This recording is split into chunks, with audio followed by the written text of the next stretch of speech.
Hey friends, at last, it's time for me to sit down and share some of my mysterious experiences from around the world with you. How have you been sleeping lately? Don't worry, I'm always here to help you relax and get a better night's sleep. So be sure to subscribe and turn on notifications for the channel. Now, snuggle into bed, switch on your nightlight, and let's drift into tonight's mysterious stories. Sleep tight.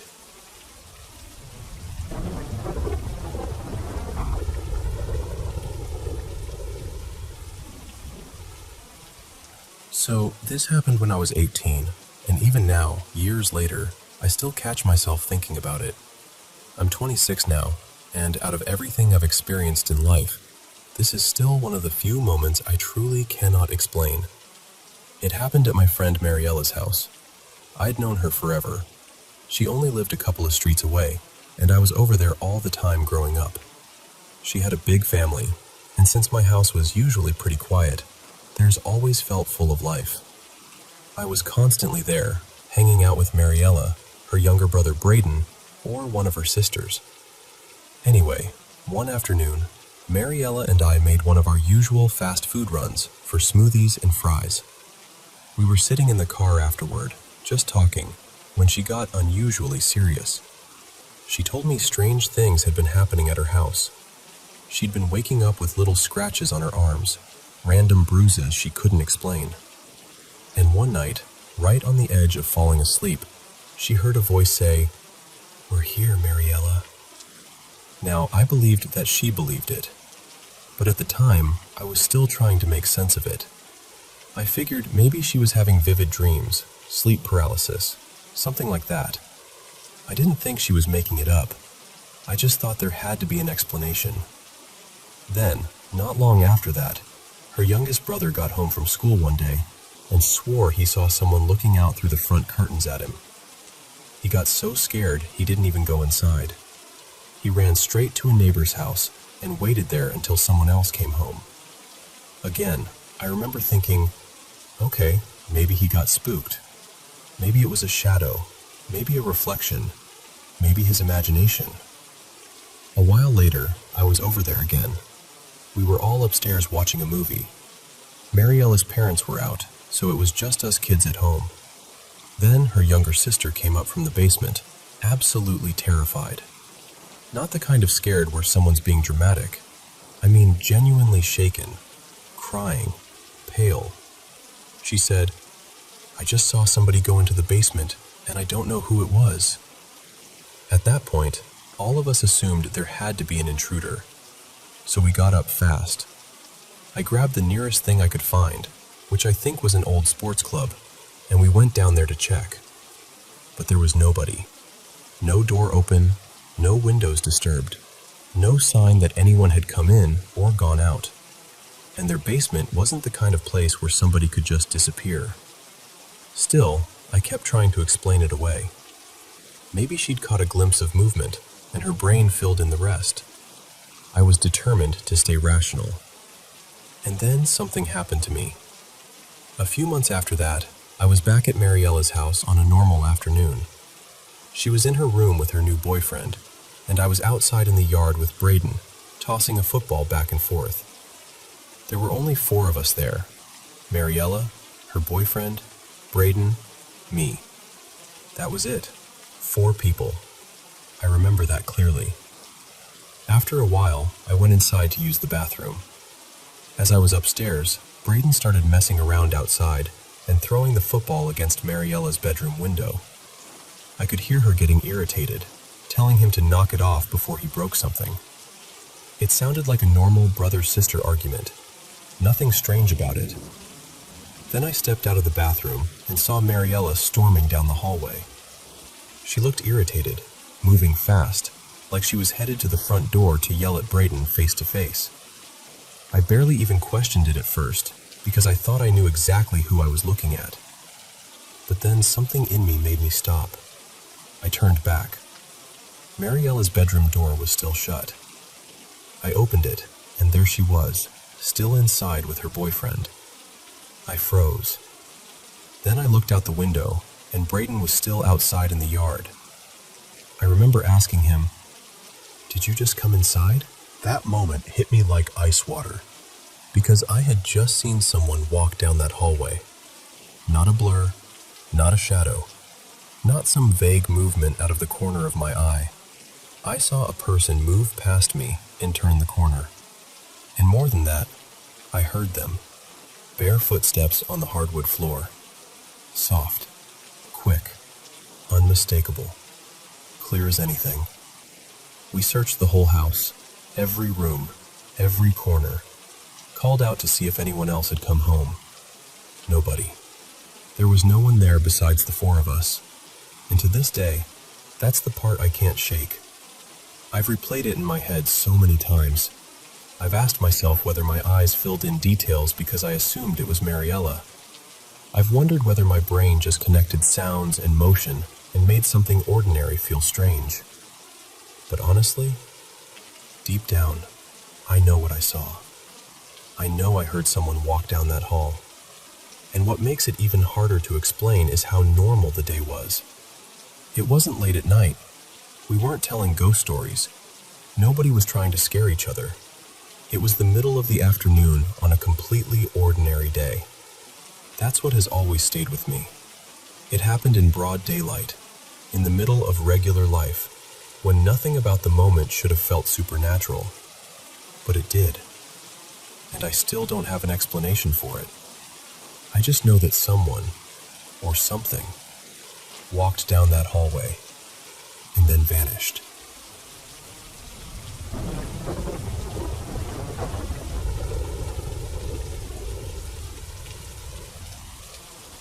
I've got a story I still can't explain, and even now, saying it out loud gives me chills. I think I was around 8 years old when it first happened. I had a really bad fever that night, the kind that makes everything feel strange. Time felt blurry, my head was pounding, and even the shadows in my room looked wrong somehow. I was lying there in bed, surrounded by all the usual things, my toys, my books, the little lamp on the dresser. But none of it felt comforting. It was like I was in my room, but not really. At some point, while I was drifting in and out of sleep, I noticed something in the corner near my closet. At first, I told myself it was just my sick, half-dreaming mind messing with me. But the longer I stared, the clearer it became. There was a man standing there. He was impossibly tall, taller than any grown man I'd ever seen. His frame looked sharp and unnatural somehow, with broad shoulders that made him seem even bigger. And the thing I remember most clearly was the hat. He wore this dark, old-fashioned hat pulled low over his face, so low that I couldn't make out his eyes. But I knew, somehow I just knew, he was staring straight at me. I wanted to call for my mom. I wanted to scream, but I couldn't move. I couldn't even make a sound. I just lay there frozen, sweating under the blanket, staring at him while he stared back. It felt like forever. And then he was gone. No footsteps, no movement, no sound at all. One moment he was there, and the next, the corner was empty. I never told anybody. I honestly didn't think anyone would believe me. I figured they'd say it was just a fever dream, and for a long time I tried really hard to believe that too. Then years later, maybe 13 years after that night, I was up late scrolling online, just clicking through random articles, when I came across something that made my whole body go cold. It was about this figure people call the Hat Man, a shadowy man seen by people all over the world, usually during sleep paralysis, illness, or those strange states between sleeping and waking. Tall, silent, wearing a hat. And I just sat there staring at the screen, because it was him. It was exactly him. The same shape, the same stillness, the same hat. It felt like somebody had reached into my childhood memory and written it down word for word. I can't even describe what that felt like. Part fear, part shock, and part relief, maybe, because suddenly I wasn't the only one. Still, that didn't make it less disturbing. If anything, it made it worse. Because then I had to ask myself, If other people had seen him too, then what exactly did I see that night? Now I'm 26, and I live alone in an old apartment just outside the city. It's quiet here, usually peaceful, maybe a little too quiet sometimes. I have my routines, and most days my life feels normal enough. But every now and then, the nights feel different. The room gets colder for no reason. I wake up suddenly with my heart racing, like something pulled me out of sleep. And there's this feeling I can't really put into words, like the air has changed, like I'm not alone even when I know I should be. About a week ago, things started getting worse. I'd been working late every night, exhausted, staring at a laptop screen for hours. One night, I finally collapsed into bed sometime after 1 in the morning, and I fell asleep almost instantly. Then I had this dream. I was walking down a long hallway with every door standing open, and every time I looked through one of those doors, I saw the same thing. A dark bedroom, a child lying in bed, and a tall figure standing in the corner. Always the same figure. Always the hat. The next night, I told myself I wasn't going to let it get to me. I left the hall light on, put on a podcast for background noise, and tried to sleep like normal. But sometime in the middle of the night, I woke up again. Not because I heard anything, not because of a dream. It was just a feeling. That awful, ancient kind of fear that hits before your mind can explain it. The kind that tells you something is there before you even look. And this time, I made myself sit up. Slowly, I turned toward the corner of the room. And he was there. Not in a dream, not in some hazy, half-sleep state. He was there, standing in the darkness exactly the way I remembered. Only now, I wasn't a sick little kid anymore. I was fully awake, fully aware, and looking right at him. My whole body locked up. I can still remember how the fear felt. It didn't hit all at once. It spread slowly, like ice water moving through my chest. I wanted to move, wanted to reach for the lamp, wanted to yell, but I couldn't do any of it. He didn't come closer. He didn't say anything. He just stood there. Then, after a few seconds, he tilted his head up just a little.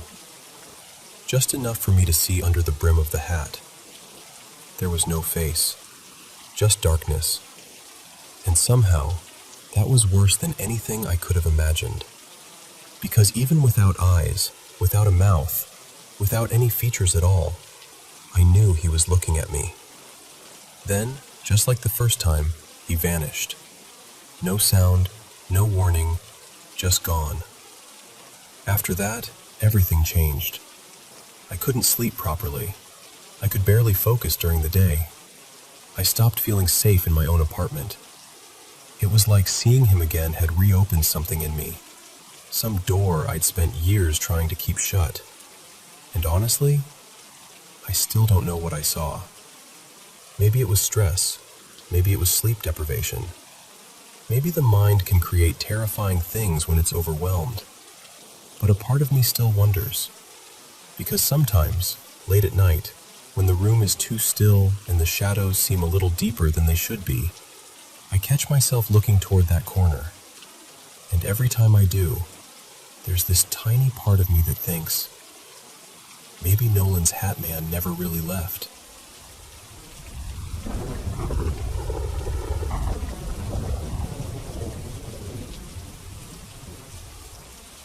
So this happened last autumn, when two of my friends, Tyler and Mason, and I headed up for a weekend camping trip in the Upper Peninsula. We found this really secluded spot way out past an old dirt service road, maybe 5 or 6 miles deep into the woods. There wasn't a trail, no signal on our phones, nothing. Just thick trees, a lazy river cutting through the forest, and total silence.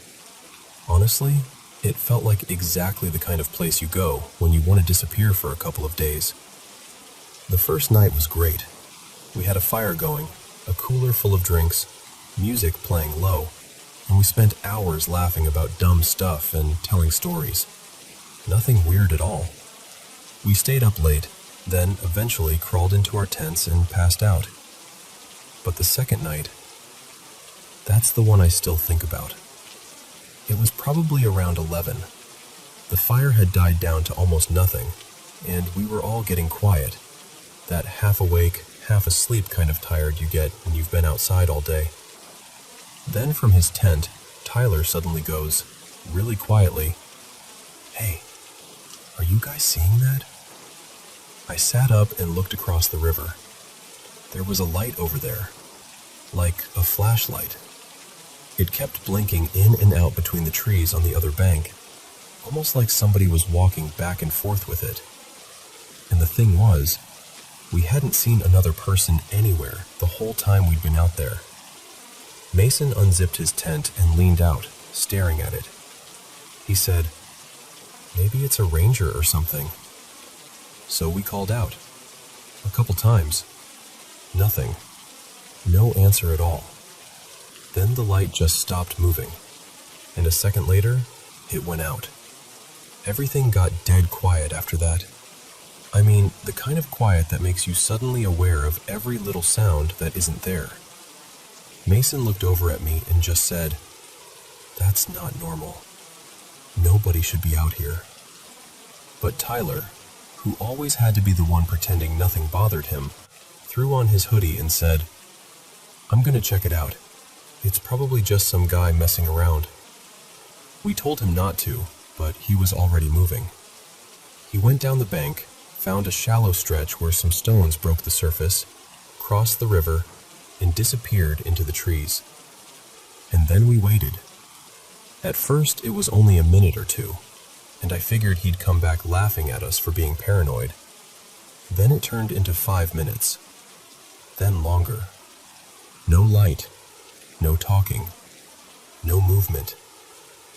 Nothing.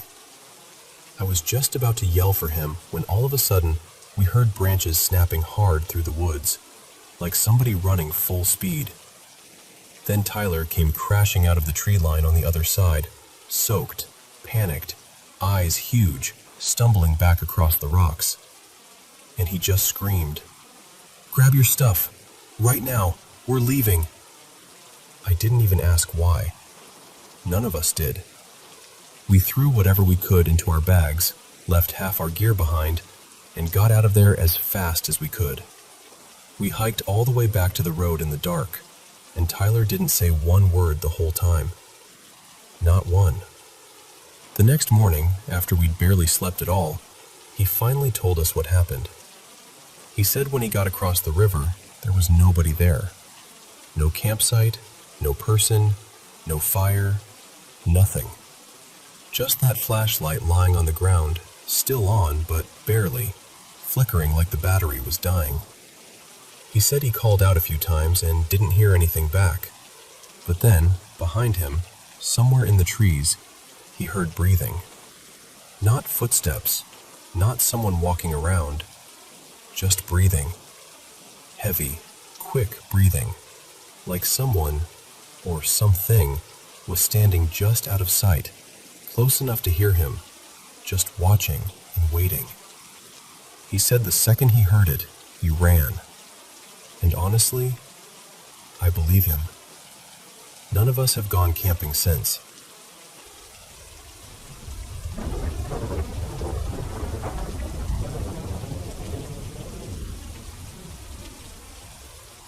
I'm 25, and my partner, who's 28, and I have been living in this house for a little over 2 years now. For most of that time, it was easy to brush things off. You know, the usual stuff people say old houses do. Little thuds in the night, a door standing open when we thought we'd closed it, objects not sitting quite where we remembered leaving them. Nothing dramatic, just enough to make you pause for a second and then move on. But lately, it's felt different. He's the practical one out of the two of us, really steady, not the type to get carried away. So when he came upstairs from the basement one night looking genuinely rattled, I paid attention. He'd gone down to switch over the laundry, and when he came back, he told me he'd heard someone call his name. Not vaguely, not like a noise that could be explained away. He said it was clear. What got to him most was that it sounded exactly like his grandmother's voice. She's still alive, and of course she wasn't there, but that's what shook him. Ever since then, he refuses to go downstairs alone. He brings our dog with him every time. At first, I didn't know what to think. Part of me wanted to explain it away because that felt safer than believing it. But then something happened to me too, and now I can't really do that anymore. A couple nights ago, I was staying at my parents' house while they were away, and my partner and I had fallen asleep on a video call with our laptops open. In the morning, he left for work and forgot to end the call, but I left mine going because I could still see our dog curled up on the bed at our place. I was just half watching a movie, glancing over at the screen every so often to check on her. My younger brother, Mason, sometimes stops by our house during his work break, so when the dog suddenly started barking, I assumed it was him. It didn't even register as strange at first. Then I looked over at the laptop screen and saw someone reach into frame. I saw these long arms lean in, pet our dog on the head, and say really calmly, "Good girl." The dog relaxed right away, like she knew whoever it was. Then the person stepped back out of view. For the next several minutes, I could hear movement off camera. Just little sounds, like someone shifting things around or looking for something. And I kept thinking it was Mason, because who else would it be? Then I heard someone cough. And I don't know how to explain it, but the second I heard that, this cold feeling just hit me. I got up and went straight to the other room, because Mason was at my parents' house with me. He had been there the whole time. He hadn't left, not even once. We both came back to look at the laptop screen, and by then, everything had gone quiet. Our dog was just asleep on the bed like nothing had happened. I remember my mind going straight to the most normal explanation I could find, which was that somebody had broken into the house. I called our roommate immediately. She told me she'd been home the whole time, just quietly in her room, and she hadn't seen or heard anyone. And I know people will always ask that, but no, it wasn't her. I'm completely sure of that. That's the part I can't stop replaying. I know what my brother looks like. I know his voice, his build, the way he moves. I saw something that looked enough like him for me to believe it was him without question. And our dog reacted like it was someone familiar. She wasn't scared. She interacted with it. And now he's talking about trying to speak to whatever this is. Not with a Ouija board or anything like that. Just waiting until late at night and calling out, seeing if something answers. But honestly, that scares me more than the activity itself. I don't know if acknowledging it makes things worse. I don't know if ignoring it is smarter, or if that even matters. So that's where I am. I'm trying to hold on to logic, but I can't deny what I saw. And when something seems to know your family's voices, your family's faces, and can make your dog trust it, that's the part that really gets under your skin.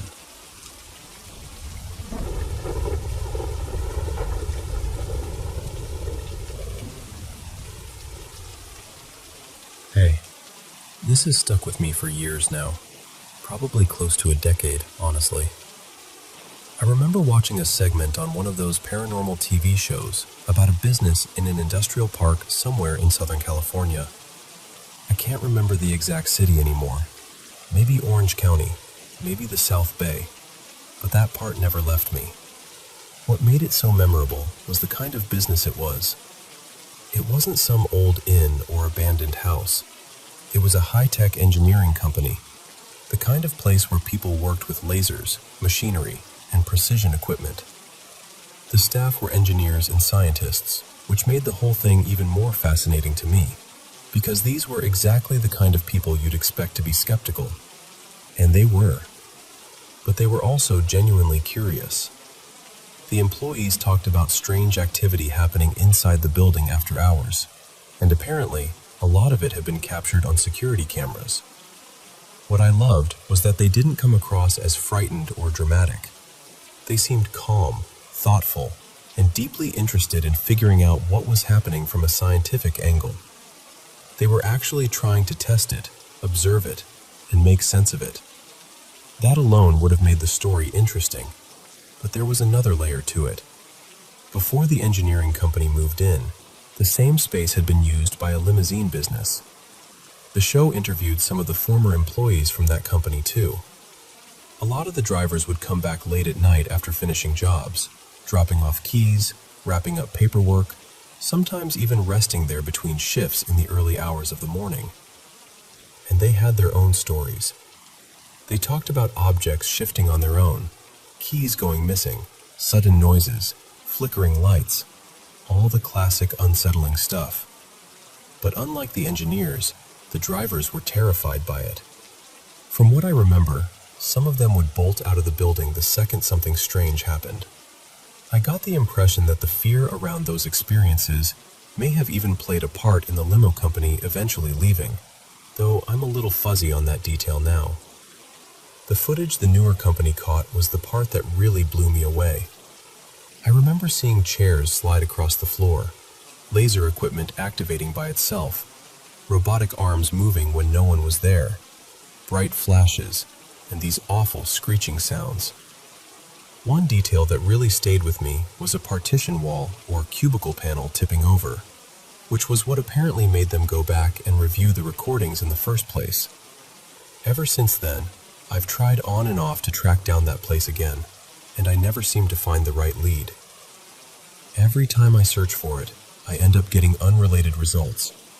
Halloween attractions, haunted house events, things like that.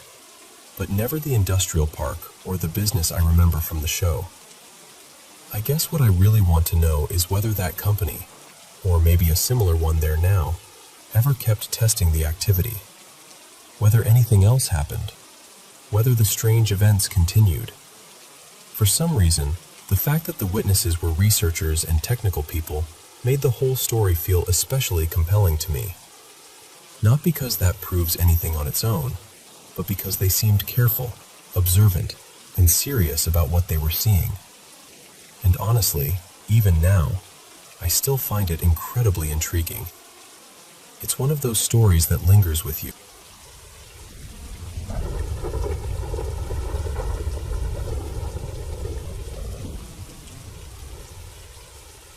My name is Thomasina, and I'm 16 years old. I've always been really close to my grandmother. She's deeply religious, so her house has always been filled with crosses, little saint statues, framed prayers, that kind of thing. It's just how her home has always felt. When I was about 13, I stayed with her for a few days.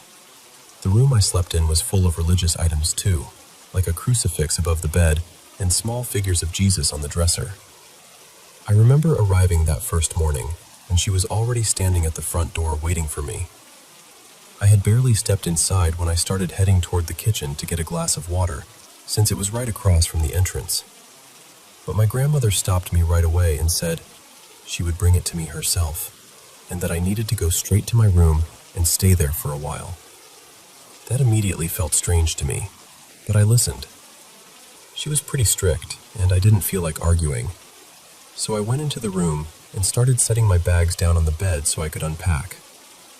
While I was doing that, I suddenly heard a loud noise from the kitchen, like a glass had crashed onto the floor.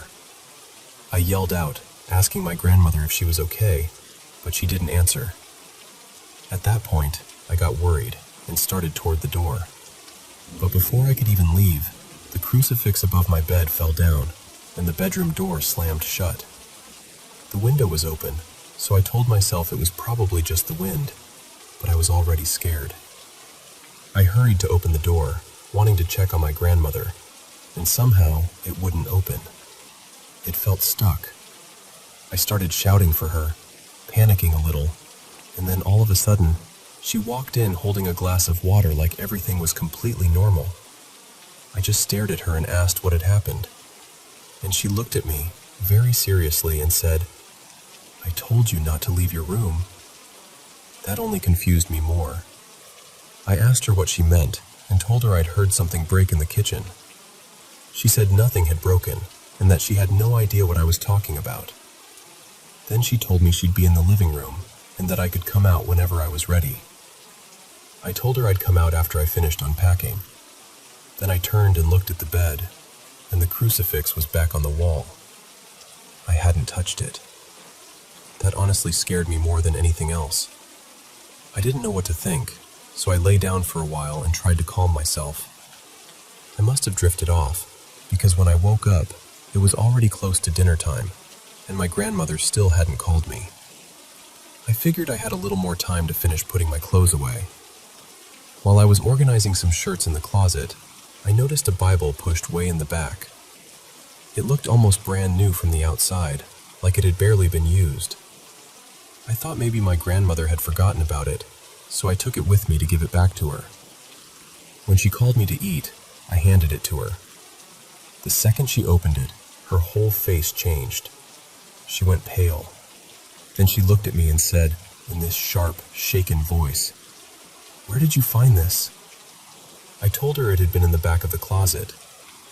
She just stared at it for a second and muttered something like, "So that's what this was all about." I asked her what was wrong, and then she showed me the inside. Even though the Bible looked new on the outside, the pages inside were torn, words had been scratched out, and there were these disturbing, dark drawings all over some of the pages. I felt this instant chill. My grandmother closed it immediately and said we had to take care of it right then, and that she'd explain everything afterward. We went out to the patio, and she brought out a box of matches. She burned the Bible herself and stayed there until it was nothing but ash. But from that day on, strange things had started happening around the house. When I told her everything I had experienced in the room, she said she believed that woman had left something deeply wrong behind. Something evil, something intentional. She said that was why she didn't want me wandering around the house earlier. She thought whatever had attached itself to that Bible was causing all of it. And the strangest part? After she burned it, everything stopped. Nothing like that ever happened in her house again.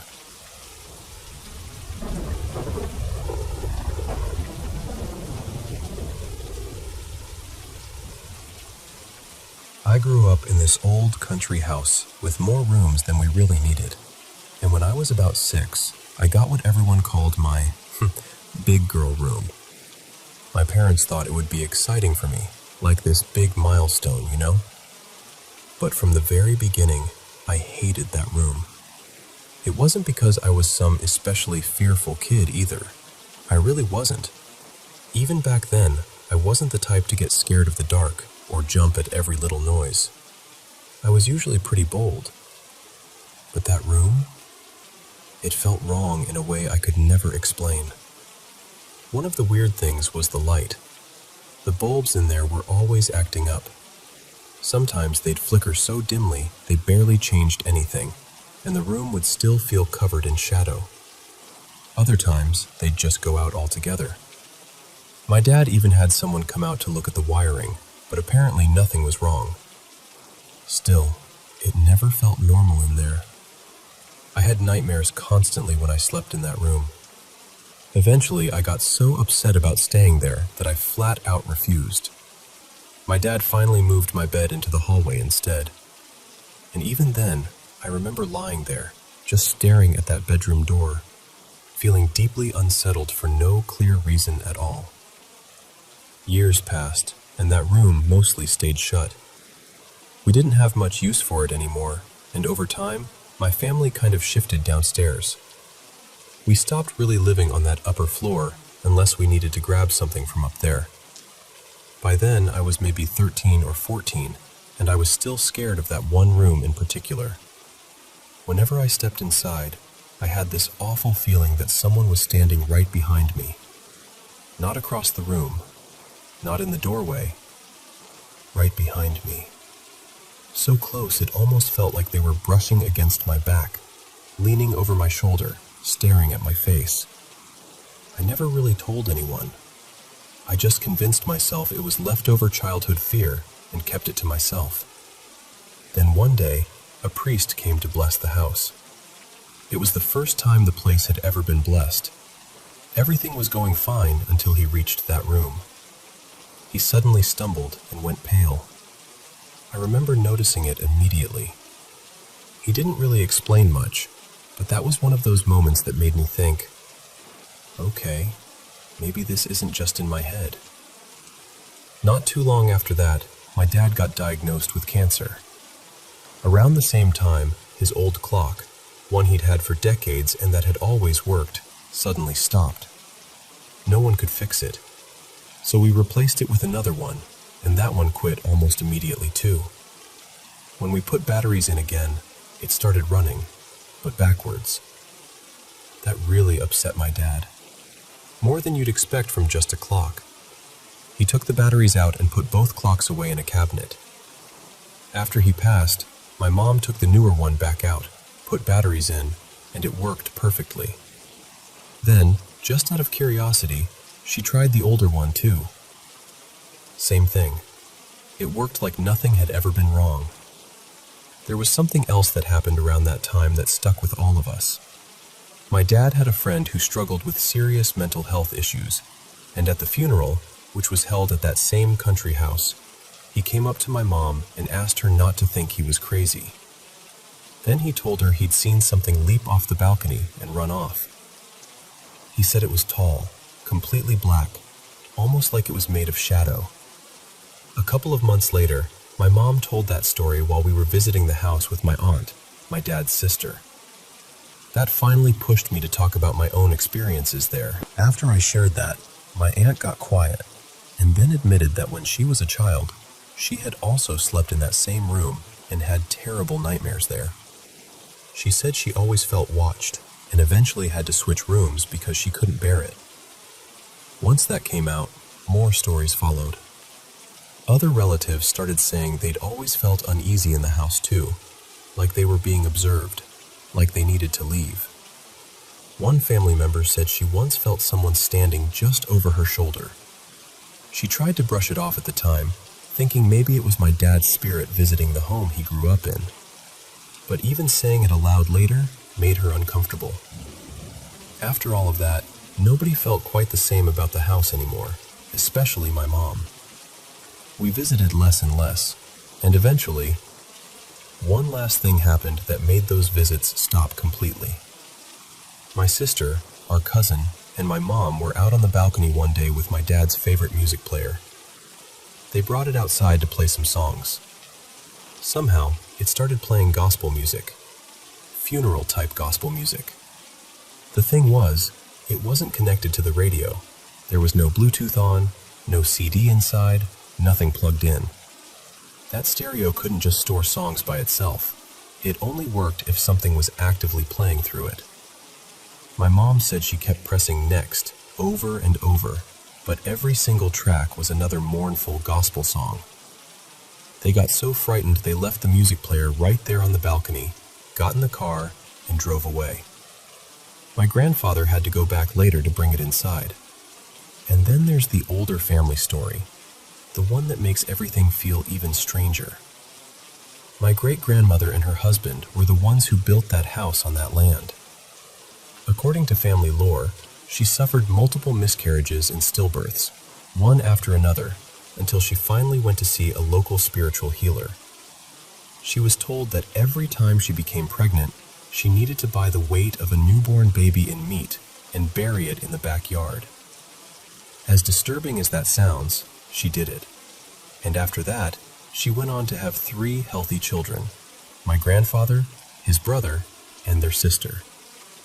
So when people ask why that house always felt wrong, why that one room terrified me even when I was a child who wasn't easily scared, why so many people in the family have similar stories, that's the first place my mind goes.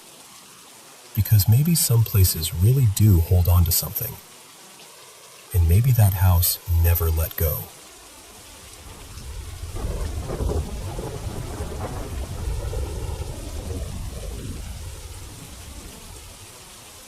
I was 19 when this started, and I'm 26 now. And honestly, part of me still feels like I've never really gotten away from it. Back in college, I became convinced that something dark attached itself to me. I know how that sounds, but I believe it with everything in me. Looking back, I think it started with this old painted portrait of the founder of my dorm. The portrait had gone missing, and for some reason, I thought it would be a good idea to track it down and bring it back, like I was doing something noble. That was my first mistake. That whole year, people in my dorm kept going through these bizarre, awful things. It was one thing after another. A girl on my floor, who had never had allergies in her life, suddenly went into anaphylactic shock and had to be rushed to the hospital. The doctors never found a reason. Another student was driving late one night on a back road and hit a horse that had gotten loose. Her car was nearly destroyed, and she was lucky to survive.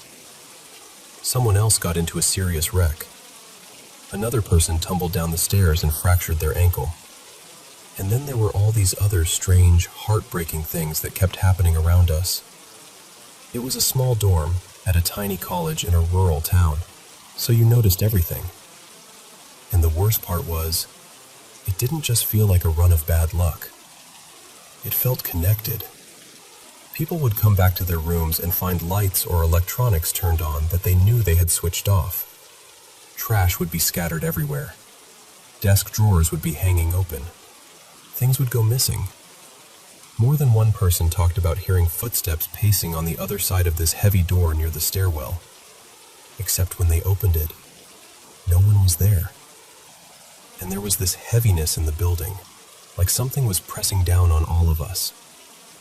It got to the point where I went to talk to a theology professor because I didn't know what else to do.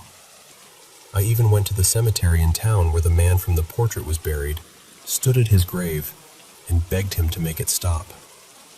That's how desperate I was. What really shook me was that it wasn't just me. Everyone felt it in some way. One night, 2 other people and I each had separate dreams about the same thing. A shadowy figure, almost like a man made of fog, standing over us while we watched ourselves sleeping. One of those people woke up and found their dorm room door unlocked and standing open. By the end of that school year, I couldn't do it anymore. I moved out and got an apartment off campus. But that summer, before I officially left for good, I was still working for the school while youth camps were using the dorms. After one camp checked out, another worker and I had to do a routine walkthrough of my old building. I went back up to my old hallway, and for some unbelievably stupid reason, I called out to whatever had been there. I don't know what I expected. Maybe I wanted proof. Maybe I wanted to feel brave. Instead, I heard this sudden, violent pounding on a huge metal door at the far end of the hall. I ran harder than I've ever run in my life. I never went back into that dorm after that. And the really unsettling part? The next year, people said the dorm felt different, lighter, like whatever had been there had finally left. Only, I don't think it left. I think it left with me. The apartment off campus was better in some ways, but things still happened. Small things, mostly. Objects shifting when they shouldn't. Shadows moving at night in the dim light coming through the windows. Nothing as dramatic as before, but enough to let me know something was still there, still close. After that, I moved again, this time into an apartment with a roommate while I was in grad school, and it all kept going. Lights would slowly brighten and dim on their own. Chairs in the kitchen would be pulled way out from the table, like someone had just stood up from them. We'd hear heavy footsteps racing down the hallway at all hours, day or night. I was so overwhelmed at that point that I called a priest, hoping someone would finally take me seriously. He brushed me off completely. I can't even explain how defeated that made me feel. Now I live in a house with my husband, and things still happen. Not constantly, not like in college, but enough that I can't pretend it's over. One day, an old handmade broom appeared in our furnace closet. Rough wooden handle, thick straw, something that looked like it belonged in another time. Neither of us will touch it. Faucets turn on by themselves. We hear voices sometimes, and every now and then I catch that same perfume scent when I'm not wearing any. It just keeps going. I hang rosaries over the bed because it makes me feel a little safer. I pray the prayer to Saint Michael. I do whatever I can think of because I'm tired. I'm so tired. Sometimes when I'm trying to fall asleep, I hear these rough, raspy voices right by my ear telling me to wake up. My family has always been sensitive to things like this, so I grew up believing the paranormal was real. That part has never been hard for me. What's hard is living with the feeling that something has stayed with me all these years, moving from place to place, waiting for me to notice it again. And more than anything, I just want to know if it's ever going to end.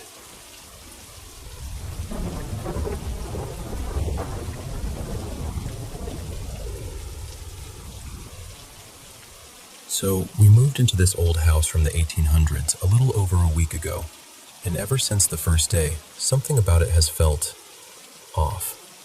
Not dramatic, just this quiet, unsettling feeling that I can't really explain. Anyway, last night it was almost 1 a.m, and I was still awake in bed with my laptop, just mindlessly scrolling and waiting to feel tired. I wasn't half asleep or imagining things either. I was completely awake. Then I heard noise coming from downstairs.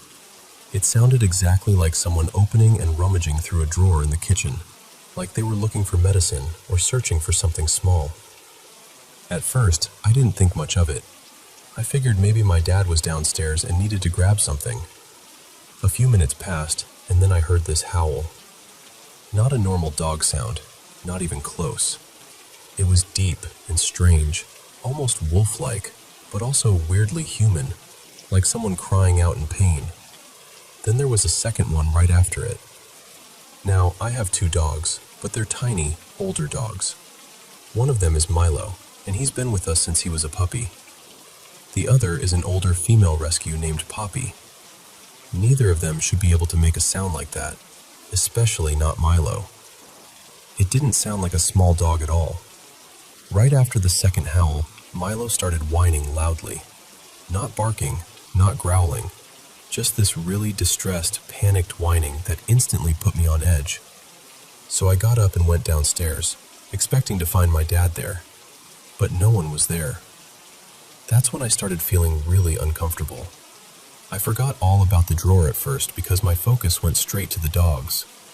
Milo was clearly upset, and there was this small lamp on nearby, which I assumed one of my parents had left on for them. I tried to calm him down, but he wouldn't settle, so I went to get my mom. The whole time, I had this horrible feeling that we weren't alone. You know when nothing is happening in front of you, but every instinct in your body is telling you something is wrong? That's what it felt like. My mom came downstairs and stayed with me and the dogs for a bit. After a while, when I started heading back upstairs, she looked at the lamp and asked, "Wait, how did this light get turned on?" I told her I didn't turn it on. I said I thought they had left it that way. She just looked at me and said they hadn't. And that honestly shook me more than the noises. I know there are logical explanations for some of this. Milo could be stressed because of the move. He's old, and this is a completely new place. Poppy was pretty calm, but she's been rehomed before, so she's more used to change than he is. But the sounds? The drawer? The lamp turning on by itself? That's the part I can't explain. And I swear, it's not just me. The dogs feel different here too. It's like the house has this energy that they noticed before we did. Maybe there's a normal reason for all of it. I honestly hope there is. But last night really felt like the house was awake.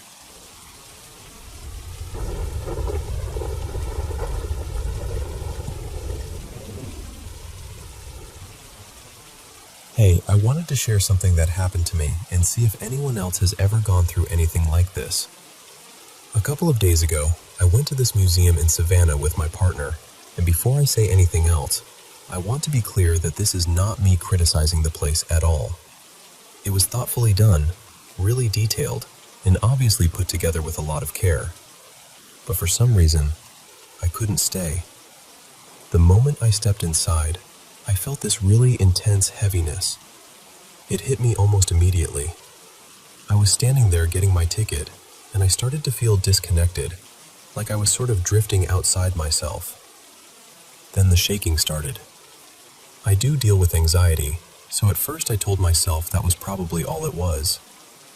I figured maybe I was just nervous and needed a minute to settle down. But while we were waiting near the front for the tour to begin, it got worse.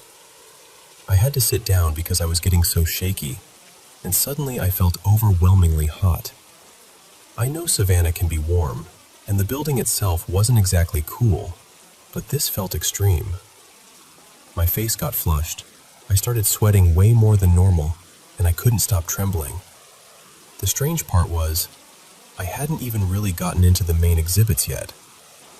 As we moved farther into the museum, everything intensified. What started as heat and shaking turned into this pressure in my chest and this deep, crushing exhaustion. It wasn't like my usual anxiety attacks. I wasn't crying, I wasn't spiraling, and I didn't feel that familiar panic. It was more like this heavy, draining force that kept building the deeper I went. There were certain rooms where it felt especially strong. In one corner, I honestly felt like I shouldn't even get too close. I remember avoiding certain objects without fully understanding why. A few times I had to lean on my partner because I felt so unsteady, like I might actually pass out if I stood there too long. By the time we made it through one of the more disturbing exhibit rooms, I finally turned to him and said, "I need to leave right now." So we did. We headed straight for the exit. And even after we got outside, it didn't stop right away. I was still shaking and sweating for close to an hour afterward, and I felt unbelievably drained. Then, little by little, my energy came back. What really stays with me is how different it felt from normal fear or anxiety. I've been to creepy places before. I've seen unsettling exhibits, old buildings, all kinds of things, and I'm usually fine. Growing up, my sisters and I had experiences we couldn't explain, and even my kids have said things over the years that made me believe there's more out there than we always understand. So I've never been someone who automatically dismisses strange experiences. But this felt different. It was physical, emotional, and heavy in a way I've never felt as an adult. So now I'm left wondering what that was. Was it just my nerves reacting to the atmosphere and the subject matter? Was my body trying to tell me something? Was I just more sensitive than I realized? I honestly don't know. Part of me wonders if I should try going back, since the ticket is still valid and I didn't get to finish. But another part of me feels like maybe I shouldn't push it. Whatever it was, it didn't feel good, and it definitely didn't feel normal for me.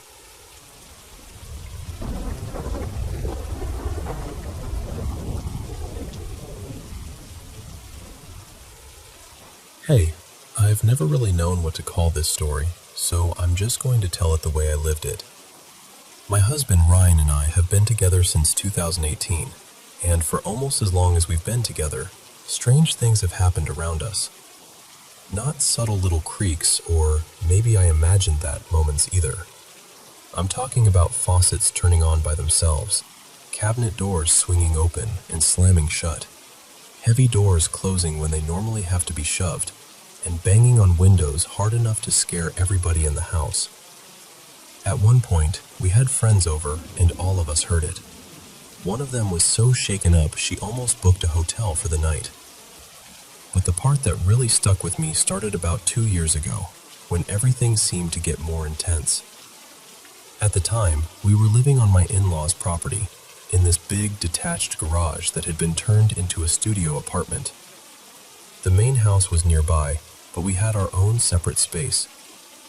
One night, I woke up out of a dead sleep because I heard what sounded like a police siren doing that quick little chirp, like when an officer is trying to get someone's attention. I opened my eyes expecting to see flashing lights through the blinds. Before I could even process it, Ryan shot straight out of bed. Not slowly, not groggy, just instantly upright like something had jolted him awake. He started pacing at the foot of the bed, and I kept asking him what was wrong, what happened, what he heard. He looked at me and said he didn't hear a siren at all. He said he heard his mom's name screamed right in his face. I looked at my phone. It was 3:25 in the morning. I was ready to text his mom right then, just to make sure she was okay, but Ryan told me to wait and call her in the morning. We tried to lay back down, but neither of us could settle. At one point, he asked if I was touching his back. Both my hands were flat on the bed beside me. We finally drifted back to sleep, and when our alarms went off at 5, he called his mom immediately. He asked how she'd slept, and she said, "Not very well." He asked why. She said, "Because somebody yelled my name in my face around 3:30. She lived about 45 minutes away, in the house Ryan grew up in. So that's the kind of thing I mean. Not just creepy. Shared. The family's first thought was his uncle, who had passed away in that childhood home after a long battle with cancer. Ryan had been there, holding his hand when he died. But even Ryan said he'd experienced weird things in that house long before his uncle ever got sick, so that explanation never fully fit. A few months later, Ryan was out late with friends, and I was asleep when he got home sometime after 1 in the morning. I heard him come into the bedroom and head straight into the bathroom. He flipped the light on, and I called out, "Hey babe, how was your night?" Right as he started answering, this massive bang exploded through the room. It scared both of us so badly we jumped. We turned on every light and started looking around, and that's when we saw it. The dresser between us had its bottom drawer kicked inward. Not slightly off track. I mean shoved in so hard it had broken off the rails. There was almost nothing in it, just a pair of jeans and an old t-shirt, so it wasn't from weight or pressure. It looked like someone had physically kicked it. Then, a few months after that, there was this old racing clock I had hanging on the wall. A friend had picked it up for me at a thrift store because I love vintage NASCAR stuff. It never worked. I never even put batteries in it because it was basically just decoration at that point. No batteries. No explanation. And all throughout that period, the smaller things kept happening too. Roommates saw it. Friends saw it. One roommate's girlfriend was home alone one day, lying in bed, when their bedroom door slowly opened all the way on its own. That door dragged hard against the carpet and took effort to move. She got up and left the house right after that. That's part of why I stopped believing this was just one familiar spirit, or one family member hanging around. Why would it do things like that to random people in the house? Why make everyone feel unsafe?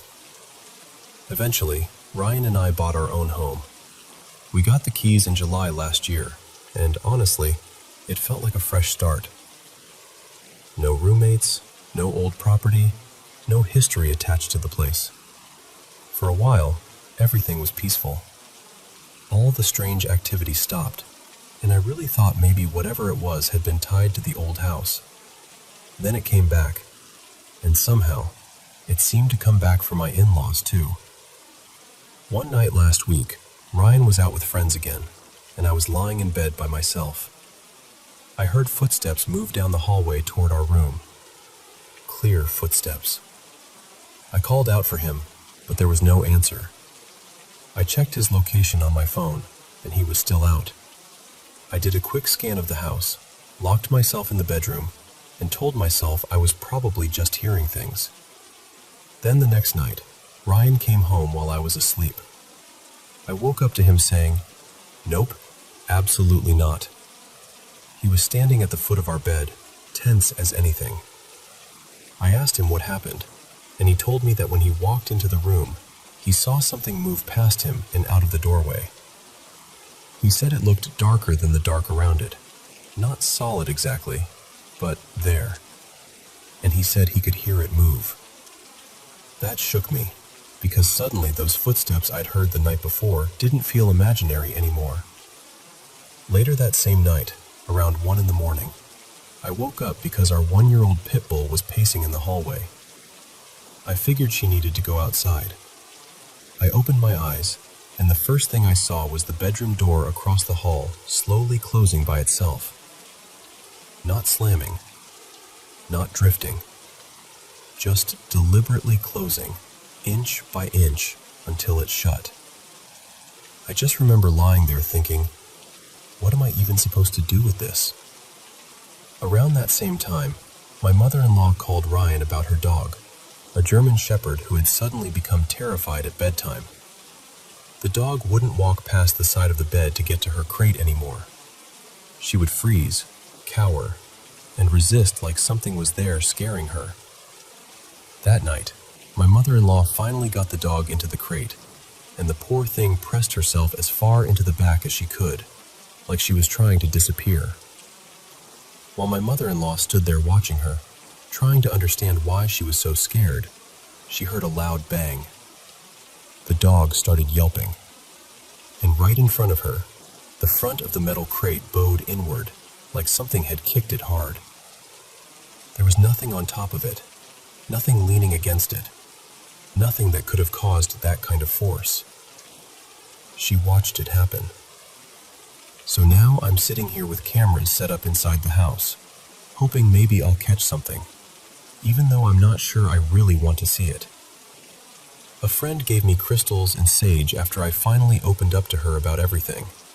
And what's strange is that before I even told her the full story, she had come over for Ryan's birthday, stood in the driveway with me, stared at the front of the house, and said, "Does it feel like something is watching us?" That was exactly how I'd been feeling. More than anything, I think I'm telling this because I want someone to understand how unsettling it is to live with something you can't explain. When it happens once, you can dismiss it. When it keeps happening, and other people see it too, and even the dogs react to it, it starts to feel like whatever this is has its own pattern, its own presence. And honestly, that's the part that scares me most.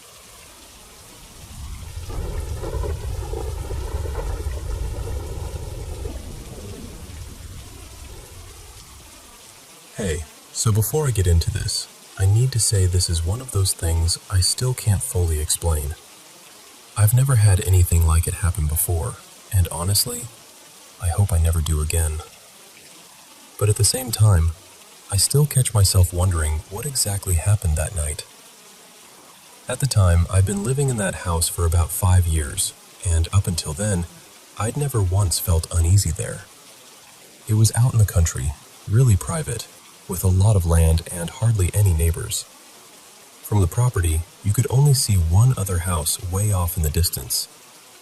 The place itself was huge, with the main house upstairs and an in-law suite downstairs that was basically its own apartment, separate entrance, kitchen, laundry, bedrooms, the whole thing. I was a couple of years into a divorce back then, and my ex hadn't been around the property in a long time because of a court order. During that stretch of my life, a few close friends had moved in with me, and over time, they became like family. One of them, my best friend, was staying in the downstairs suite with her boyfriend most weekends. That night, my daughter, who was almost 18, had a couple of her friends over. My son, who was a little younger, had a few buddies there too. Everybody was asleep by the time any of this happened, and none of them noticed a thing. Earlier that evening, around 7, I'd talked with my best friend for a bit. Then I went out with a couple of friends. She and her boyfriend stayed home like usual, hanging out downstairs. I got back to the house sometime around 3 in the morning. One of my guy friends was driving me home in his pickup, and we came rolling up the driveway with the windows down, music playing, just in that carefree late-night mood. We pulled up near the garage. I hopped out, punched in the code, and opened the garage door.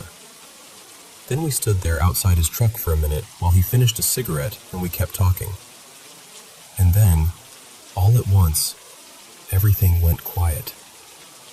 I didn't even fully register it in the moment, but looking back, that silence is one of the parts that sticks with me the most.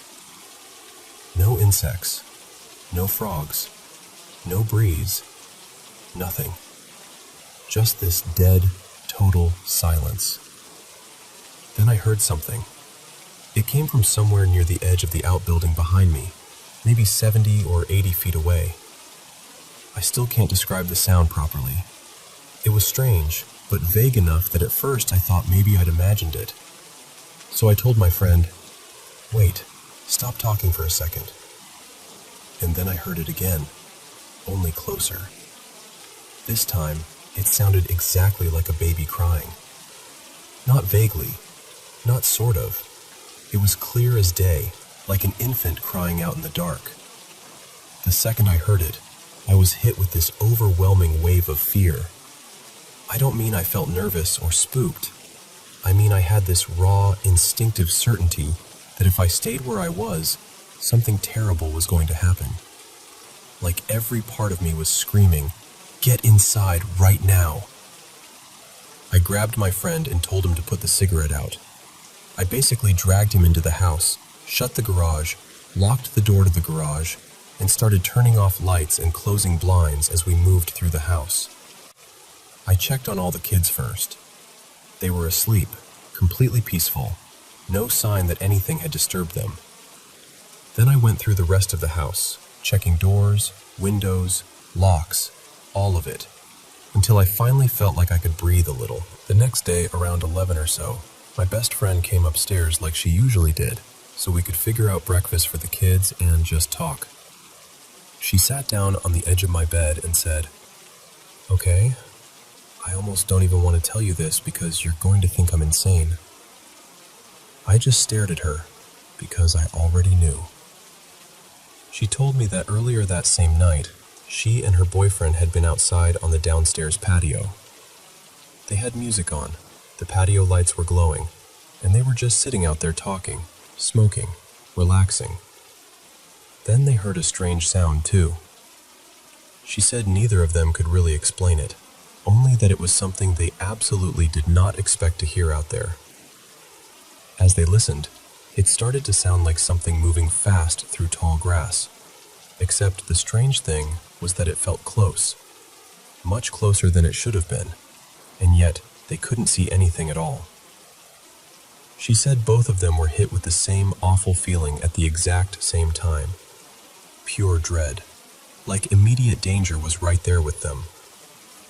Her boyfriend, this big ex-military guy who was not easily rattled, apparently jumped up and told her to get inside now. They ran into the suite, locked the patio door, shut the curtains, and stayed in for the rest of the night. When we compared notes, it sounded like her experience had happened maybe 20 or 30 minutes before mine. That was the part that really got me. If it had just been me, I probably would have spent years trying to convince myself I was overtired, or tipsy, or overreacting. But it wasn't just me. She felt it. Her boyfriend felt it.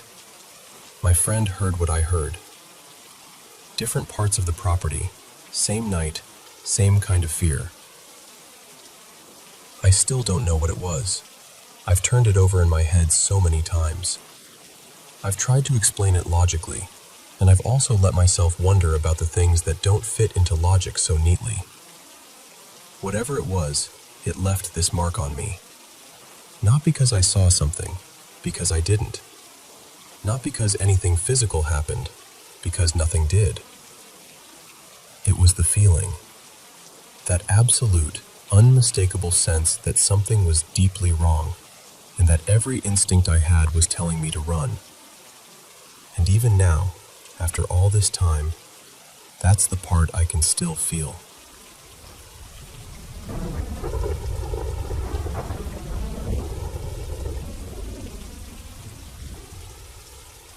So, this happened maybe 10 minutes ago, and I still can't quite shake it. My boyfriend and I were sitting together on the couch in the living room, just winding down for the night. I was scrolling through Amazon, half focused, and he was listening to me ramble about random stuff like he always does. Then there was this little pause in the conversation, and out of nowhere, we both heard it. This long, sad meow. And I mean, it sounded exactly like my old cat, Millie.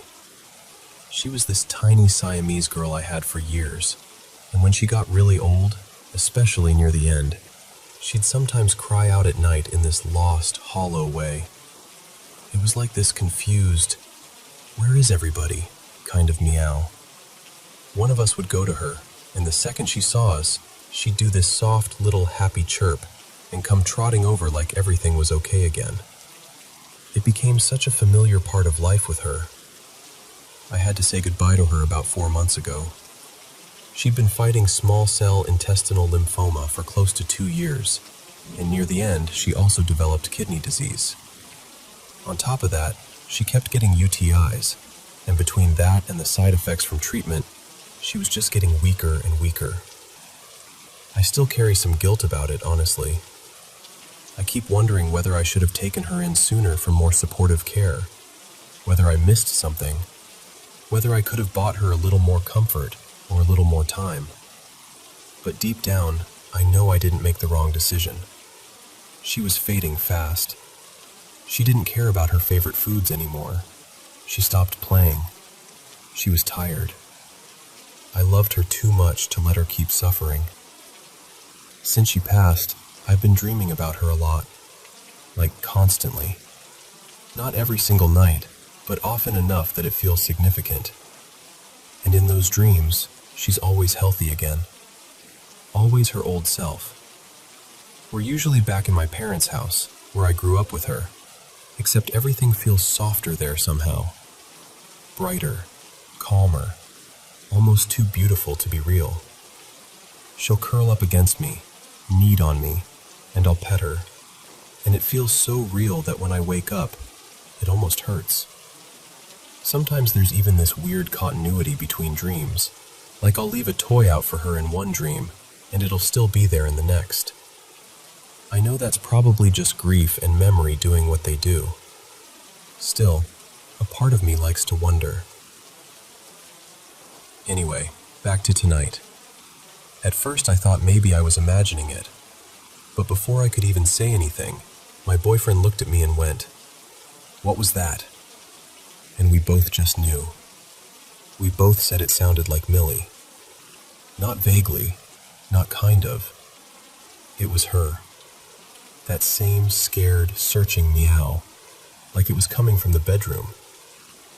He got visibly uneasy, so I got up to check.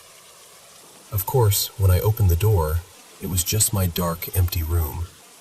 Nothing there. But without even thinking, I said, "Millie, it's okay." The same way I used to when she got confused. And I don't know. I really hope that if some part of her was there, it helped. That's the part I can't explain. My boyfriend is still kind of freaked out by it, but I wasn't scared. I actually felt strangely comforted. A little sad too, because if it really was her, I hate the thought of her sounding frightened or lost. I wish it had been something gentler, something happier. But mostly, I just keep hoping she's okay, wherever she is. What really gets me is that he heard it too. I honestly don't know what to make of it. I just know that for 1 second, it felt like she was close again.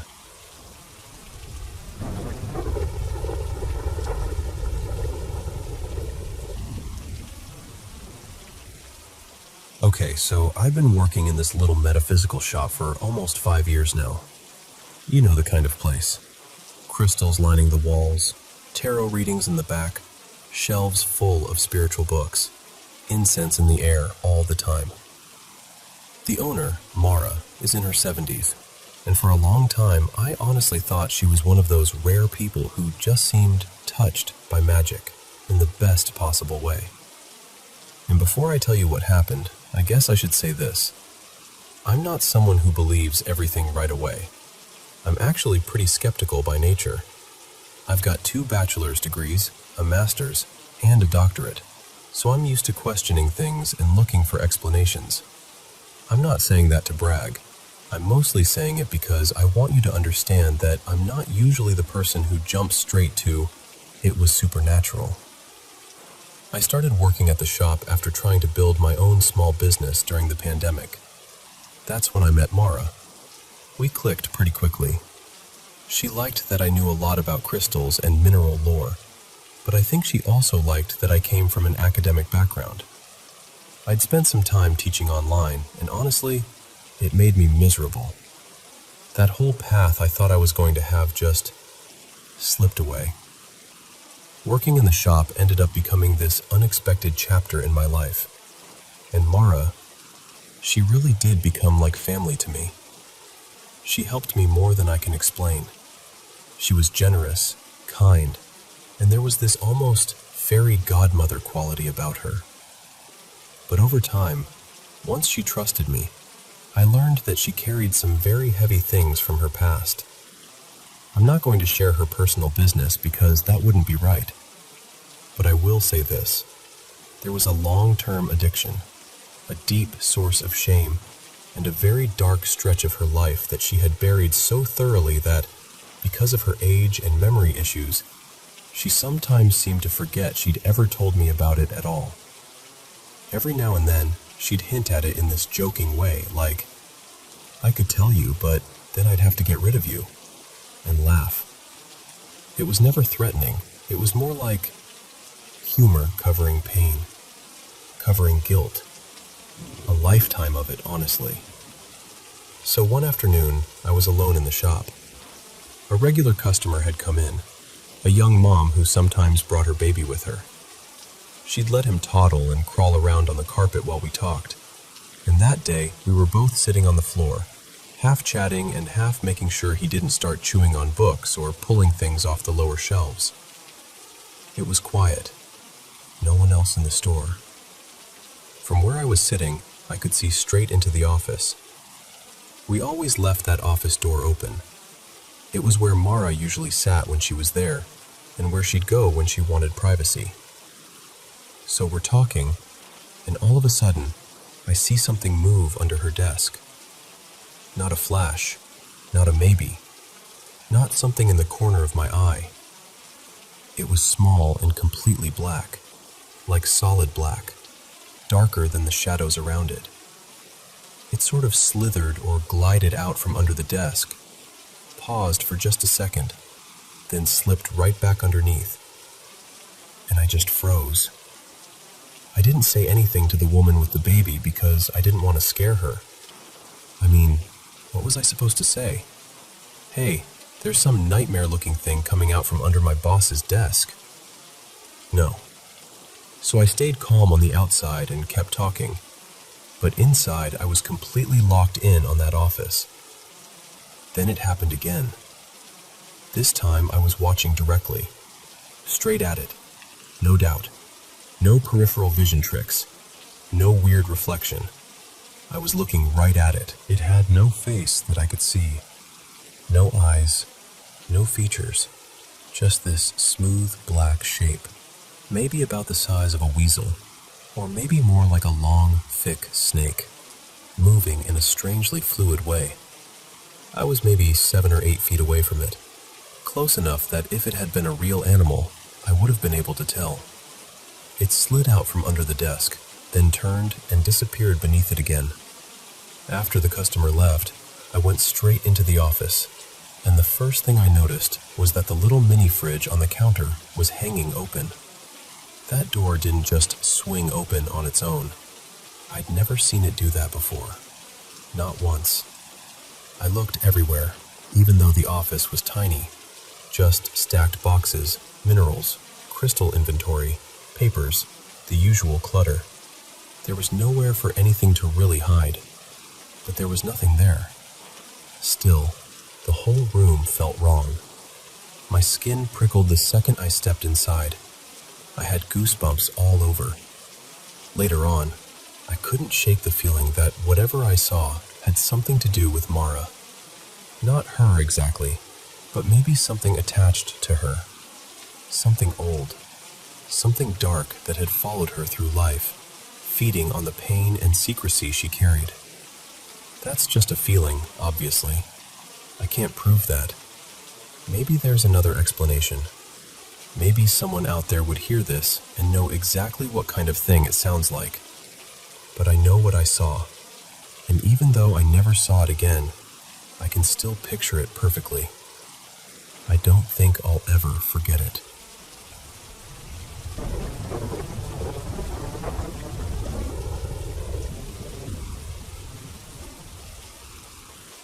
Hey everyone, my favorite part of the day is finally here. Getting to sit down and share some mysterious stories from around the world with you. Thank you so much for sending in all your incredible experiences. Don't forget to subscribe and turn on notifications so you'll be the first to know when a new video goes live.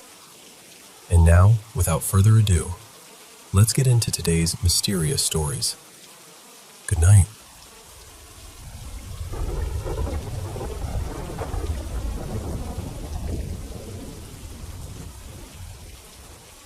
I'm not gonna lie, I'm still shaken up from what happened last night. There's this stretch of woods not too far from my house, and around here, everybody's got a story about that place.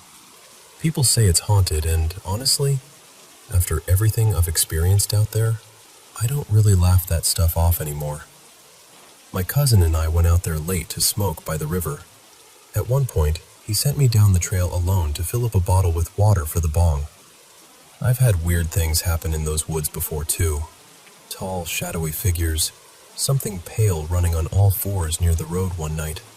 That heavy feeling like you've stepped somewhere you absolutely do not belong. Just a lot of stuff that leaves you with this deep, sick feeling in your stomach. But that night, I wasn't listening to any of that. I was feeling way too confident. We had a weapon back at the car, and I guess I let that get in my head.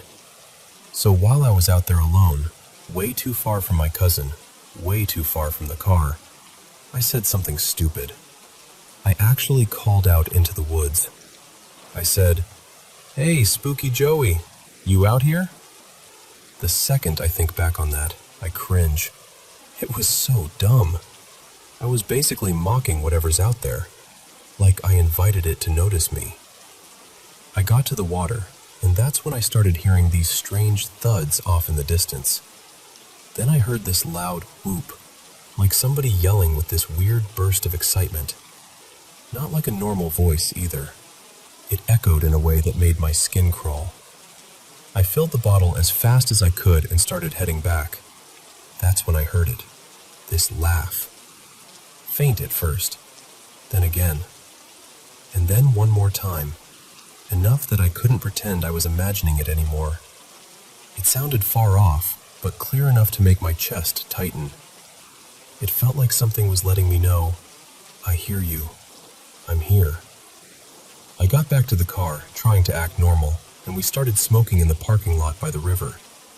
It's a pretty open area, but on both sides it's just thick forest. And the woods to our right were way too active. My cousin suddenly looked up and saw this small, amber-colored light moving through the tree branches. He said it looked almost like a little glowing ball, maybe the size of a fist, weaving between the limbs. I didn't catch it myself, but the look on his face told me he wasn't messing around. Then we started hearing footsteps. Not close enough to see anyone, but definitely there. Like something pacing through the brush. Every so often we'd hear a noise like something being dropped on the ground. Once, I swear I saw a shape rise up just above the bushes, like it was peeking at us, and then it ducked down again so fast I almost questioned myself. The worst part, though, was the voices. Every now and then, we'd hear what sounded like people talking somewhere deeper in the woods. Not loud enough to understand, just broken pieces of conversation drifting toward us. A word here, another word there, and then another voice answering back. That's what really got to me. It sounded like more than one thing out there. And mixed in with that, we kept hearing those whoops again. Some distant screams, too. Maybe animals, maybe not. But one of them, I swear, sounded like a grown man yelling. That area is isolated, especially that late at night. The parking lot was empty except for our car. There shouldn't have been anyone else out there. Toward the end, that bad feeling finally hit me. You know that heavy, sinking feeling where your body knows before your mind does? That's what it was. Like every instinct in me was saying, "You need to leave right now." Then we heard that chuckling again. No bugs, no frogs, nothing. It was like the whole woods had gone still, like even the trees were holding their breath. We left right after that. Whatever it was, it didn't follow our car this time. And that's the only good thing I can say, because the last few times we'd been out there, it did.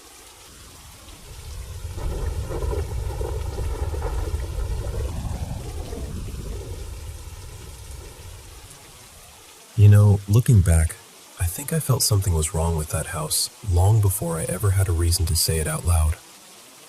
It was a fairly new place, built sometime around 2001 or so. A 3-bedroom duplex with 2.5 bathrooms and a finished basement.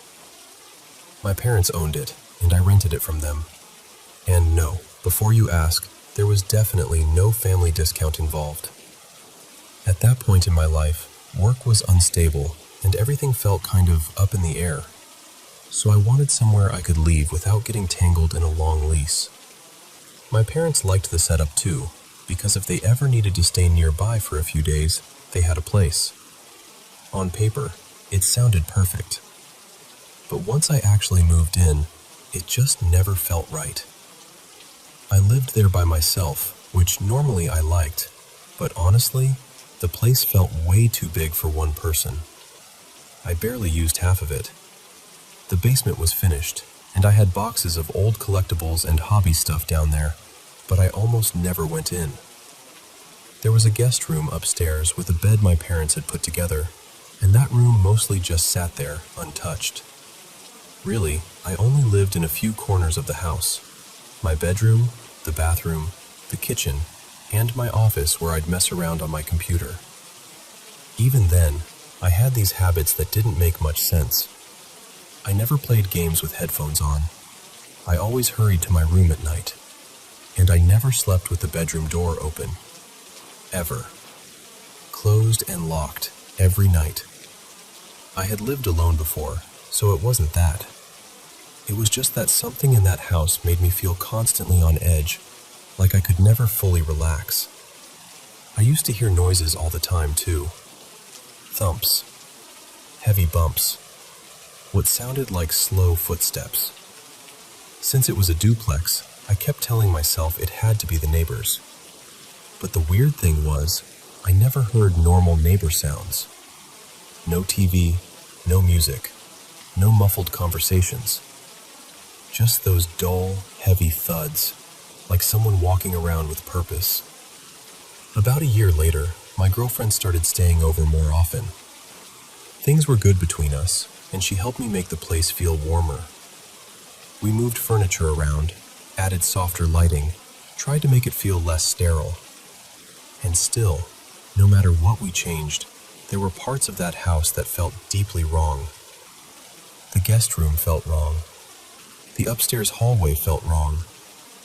And the basement was the worst of all. It always felt like someone was standing just out of sight, watching. One night, we decided to try using the basement like a normal room. We brought blankets down, turned on a movie, tried to have a cozy little movie night. We lasted maybe half an hour. That was it. We both started feeling so uncomfortable we had to leave. My chest felt tight, and my girlfriend said it felt like something was pressing at her throat, like it was getting hard to breathe down there. That should have been enough for me, honestly. But the worst part of living there wasn't even when I was awake. It was the nightmares. There was one night when my girlfriend and I fell asleep with the bedroom door open, wide open, which almost never happened. That was the first time I saw it. In the dream, there was this figure standing at the foot of the bed. It was impossibly tall, almost touching the ceiling, maybe 8 feet or more. Its body was thin and bone-white, like it had been carved out of something dead and dry. Its hands ended in long, hooked claws. Its face was hollow, with deep black eyes, but way down in those sockets there was this red glow, like embers buried in ash. Its mouth hung open full of sharp teeth, and behind it were these wing-like bones. almost like the frame of bat wings without any skin or flesh. And it just stood there, staring at me, growling. I got up, went straight to the bathroom, then came back, shut the door, locked it, and only then could I even think about sleeping again. The thing is, that nightmare didn't happen once. It happened again, and again, and again. At least 5 more times while I lived there. And every single time, the bedroom door had been left open. Sometimes not even all the way, just cracked. At one point I even tested it. I asked my girlfriend to wait until I was asleep and then open the door without telling me. I didn't know she'd done it. That night, I had the nightmare again. After a while, it stopped feeling like a dream and started feeling like some kind of pattern I couldn't explain. Then one night, something happened that changed the way I looked at all of it. I'd had that same nightmare again, but this time I woke up on my own before my girlfriend could shake me. I turned, half awake, trying to settle back down, and for just a second, I saw a woman standing beside the bed. She looked young, maybe mid-20s, light blonde hair, a dark headband. She had on a pale shirt and denim overalls. What struck me most was that she wasn't looking at me. She was looking toward the foot of the bed, exactly where that thing usually stood in the nightmare. Then I fully woke up, and she was gone. After that, both my girlfriend and I started to feel like there were maybe 2 different presences in the house. There was whatever that awful thing was, and then there was her. I'd be playing violin in the house by myself and get that prickling feeling that someone was listening. I'd turn around and almost catch movement slipping around the corner into the hall. My girlfriend would be folding clothes and suddenly swear she'd seen a woman in her peripheral vision. She'd hear noises when I wasn't even home. And somehow, over time, the feeling of being watched didn't always feel threatening. Sometimes it felt more like being observed by someone curious, quiet, present. The last really major thing that happened was not long before we moved out. I got hit with a brutal stomach bug one night, and my girlfriend had to be up early for work. I didn't want to keep her awake running back and forth to the bathroom, so I took a blanket and went into the guest room. Since I felt so sick, I left the door open. I was lying there, curled up, miserable, when I heard footsteps in the hallway. Not subtle footsteps, not house creaks. Actual footsteps. Slow, heavy, unmistakable. They came down the hall, into the guest room, up behind me. Then I felt the mattress dip, like someone had sat down on the edge of the bed. And then I felt a hand on my back. I mean that literally. I felt a hand resting on my back. And the strangest part is, I wasn't scared. The second I felt it, this huge wave of calm came over me. It was like all the pain and panic just softened. The hand moved gently, almost the way someone might rub your back when you're sick. Like it was saying, "You're okay. Just rest. You'll be all right by morning." And that night, for the first time with an open door, I slept straight through. No nightmare, no terror, nothing. After that, whenever I felt like I caught a glimpse of that woman around the house, I'd just say out loud, "Can you give me a little space right now? Thank you." And weirdly enough, it always seemed to help. I honestly got the feeling she liked being nearby when we were just living our lives. Cooking, folding laundry, playing music, moving through the house. Almost like she was drawn to that kind of ordinary warmth. And whenever one of us was hurting, it felt like she came closer, not to frighten us, but to comfort us. We did have one eerie bit of confirmation, if you want to call it that. A mutual friend of ours was into psychic stuff, and one time she came by during a party. With a bunch of people in the house, she said she didn't pick up much of anything. But later, when it was just the 3 of us, her whole expression changed. She looked upstairs and said, "It was outside your room before. Now it's downstairs. I really don't like whatever's in the basement." Then she described seeing a blonde woman with a headband in the upstairs hall. I had never told her that detail. Not once. That really stayed with me. It's been well over a year since we moved out now, and ever since leaving that place, everything stopped. No nightmares. No strange footsteps. No feeling of being watched.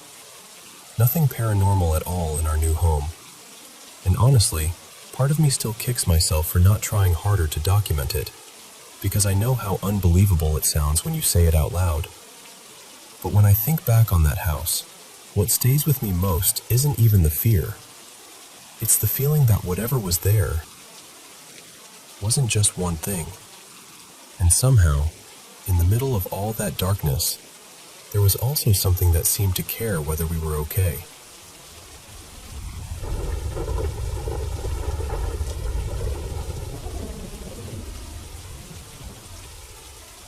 Okay, so this is going to sound ridiculous, and honestly, I still feel a little silly saying it out loud.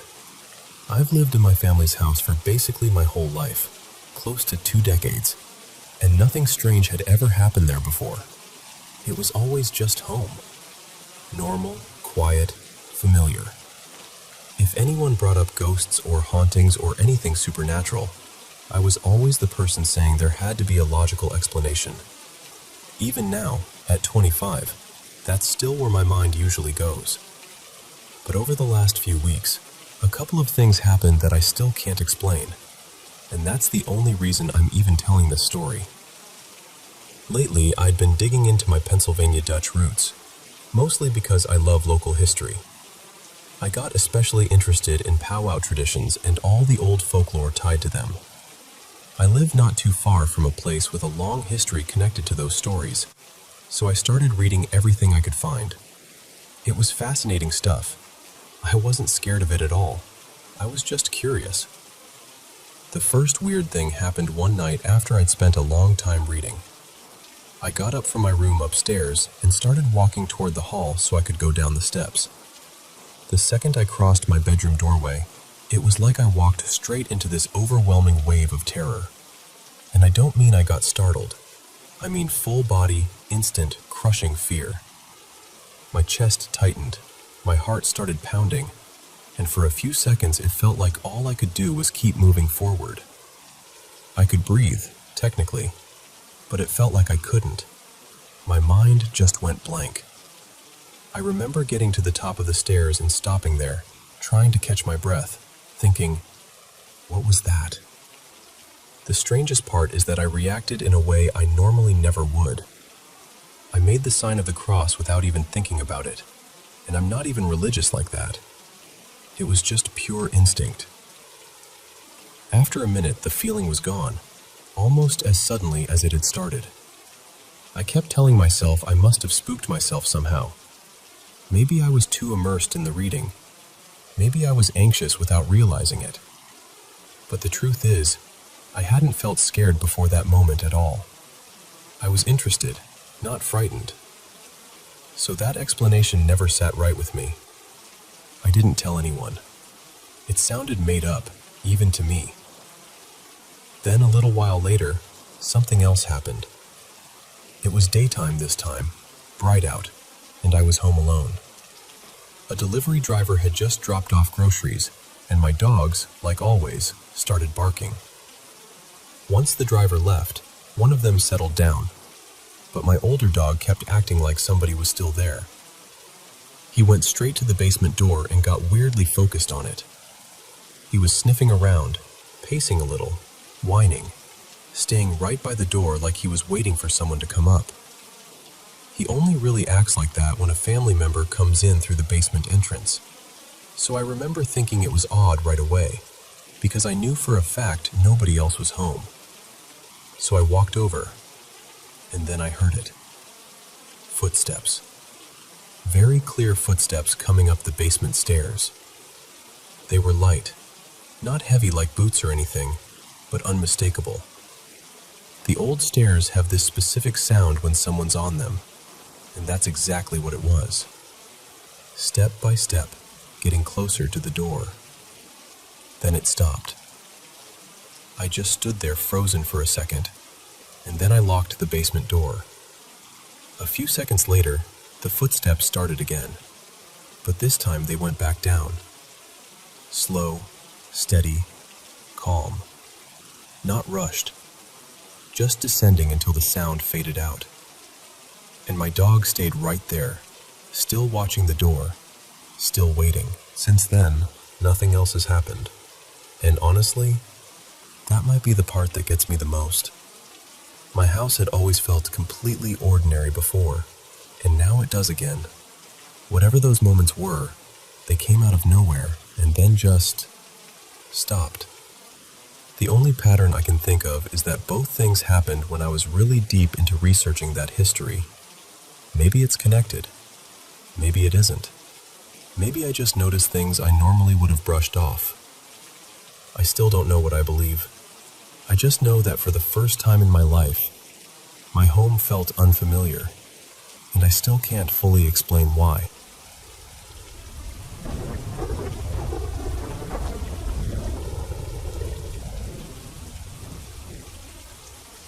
So, this happened a few years ago, when I was about 20. I met this American traveler at a bus station in Paris. His name was Luca. He was a little older than me, maybe 28, and we ended up talking while we were waiting for our bus. It was one of those conversations that feels random at first, and then, suddenly you realize you've been sitting there for ages, completely absorbed. Luca had that kind of life that instantly pulls you in. He told me he spent part of the year back in the US, in Oregon, where he stayed with his mother, and the rest of the time traveling however he could, sometimes hiking, sometimes sailing. He worked in marine equipment, something to do with designing ropes and rigging for boats. I didn't fully understand it, but it sounded fascinating. He had this adventurous, restless energy, and before we parted, we exchanged Facebook contacts and stayed in touch. At that point in my life, I had just started university. I was living in a new city. It was cold. I didn't know many people yet, and I spent most evenings alone. I wasn't really going out much. I mostly stayed in, listening to music, watching shows, drawing, playing games, that kind of thing. So when Luca and I started talking regularly, it became this strange little window into another world. Because of the time difference, we usually spoke very late at night. Sometimes I'd still be awake at 2 or 3 in the morning, just listening to him tell story after story. And every single time, it felt like he had lived 10 lives already. He'd tell me about solo hikes, storms at sea, nights in tiny ports, strange encounters in the wilderness. Once he told me that while hiking alone in the mountains, he came across wild coyotes and had to fire his pistol into the air to scare them off. I remember just sitting there thinking, what kind of life is this? It felt so far from mine, almost unreal. At first, I was just captivated. He came from this place that seemed exotic to me, and everything about him felt bigger, rougher, more cinematic. Talking to him was an escape from my quiet little routine. But after a while, his stories started getting stranger. One night, he told me that while sailing near the Caribbean, he had seen the Flying Dutchman. I laughed immediately. I thought he was joking, but he wasn't smiling. He was completely serious. So I told him, half teasing, to keep going. And he did. He said the weather had changed all at once. The sea had gone strange, heavy somehow. And then he saw this enormous old ship ahead of him. Dark, silent, like something from another century. What really unsettled him, he said, was that it didn't appear on his radar at all. At first he thought it might be some abandoned vessel drifting at sea, maybe after an accident. So he moved closer. He said it looked ancient, and even though he couldn't see anyone on deck, he could hear music coming from it. That detail really stayed with me. The idea of hearing music from an empty ship in the middle of the sea. He said something about it felt deeply wrong, so he turned away and left as fast as he could. I didn't know what to do with that story. Part of me thought, okay, this is ridiculous. But another part of me was so fascinated by the way he told it. Not dramatically, not like he was trying to impress me, just plainly, like he was describing something that had happened. And because of that, I didn't dismiss it completely. Then one night, he brought up something I had never even heard of before. The Wendigo. He said that one evening, after a long day of hiking, they'd made camp, built a fire, eaten dinner, and were sitting there talking as it got dark. And then suddenly, Luca felt that there was something else there with them. He said he saw a shape near the fire. Not clearly, not like a normal person standing there, but some kind of figure, a presence, seated close by. At the same moment, his friend looked straight at him and silently signaled for him not to react, not to stare, not to acknowledge it. So they kept their eyes mostly on each other and tried to ignore whatever was beside them. Luca told me his friend had tears in his eyes. That's one of the details that really got to me. The fear of it felt real. After a few minutes, the presence was gone. Later, his friend explained that it was a Wendigo and said you should never give it attention because attention feeds it. Ignore it, and eventually it leaves. I remember exactly how I felt while he was telling me this, because it was late, my apartment was dark, and I was already the kind of person who got a little uneasy at night. Then he joked, very casually, that maybe there was one in my attic. And I know it sounds silly, but I was genuinely terrified. I barely moved after that conversation. I lay awake until morning, staring into the dark. What made it so disturbing wasn't just the story itself. It was the sincerity. He never sounded like someone trying to scare me for fun. He sounded like someone telling me the truth. The last part is the one I still think about the most. Luca lived part of the year with his mother in an old house in Oregon. He told me from the very beginning that the house was haunted, but he said it so calmly that it almost disarmed me. He talked about it the way someone might talk about a leaky faucet or a creaky floorboard. Just a fact of daily life. He said he and his mother had learned to live with whatever was there, that you had to respect the place, respect the people who had been there before, and not fight everything you didn't understand. There was one area of the house he especially hated, the basement. He told me that when he was younger, he had felt something hostile down there. He said he once saw a face watching him from the dark, and that there was a large black mark on one of the stone walls that seemed to hold all the bad energy in the room. After that, he avoided going down there whenever he could. Naturally, I was curious, so one day I asked him to show me the house over video call. It was nighttime for me and afternoon for him. He started walking around, showing me little things that had become normal to them. Small bowls of salt placed in certain corners, mirrors on the window ledges. He explained that his mother believed they helped with the energy in the house. Then he passed through one room and said, very casually, "The lights switch on by themselves sometimes. We just turn them off when we notice." And sure enough, a lamp was on for no apparent reason. He went into the living room and showed me this heavy wooden cabinet. He said the drawers always slid open on their own, and that he and his mother were used to pushing them shut whenever they walked by. A couple of them were open while he was filming, so he closed them. One of the drawers had nothing in it except a Bible, which at the time I found strangely funny. Then he brought me to a hallway. There was a trap door in the floor leading down to the basement. He didn't open it. He just stepped closer to show me. And the moment he did, my phone started going crazy.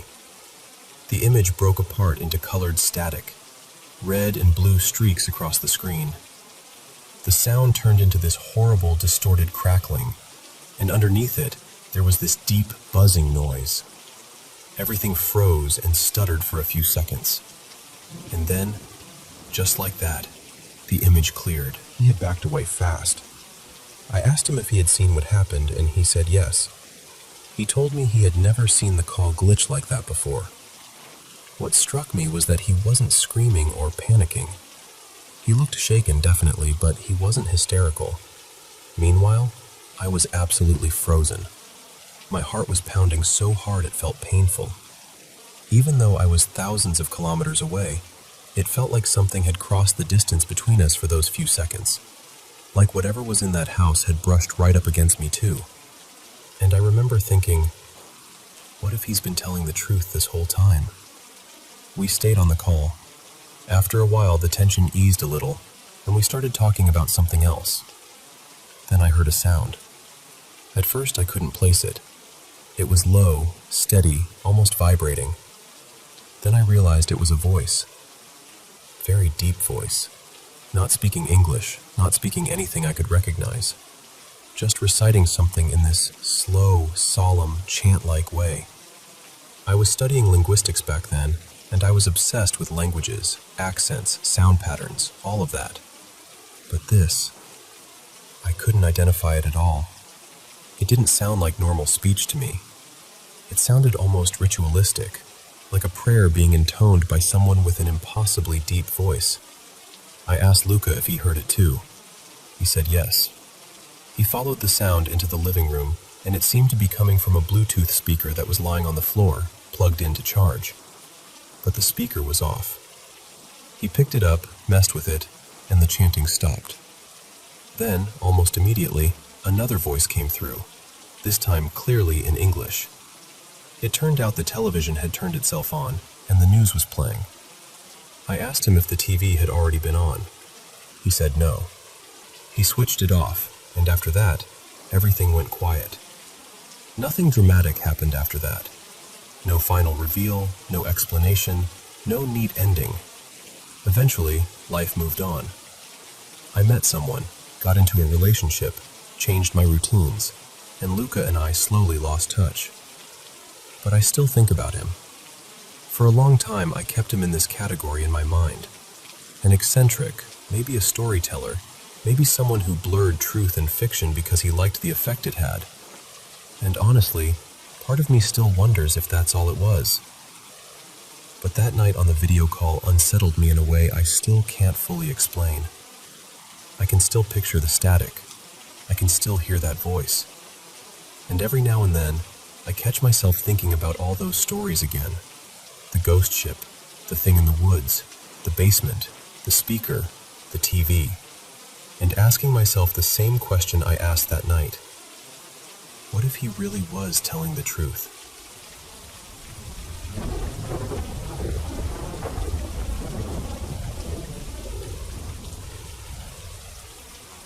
I need to tell you about something that happened to me, because even now, I still can't fully explain it. At the time, I was in a really bad place mentally. I'd just come out of the end of a long relationship, almost a decade, and it completely broke me. On top of that, I was serving time.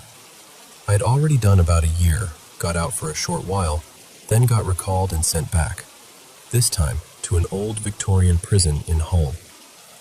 Somehow, I managed to get a cell on my own, and honestly, that probably helped keep me together more than anything else. I wasn't taking drugs. I wasn't losing touch with reality. Nothing like that. I was just hurting deeply. Properly low. The kind of low where your mind goes to dark places, even when you don't want it to. Anyway, this happened late one night, around 1:45 to midnight. I'd switched the TV off and was trying to get to sleep. The cell wasn't completely dark because the yard lights came through the bars, so I could still make out the room. I was lying flat on my back, looking up toward the ceiling, with the wall to my left and the rest of the cell open on my right. My eyes had only been shut a few minutes. I wasn't asleep. Maybe I was just starting to drift, but I was definitely not gone. Then I opened my eyes, and there it was. Standing right over me was this figure, about 3 or maybe 4 feet tall, thin, shaped like a person but not really human looking. It was completely black. Not just shadow black either. I mean the darkest black I've ever seen in my life. No face, no eyes, no detail at all. Just this solid, unnatural darkness leaning over my stomach, close enough that it should have been touching me, but it wasn't. I reacted instantly. I shot up, slammed myself against the wall, and scrambled to the end of the bed where the light switch and TV were. I was yelling, swinging, kicking, throwing punches, full panic, pure terror. But every time I tried to hit it, my hands just went straight through it. Like there was nothing there physically, even though I could see it as clearly as anything else in the room. That's the part that still gets me. It didn't jump back. It didn't react. It didn't rush at me. It just stayed there, perfectly still, in the exact same position. Then it started to fade. Slowly. Not instantly. Not like something in a dream where it just disappears and you wake up confused. It took maybe 10, maybe 15 seconds to fully go. And I was wide awake the entire time, absolutely hysterical, heart pounding so hard I could hear it. Once it was gone, I turned the TV back on just to ground myself, to check the time, to prove to myself I was really awake. It was 12:01 a.m. The next day I told the prison officers, and they just laughed it off. Said it was sleep paralysis. But they didn't really listen to what I was saying. I kept telling them I wasn't paralyzed. I moved straight away. I jumped up. I ran. I fought. One of the prison chaplains offered to bless the cell, which honestly unsettled me even more. Because why offer that unless he'd heard something similar before? Then I found out something else. Another prisoner had taken his own life that same night. When I heard the rough timeline from staff checks, it sounded like it could have happened not long before, or not long after, what I experienced. Now, I'm not saying the two things were connected. I honestly don't know what to think. But once that thought got into my head, I couldn't shake it. For the next 4 months of my sentence, I slept with the light on every single night. And sometimes, even when there was nothing there, I could still feel a presence in the cell. You know that feeling when you just know someone else is in the room, even if you can't see them? It felt exactly like that. I've never experienced anything like it before, and never since. I'm not even someone who goes around believing in ghosts or spirits. I've always tried to be rational about things. But this felt real. And I still don't know what it was.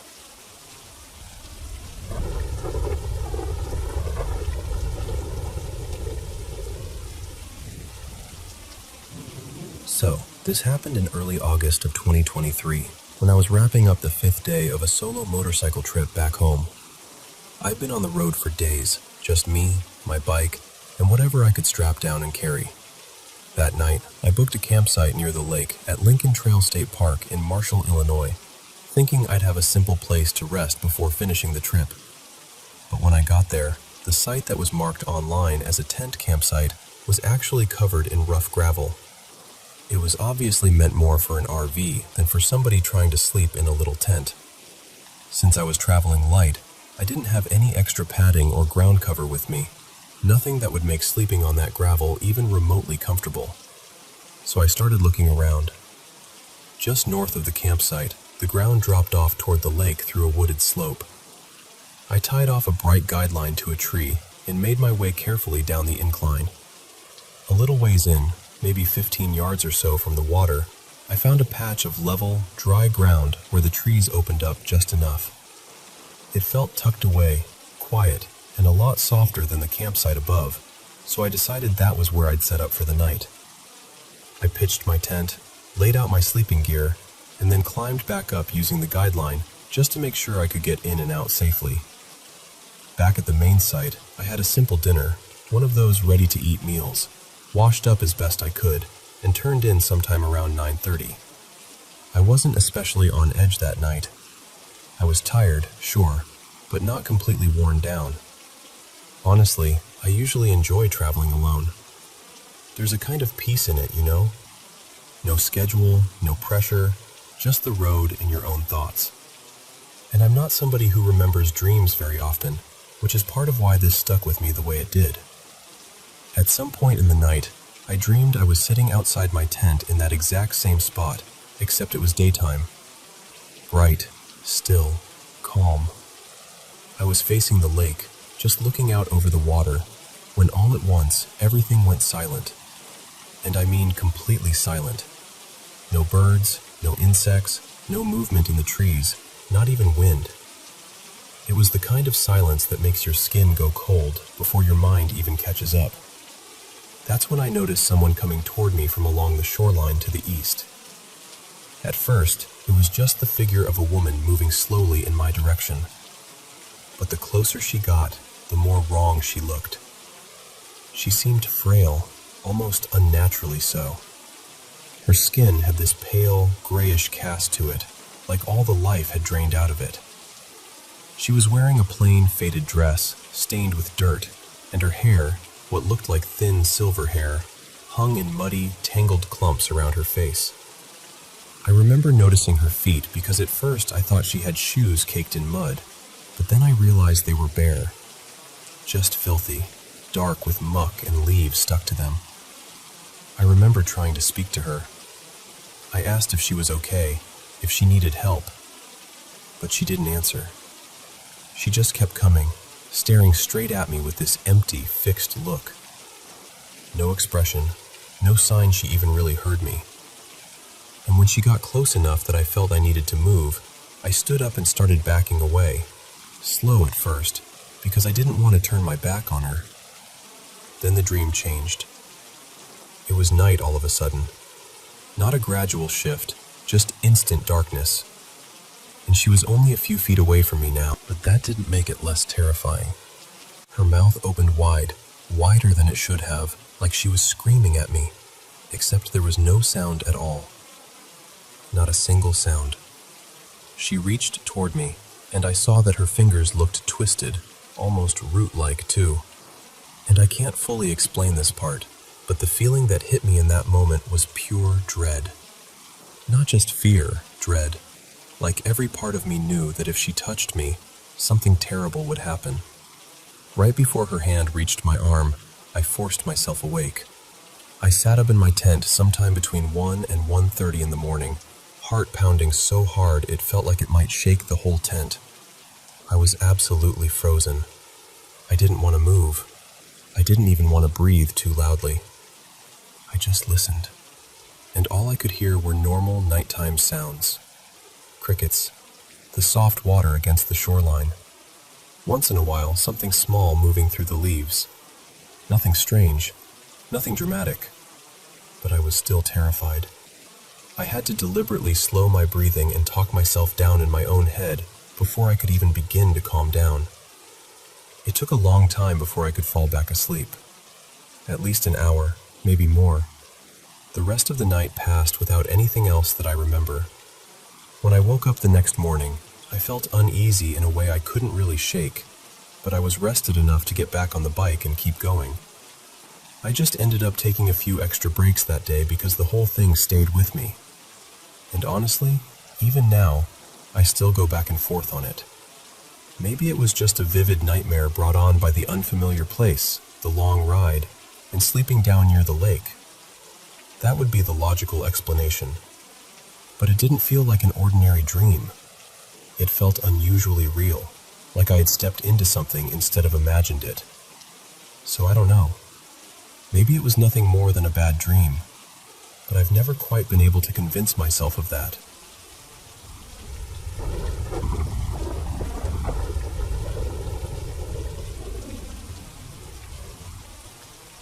You know, this happened more than 20 years ago, back when I was studying electronics. In those days, I never went anywhere without music. This was long before streaming, of course, so my soundtrack came through a cassette Walkman. Mine was a slim, old Sony model with a key lock switch on the side, and that little detail matters more than you'd think. Every day I followed the same route to school. Part of it meant crossing a wide, busy boulevard just before I arrived. And like a lot of young people, I thought I was invincible. Instead of using the pedestrian crossing, I'd usually cut across the road a good 40 or 50 meters before it. Looking back, it was such a reckless thing to do. That day was completely ordinary at first. I'd eaten at home, put on my headphones, pressed play, and headed out like always. I reached the usual spot where I crossed the boulevard, and without really thinking, I stepped forward. And then, right at that exact moment, the music stopped. Not faded out, not crackled. It just stopped. So I stopped too, with one foot hanging just a few centimeters from the street.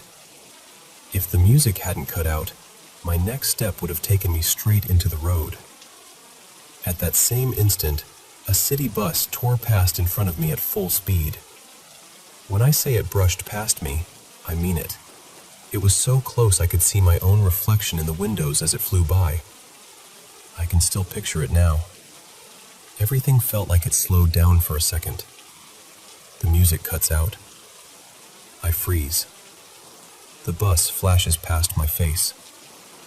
It all happened in less than a heartbeat, but it felt endless. I remember thinking, my God, I nearly got myself killed. Then the shock hit me all at once. I started shaking. I was furious at myself. I hadn't even looked before stepping out. I just stood there trembling, feeling sick, completely rattled, with my Walkman suddenly silent in my hands. I moved under a nearby bridge to catch my breath and calm down. My first thought was that the batteries must have died at the perfect moment. That had to be it, right? So I pulled the Walkman out from inside my jacket and tried turning it back on. Nothing. Then I noticed the hold switch was still on. That meant I hadn't accidentally pressed anything. The controls had been locked the whole time. I switched the lock off, pressed play again, and the machine came right back to life. The battery indicator showed they were still full. I just stared at it. I was already shaken, but that's when I felt truly stunned. The Walkman had shut off for no reason I could understand, at the exact second it needed to. And because it did, I stopped before stepping into the road. Call it luck, a glitch, fate, divine intervention. I honestly don't know. But whatever it was, it saved me that day. One more step, just one, and that bus would have hit me. What stayed with me most was that glimpse of my own face in those windows. So close it was like looking into a mirror. I've never forgotten it.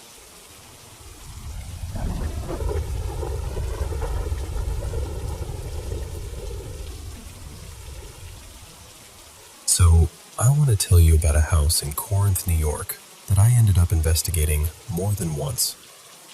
Part of the reason was simple. We got more strange, unexplainable activity there than almost anywhere else. But the bigger reason was the woman who lived there. She was deeply worried about her teenage daughter, who had gone through this sudden, unsettling shift in behavior. Mood swings, depression, things that just didn't feel like her.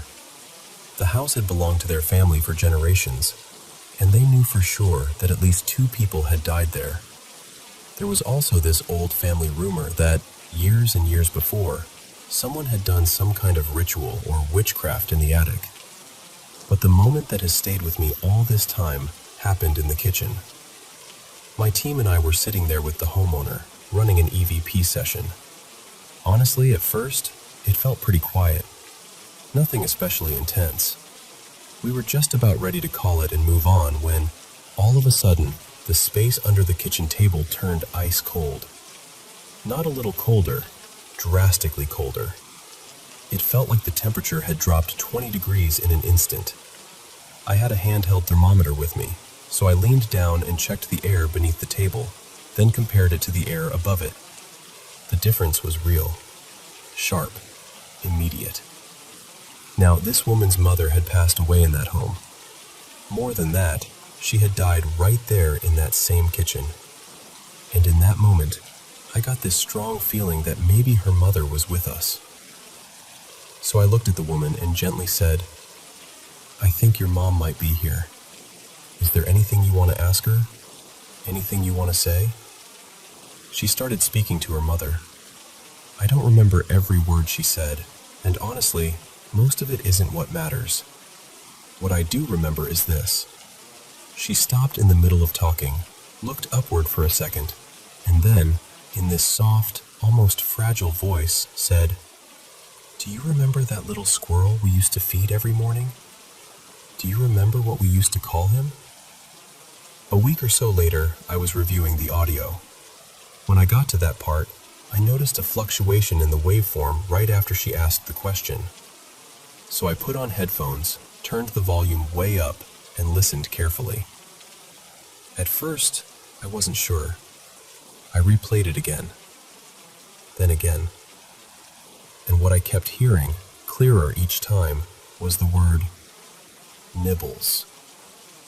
I went back to the house a few days later to go over everything we had captured. There were a few other odd bits of evidence, but nothing that came close to this. When we got to that clip, I wrote the word nibbles on a piece of paper and kept it hidden. Then I played the audio for her and asked, "Tell me what you hear." The moment the clip ended, she started crying. Before she could even answer, I put the paper in front of her. She looked down at it, and she just broke. Through tears, she told me that Nibbles was the nickname her mother had made up for that squirrel. Nobody else would have known it. Nobody. And in that kitchen, on that day, it really felt like we had reached her mother.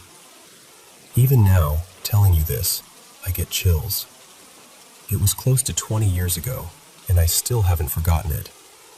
Some moments just stay with you, and that one absolutely did.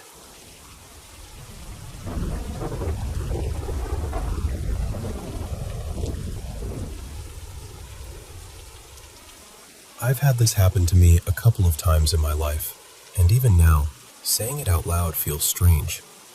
These weren't ordinary dreams. They happened when I was in that half-asleep, half-aware state, sometimes lucid, where I knew I was dreaming and could usually guide what was happening. But these moments were different. They came in suddenly, took over completely, and felt more real than anything I'd ever experienced in sleep. What makes them so hard to dismiss is that both times they seem to line up with real-world events. Big events, the kind you can actually verify. And both times, the experience shocked me awake, and I checked the time right away because I knew something about it was deeply off. I should say this too. When people go through something they truly believe is paranormal, they usually don't rush to tell everyone. At least, I didn't. The first time this happened, it involved a major national tragedy, and I kept it to myself for years. I didn't want to sound like I was trying to make someone else's suffering into my story. I still don't. But it happened, and I've never been able to fully explain it away. Back in 2001, I was in graduate school. I had a late morning class that day, so I was still asleep when it happened. I was having one of those calm, lucid dreams where everything felt light and easy, and I was fully in control. Then all at once, it changed. No transition, no warning. It was like being yanked into someone else's final moments. The whole thing only lasted a few seconds, but the fear in it was overwhelming. I can still remember the sensation more than the visuals. It felt like moving impossibly fast, faster than my mind could process. I had this vague sense of seeing through someone else's eyes, but what really came through was their terror.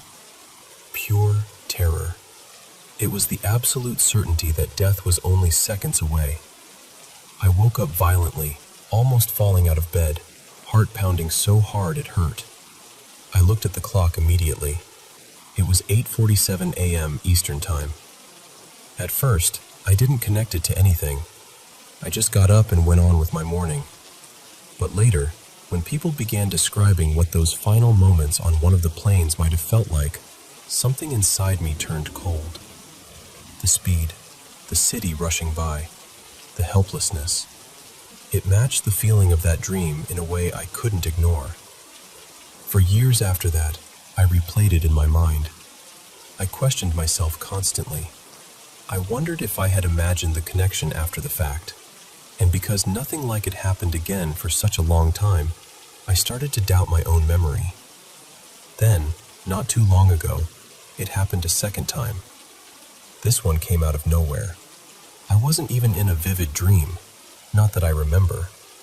It was more like another scene suddenly cut in, sharp and immediate. I found myself looking out over a bright open square, somewhere warm and sunlit, with a fountain or shallow pool nearby. It should have been peaceful, but it wasn't. The ground was shaking beneath me, and I could feel that unmistakable rolling vertigo of an earthquake. Again, I wasn't exactly myself. It felt like I was inside someone else's perspective, feeling their fear as if it were my own. But this time, unlike the first experience, the person didn't die. The moment stretched on. The panic slowly faded into frustration, then irritation, like, please, just let this stop already. That emotional shift was so oddly specific that it stayed with me. The next day, after getting distracted by an argument with my roommate, I was scrolling through the news and saw the top story: a cluster of earthquakes in Istanbul. It had happened in broad daylight there. I did the time conversion, and the moment I had checked in my room lined up almost exactly with the timing of the first quake. That was the second time I felt like I had somehow stepped into someone else's experience from very far away while in that receptive state between sleeping and waking. So now I'm left wondering whether anyone else has ever experienced something like this. Have you ever been half asleep or lucid dreaming and suddenly found yourself seeing through the eyes of someone far away, especially someone in fear? Not just seeing it, but feeling their emotions as if they were your own?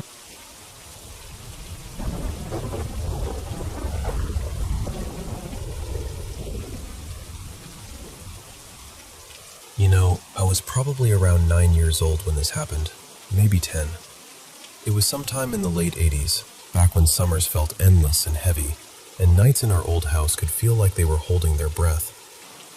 I'm in my late 40s now, and I still haven't fully made peace with what I saw that night.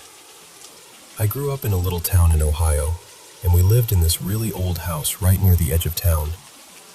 It had been a lot of things before it became a home.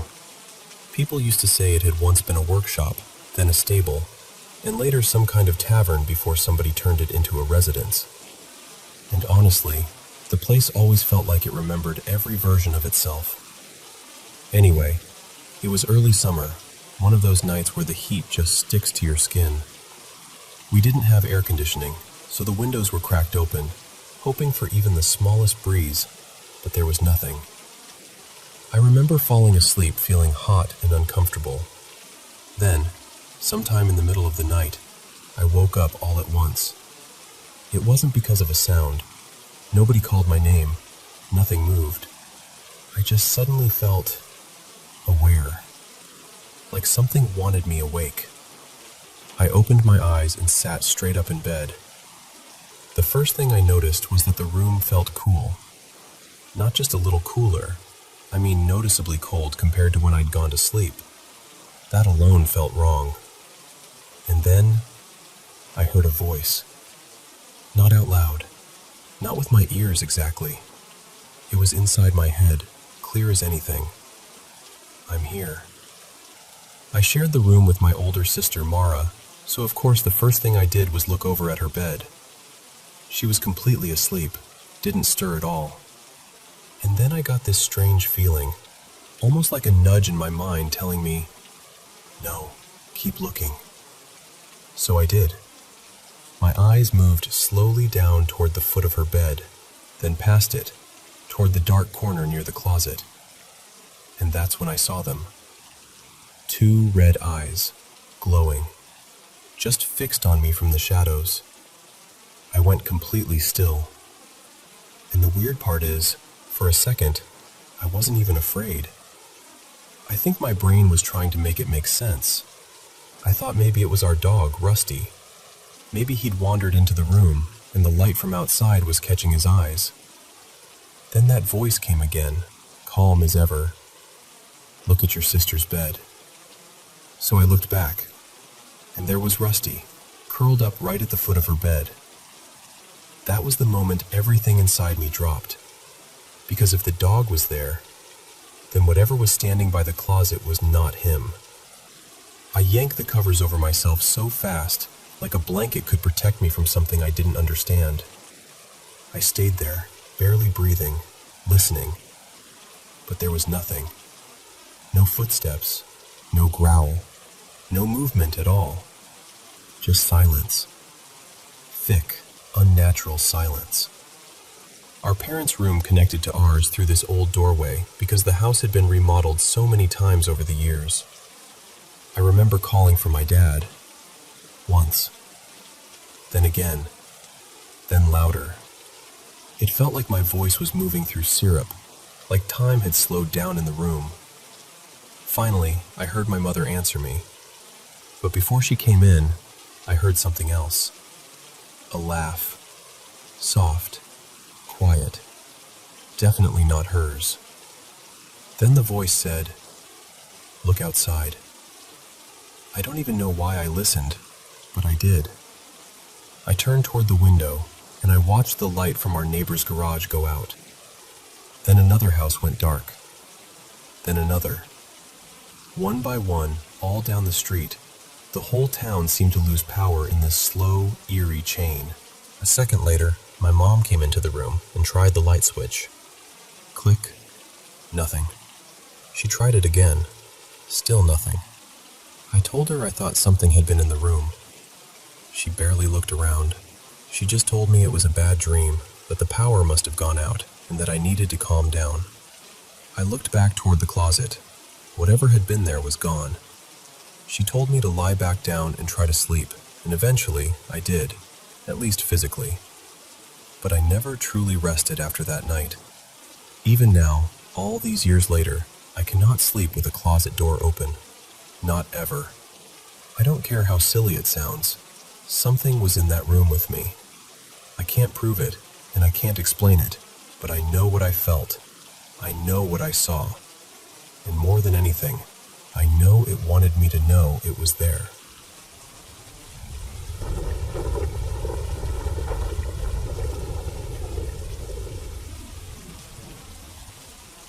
I've got to tell you about something that happened to me a few years ago that I still can't fully explain.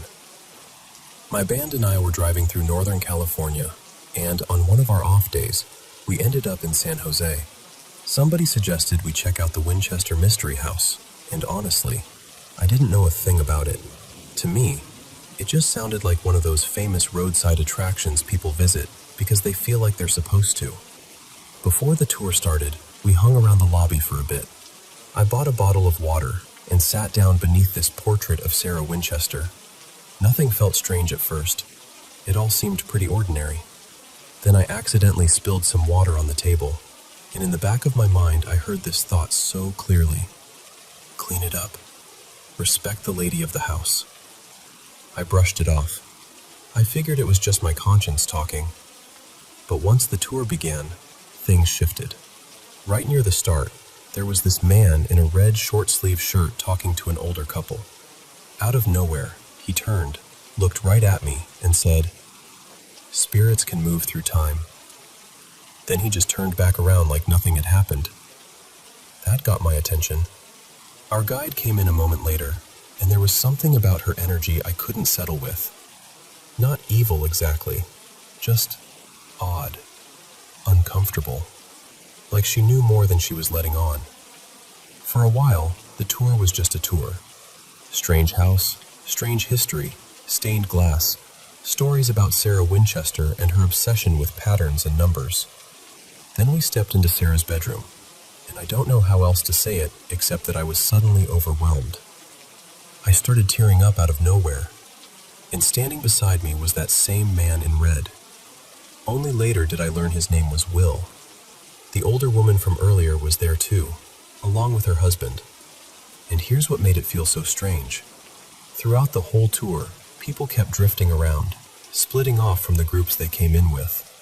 But somehow, no matter where I ended up, Will kept appearing near me. In that bedroom, as I was trying not to completely lose it, I thought about my grandmother. She died when I was 13, and I never got to say goodbye to her.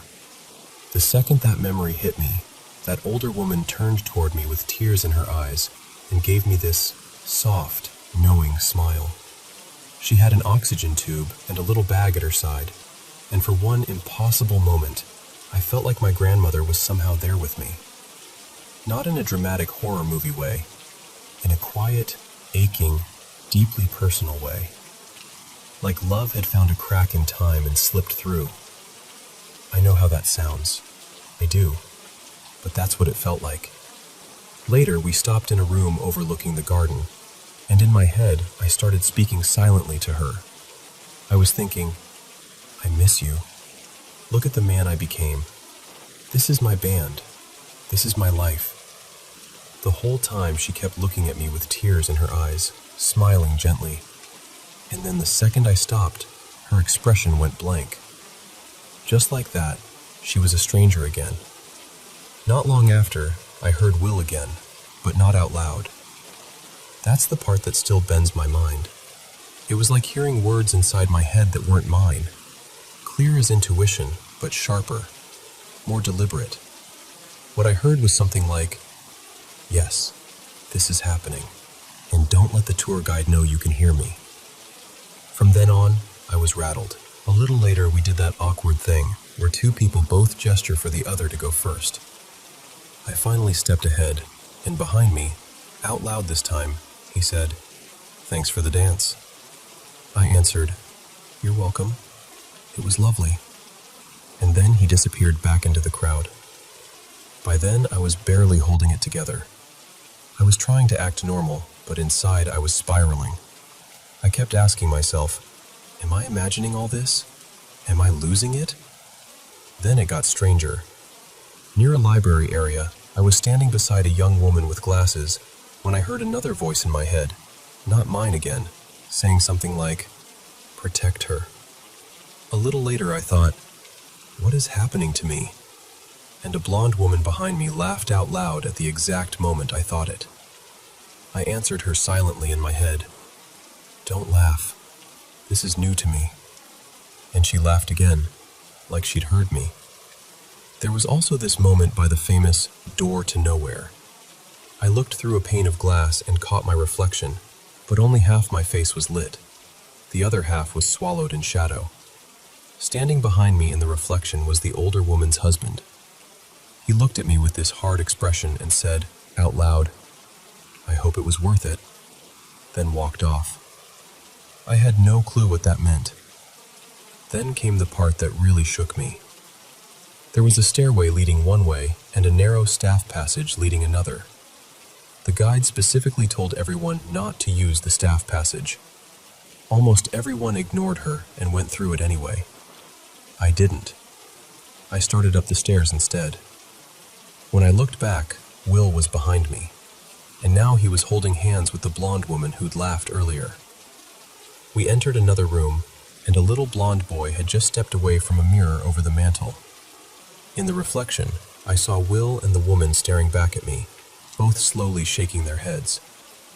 Then I heard this disembodied message in my mind. "If you have children, he'll take them from you." That one hit me like ice water. I still don't know what to make of it. Then we reached the kitchen, and that's where the guide suddenly focused on me. She mentioned water heaters, twice, and that stopped me cold, because at the time I worked as a water heater technician. Then she told the group, almost playfully, that she had a friend who liked bringing certain people to the house so they could play a kind of game, a test involving the history of the house. She said she usually won. Most of the group looked confused. I didn't. By the end of the tour, we all gathered in the last room, and the arrangement of people felt strangely ceremonial, almost like everyone had taken their places without being told. The guide said something about Star Wars, and that caught me because I've been thinking about Star Wars imagery all through the tour. Light and dark, tests, spirits, all of it. Then I looked around and realized several people near me were wearing Star Wars shirts or dark clothing, including one of my bandmates. I can't explain why that mattered. It just did, in the moment. It felt like symbolism was happening all around me, and I was the only one reading it. When the tour ended, I hurried into the gift shop, trying to find Will. I spotted him heading toward the exit, and I followed him outside. He was standing near the garden fence, and the blonde woman was walking toward a silver minivan. She called out, "Come on, Will, make it quick." I walked up to him and shook his hand. I asked him as honestly as I could, "I felt something in there. What was that? Can you tell me anything else?" He looked at me with this little half smile and said, "Enjoy the basement." Then he got into the van and drove away. And as it pulled off, I realized everyone from that strange final room formation, except the guide, was in that vehicle with him. Family, maybe. Or something else. I still don't know. I went back inside to rejoin my band, and they were all just sitting there, casually waiting for the next tour, like nothing had happened. I was still stunned, still trying to process it, and when the second tour started, our guide was the same woman from before. Only now she seemed lighter, almost smug, like some private little contest had ended in her favor. That whole day has stayed with me. I still remember it clearly. Every room, every look, every word. I think it happened in 2019, maybe 2020. I've only told a couple of people because I know how unbelievable it sounds, but I'm telling you exactly how I lived it. Maybe it was intuition, maybe grief, maybe suggestion, maybe something spiritual. I honestly don't know. What I do know is that I walked into that house as a bored tourist, and I walked out feeling like reality was bigger, stranger, and far more alive than I'd ever allowed myself to believe.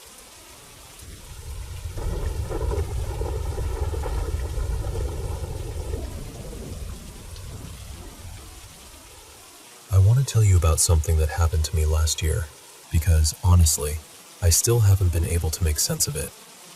At the time, there were 4 of us living in the house. Me, my older brother, my cousin Mara, and my aunt. Mara and I shared a bedroom upstairs, so I was used to knowing whether she was there or not. One night, sometime around 2:30, maybe closer to 3 in the morning, I woke up needing to use the bathroom downstairs. The room was dark, and when I looked over at Mara's bed, she wasn't in it. That didn't really alarm me right away, because sometimes she'd fall asleep on the couch in the living room. So I got up, grabbed my phone, and used the screen light to guide myself down the stairs. I was trying to be quiet at first because I didn't want to wake her if she was sleeping downstairs. But when I reached the living room, she wasn't there. That's when I stopped and really started to feel confused.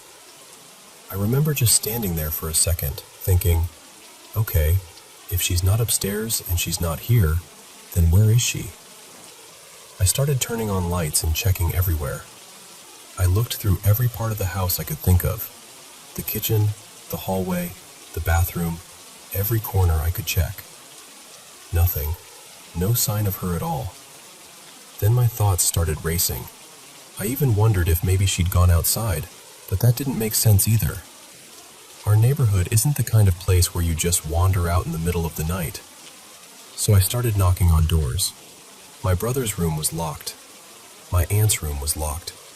I called their names over and over, louder and louder. And that's the part that really unsettles me. None of them answered. I wasn't being quiet anymore. I was making enough noise that at least one person should have yelled at me to stop. None of them are especially heavy sleepers, and I know for a fact I was loud. But I got nothing back. No footsteps, no voices, no annoyed, "What are you doing?" Just silence. I kept at it for what felt like forever, probably close to an hour. At some point, I think I stopped looking for Mara and just started making noise because I wanted proof that someone could hear me. I wanted any kind of response. But nothing came. Eventually, I gave up. I went back upstairs, got into bed, and somehow managed to fall asleep. The next morning, everything was completely normal. Everyone was home. Mara was in the kitchen helping make breakfast like it was any other day. So I asked her where she'd gone the night before, and she looked at me like I was the weird one. She said she hadn't gone anywhere, that she'd been asleep downstairs on the couch. I told everyone what had happened, how I'd searched the whole house, how I'd called out for them, how nobody answered me. And they all just kind of brushed it off. They said maybe I hadn't looked carefully enough. Maybe I was half asleep. Maybe I imagined parts of it. And for a while, I tried to accept that. I told myself maybe they were right. Maybe I was groggy and panicked and not thinking clearly. Even though deep down, that explanation never really sat right with me. Then something happened again. Not to me this time, to my mom. And it brought the whole thing back. She searched the whole gym and couldn't find a single person. So she stepped back outside and asked someone passing by where the kids were playing badminton. And the person pointed right at the gym and said, "Inside." My mom went back in, and suddenly the place was full. Kids, noise, activity, everything exactly where it should have been, like it had been that way the whole time. When she told me that, I got chills, because it felt way too close to what happened to me that night. That same feeling of being somewhere familiar, searching, and somehow not finding what should have been right in front of you. I still don't know what to call it. I don't know if it was stress, exhaustion, some kind of strange mental lapse, or something I can't explain. But whatever it was, it didn't feel normal. And the fact that something so similar happened to my mom makes it even harder to shrug off. So yeah, I still think about that night. And I still can't decide what scares me more, if it was real or if it wasn't.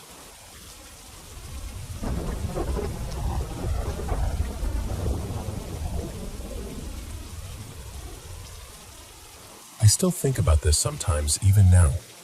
It's been about 20 years, and for some reason, that memory never really left me. I was probably around 11, maybe 12 when it happened. We were living in the Philippines then, and summer had this very particular feeling to it. Everything moved slowly. The afternoons felt endless. The sunlight came in thick and golden through the wooden windows, and you'd hear mangoes dropping onto the roof outside like little warning knocks from nowhere. My older brother Marco and I shared a bedroom on the second floor. The room had this wooden divider in the middle, but during the hotter months, we'd take it down and slide both doors open to let the air move through. We always hoped for that cool breeze from the north.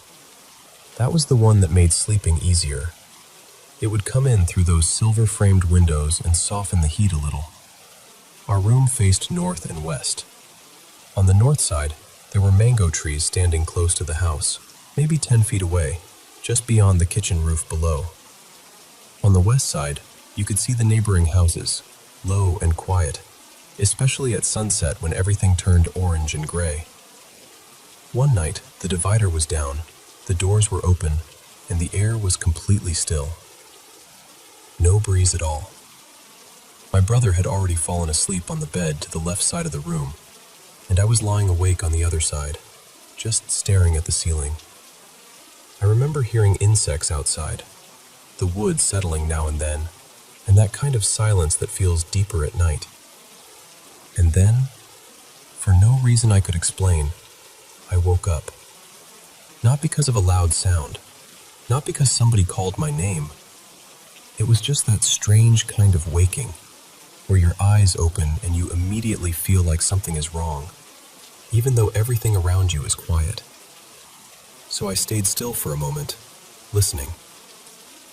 Nothing. No voices, no barking dogs, no movement from outside. I tried to go back to sleep. I kept staring into the dark, waiting for my eyes to adjust. And that's when I saw them. 2 small red dots outside the northern window. They weren't moving. They were perfectly still, evenly spaced, just suspended there in the darkness like a pair of eyes looking in. I can still remember the way my whole body went cold. I didn't scream. I didn't move. I just lay there pretending I hadn't seen anything, because somehow that felt safer. I closed my eyes and tried to force myself back to sleep, but of course I couldn't. I stayed awake for what felt like hours, just waiting for the sky to lighten. When morning finally came and the room started to fill with that pale, early light, I looked again. They were gone. At breakfast, I told my parents what I'd seen. My mom listened, smiling in that calm way she had, and told me it was probably just a reflection from the control switches in their room. There were little red indicator lights on them, and she said maybe with the divider gone and the room opened up, I was seeing those lights reflected in our window from a strange angle. Honestly, it sounded reasonable. Their room was directly across from ours, and the explanation made enough sense that I accepted it. That same week, we went to stay with my grandparents for a few days, which was something we often did. I spent the whole time playing with my cousins, running around outside, getting dusty, staying busy. And little by little, I forgot about the red eyes. Until we came back home. The very first night we were back, it happened again. I woke up the same way. No noise, no reason, just that sudden awareness. And immediately, I remembered what I had seen before. This time, I told myself not to be scared. I told myself it was only the reflection. I even turned my body slowly, pretending I was just shifting in my sleep, and looked toward the window with barely open eyes. 2 red dots. Still, evenly spaced, watching. That scared me enough that I finally got out of bed and went to ask my mother for a glass of warm milk. She got up without complaining, like she always did, and came downstairs with me. While I was drinking, I asked her if she could please turn off the lights on the panel because the reflection was frightening me. She took me back upstairs and showed me the switches in their room. 2 little red lights were glowing. She pointed at one and said, "This one's your father's phone." Then she pointed at the other and said, "And this one's mine." She switched them both off, and the red lights disappeared. Then she told me, very softly, "Go check now." So I looked toward our window, and the red eyes were gone. She kissed my forehead after that, and told me I just had a vivid imagination. She said that kind of imagination would someday become something beautiful. And for a while, I believed her. I really did. After that, a few weeks passed, and I stopped thinking about it. I slept normally again. Whatever fear I had felt started to fade, because in my mind, I had already solved the mystery. Then one night, it happened again. The same sudden waking, the same silence, the same feeling of dread before I even opened my eyes fully. I turned my head toward the northern window, and there they were. The red eyes had come back. But this time, I didn't panic right away. I was older now by a few weeks, braver in that way kids can be when they think they understand something. I turned to look toward my parents' room, expecting to see the little red panel lights glowing again. But when I looked, every single light was off.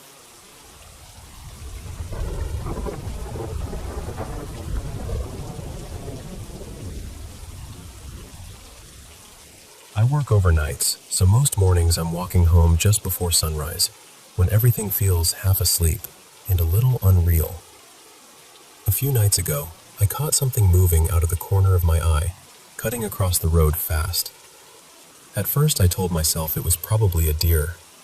I live in a tiny Midwestern town, and at that hour, you get used to seeing all kinds of wildlife out and about. So I tried not to think too much of it. I'm a single mom, and my little boy, Mason, is 6. On weekends, my mom keeps him for me sometimes so I can catch up on sleep and pick up extra shifts. That night, I was just focused on getting home like always. But after a while, I started hearing this strange shuffling sound behind me. It wasn't loud, but it was enough to make the hairs on the back of my neck stand up. I took my earbuds out right away. There's a hotel near the road I walk, and with all the road work happening lately, there have been a lot of out-of-town workers staying there. Maybe that sounds judgmental, but when you're walking home alone in the dark, you don't take chances. I looked around, listening hard, but there was nobody there. No footsteps, no voices, nothing. After a minute, everything went quiet again except for the crickets and frogs, and I told myself I was just being paranoid. But then I turned onto my road, and that's when I heard it. It was this distant sound that almost reminded me of a scream, but not quite. It happened every few seconds, the exact same way, from what sounded like the exact same spot every time. At first I thought maybe it was an animal, like a rabbit caught by a fox or something. That happens around here. But this was too steady, too repeated. Real animals don't sound that precise. I can't explain it any better than that. It just felt wrong. I didn't run. I didn't speed up. I'd heard enough stories growing up to know that if something feels off out there, you don't call attention to yourself. So I just kept walking at the same pace, acting like I didn't hear a thing, even though every instinct in me was screaming to get home. Ever since then, I've been terrified to make that walk. But I don't really have another option. I still work nights, and I still have to get home somehow. Every time I pass those trees now, I feel like something is watching me. And here's why I think whatever it is didn't stay outside. A few mornings later, my mom had Mason with her again so I could rest after work. I got home around 5, sat down in the living room, and turned on the TV to unwind. I had only been there a few minutes when I heard, clear as day, "Mama," coming from my son's bedroom.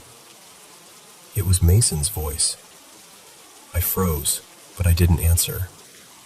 I knew he wasn't there. I knew he was with my mom. A little later, I heard it again. "Mama." Same voice, same room.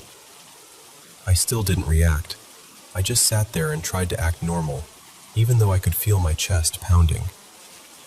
Since then, it's happened more than once. Sometimes I'll hear Mason's voice from another room, even when he's sitting right there with me in the living room. The strangest part is that he never reacts. Not once. It's like he doesn't hear it at all. Like I'm the only one it's talking to. Then there's the knocking. No one on the porch. No one by the road. Nothing. I don't know what this is. I don't know why it sounds like my child. And I don't know what I'm supposed to do when something outside starts sounding like it already knows its way inside my home.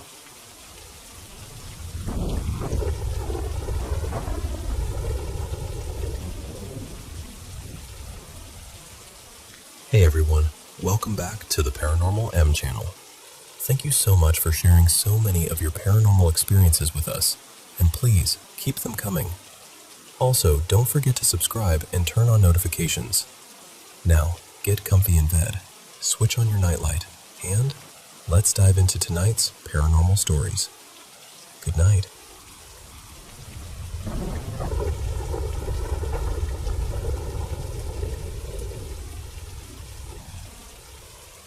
I wanted to share something that happened to me because, honestly, it felt so unusual that I still don't quite know what to make of it.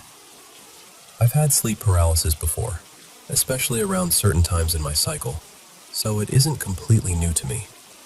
Usually, it's pretty straightforward. I wake up, can't move for a little while, panic a bit, then eventually pull myself out of it. Every now and then, I'll drift into something that feels almost out of body, but nothing that ever left me this shaken, or this curious. The night before this happened, I barely slept. I'd been dealing with a stretch of insomnia, stayed awake way too late, sat through an online meeting in the morning, and by then I was completely drained. So I decided to lie down for a nap.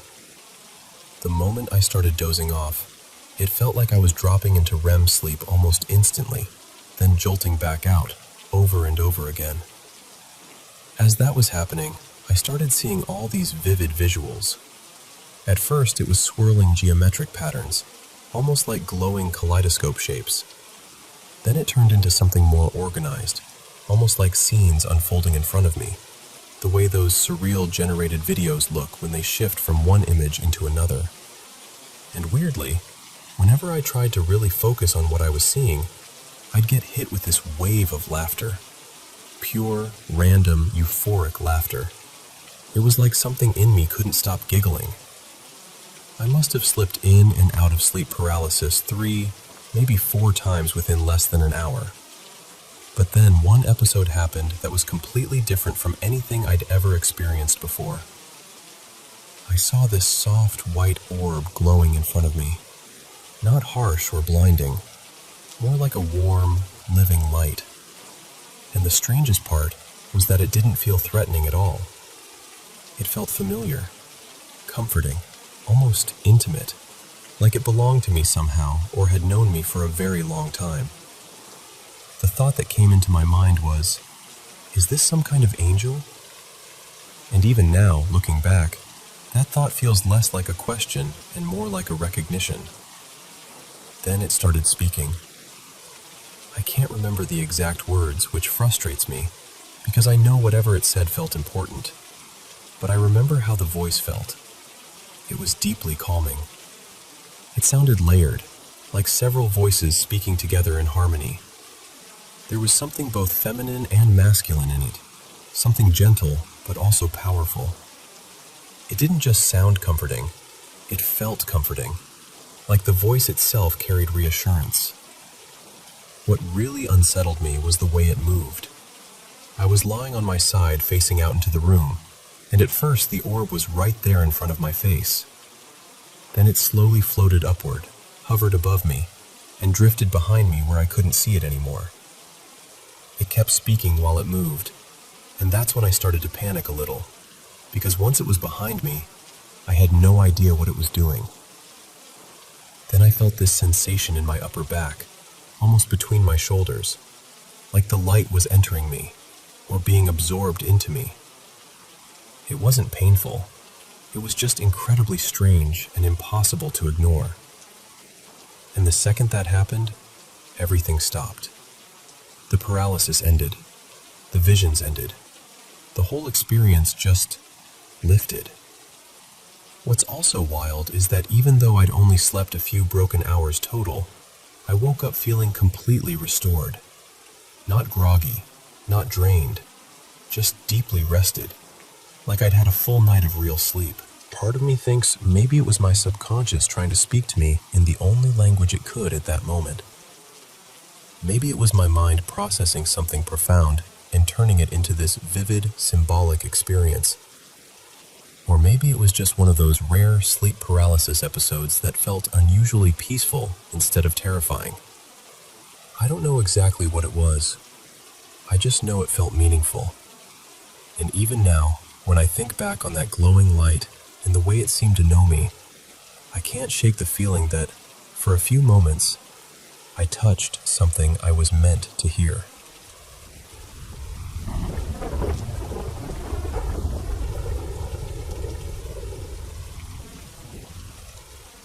So this happened when I was around 22. I was at a friend's place in Rehoboth, Massachusetts, sitting around a backyard fire with a group of people I knew well. We did that kind of thing all the time, just hanging out, talking, laughing, a few people drinking, a few smoking cigars or weed. Nothing wild. We were all pretty laid back, responsible people. At that point in my life, I'd only recently started drinking, and I'd never touched weed or anything stronger. No history of mental illness, nothing like that.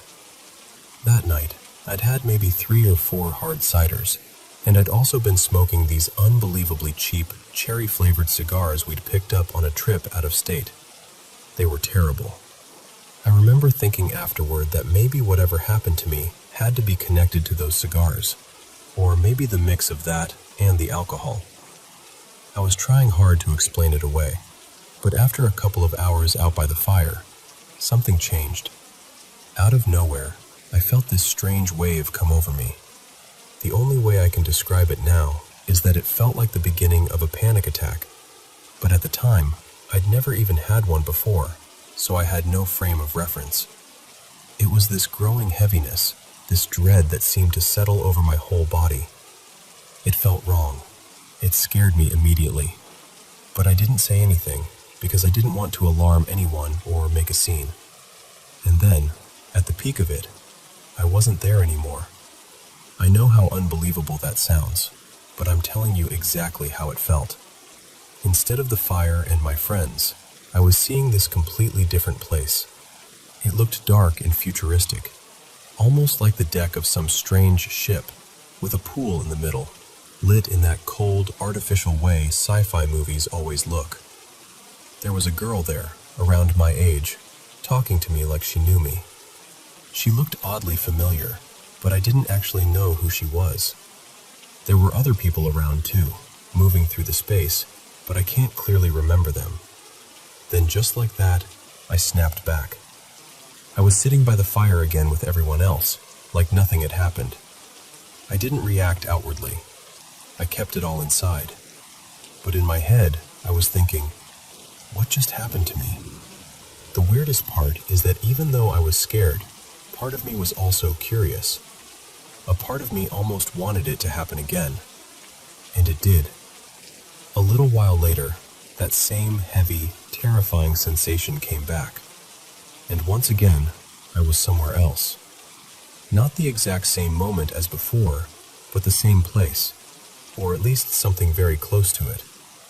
I remember moving through that dim room, trailing behind people near the water, like I was inside a scene that was already happening without me. It felt real while it was happening, more real than it should have. I don't know how many times it happened altogether, but after a while, the fear started to win out. I got to the point where I couldn't just sit there pretending I was okay anymore. So I left. I got in my car and started driving home, which was about half an hour away. As soon as I got in the car, I called my girlfriend. The phone started ringing, but almost immediately there was this awful crackling sound, glitchy, metallic, wrong. Then she picked up, and before I could even say anything, there was this bizarre noise on the line. It sounded like breathing mixed with some kind of distorted metallic feedback, almost like someone moving their tongue around in their mouth right next to the receiver. The first thing she said was, "What was that?" And honestly, for a split second, I felt relieved. Because if she heard it too, then maybe I wasn't losing my mind. I told her what had happened at the fire and asked her to stay on the phone with me while I drove. I was scared it might happen again while I was behind the wheel, and I didn't want to be alone if I crashed or something went wrong. Thankfully, I made it home fine. I went straight downstairs to my room and laid on the bed, thinking maybe whatever it was had passed. But within minutes, I felt that same sensation coming on again. The dread, the heaviness, that awful wave. And then I was back in another place, seeing another scene that had nothing to do with the room I was actually in. When it stopped, I called her again. The dialing noise did that same strange thing one more time, though not as intensely. After that, eventually, I fell asleep. And that was it. It never happened again. Not once. Not even close. I know how all of this sounds. I really do.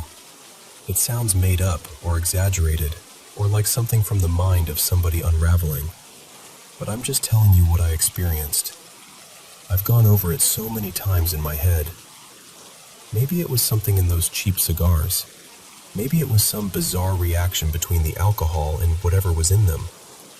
Maybe somebody slipped something to me, though I never believed my friends would do that. What I could never explain, though, was the phone. That part stayed with me. My girlfriend and I broke up years later, and every once in a while I still think about reaching out to ask if she remembers that night, especially those sounds on the call. But enough time has passed now that it would feel strange to bring it up. So mostly, I just live with it as one of those things I can't explain.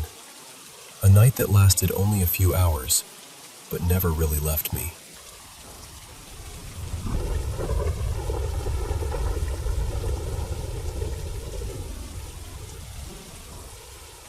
I don't really know how to explain this without sounding dramatic, but I've been carrying it around for a while, and I think I finally need to say it out loud. A few months ago, sometime after midnight, something happened that I still can't fully make sense of. It felt like this sudden shift came over me. My ears popped hard, almost like the pressure in the room changed all at once. And then there was this strange rush of energy through my whole body. Not painful, just intense, unsettling. I remember hearing songs I'd heard 100 times before, but that night they sounded different, like there was something hidden underneath them, some deeper meaning I was suddenly able to catch. It wasn't like hearing voices exactly. It was more like I could feel something trying to communicate, almost brushing up against my thoughts. When I finally went to sleep, I didn't rest well. I woke up feeling deeply uneasy, almost paranoid, like something had already started and I was behind on understanding it. That morning I heard about a helicopter incident on the news, and for whatever reason it felt connected, even though I couldn't explain why. Outside, the whole town looked off. There was this hazy film in the air, and even the sunlight looked too bright, almost electric, like the world had been turned up too high. My phone kept flickering and glitching, cutting in and out for no reason. A couple of strangers reached out to me in ways that felt weirdly pointed, asking my name like it mattered more than it should have. And people's eyes. I know this sounds odd, but they seemed different somehow. Sharper, brighter, almost reflective. By that night, things got even stranger.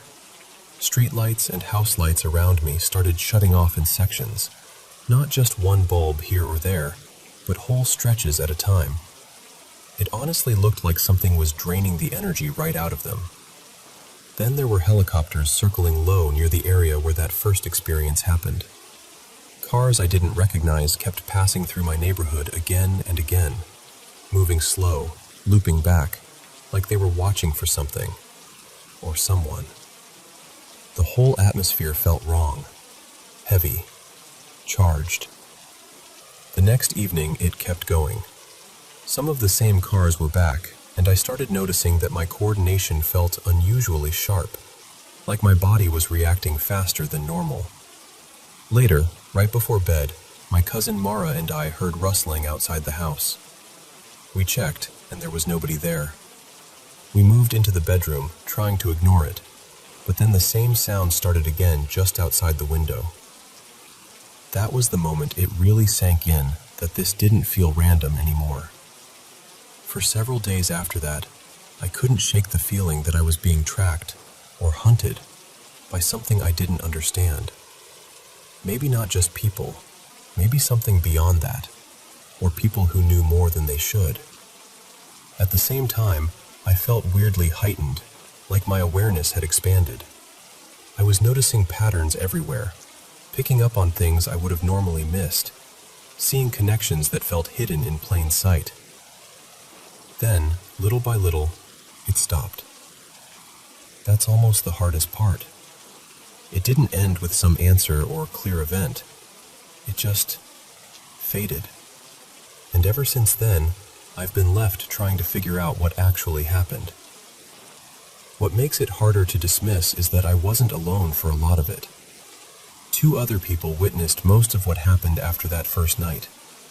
They saw the lights go out. They noticed the cars. They heard the sounds outside.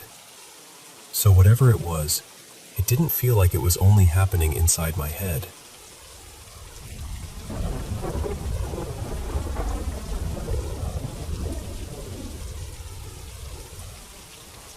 I've had vivid, unsettling dreams for as long as I can remember, going all the way back to childhood. Most of them were nightmares, but then one particular dream started repeating, and that's when things began to feel different. In that dream, I'm alone in my apartment at night. Everything is dim, almost completely black, except for a little moonlight coming in through the window because I live high up. I'm moving through the room like I'm searching for something, though I never know what it is. Then, the door slowly opens, and this shadowy figure steps inside and comes after me. I panic, jump out the window, and somehow I don't die. I just stumble, catch myself, and start running. Somehow, I always end up in a city, breathless and confused, and that's where I wake up. That same dream came back again and again for nearly 3 years. Almost every time, it followed the same pattern. He appears, I escape through the window, I run, and I end up in that city. It became so familiar that it felt less like a dream and more like a place I was being dragged back to. Even after those repeated dreams stopped, the man never really disappeared. I kept dreaming about him in different ways. At first, he was only a shadow, someone without a face. But little by little, I started seeing him more clearly. Eventually, he began speaking to me in the dreams too. The situations changed. Some dreams repeated, others were completely new. But somehow, he was always there.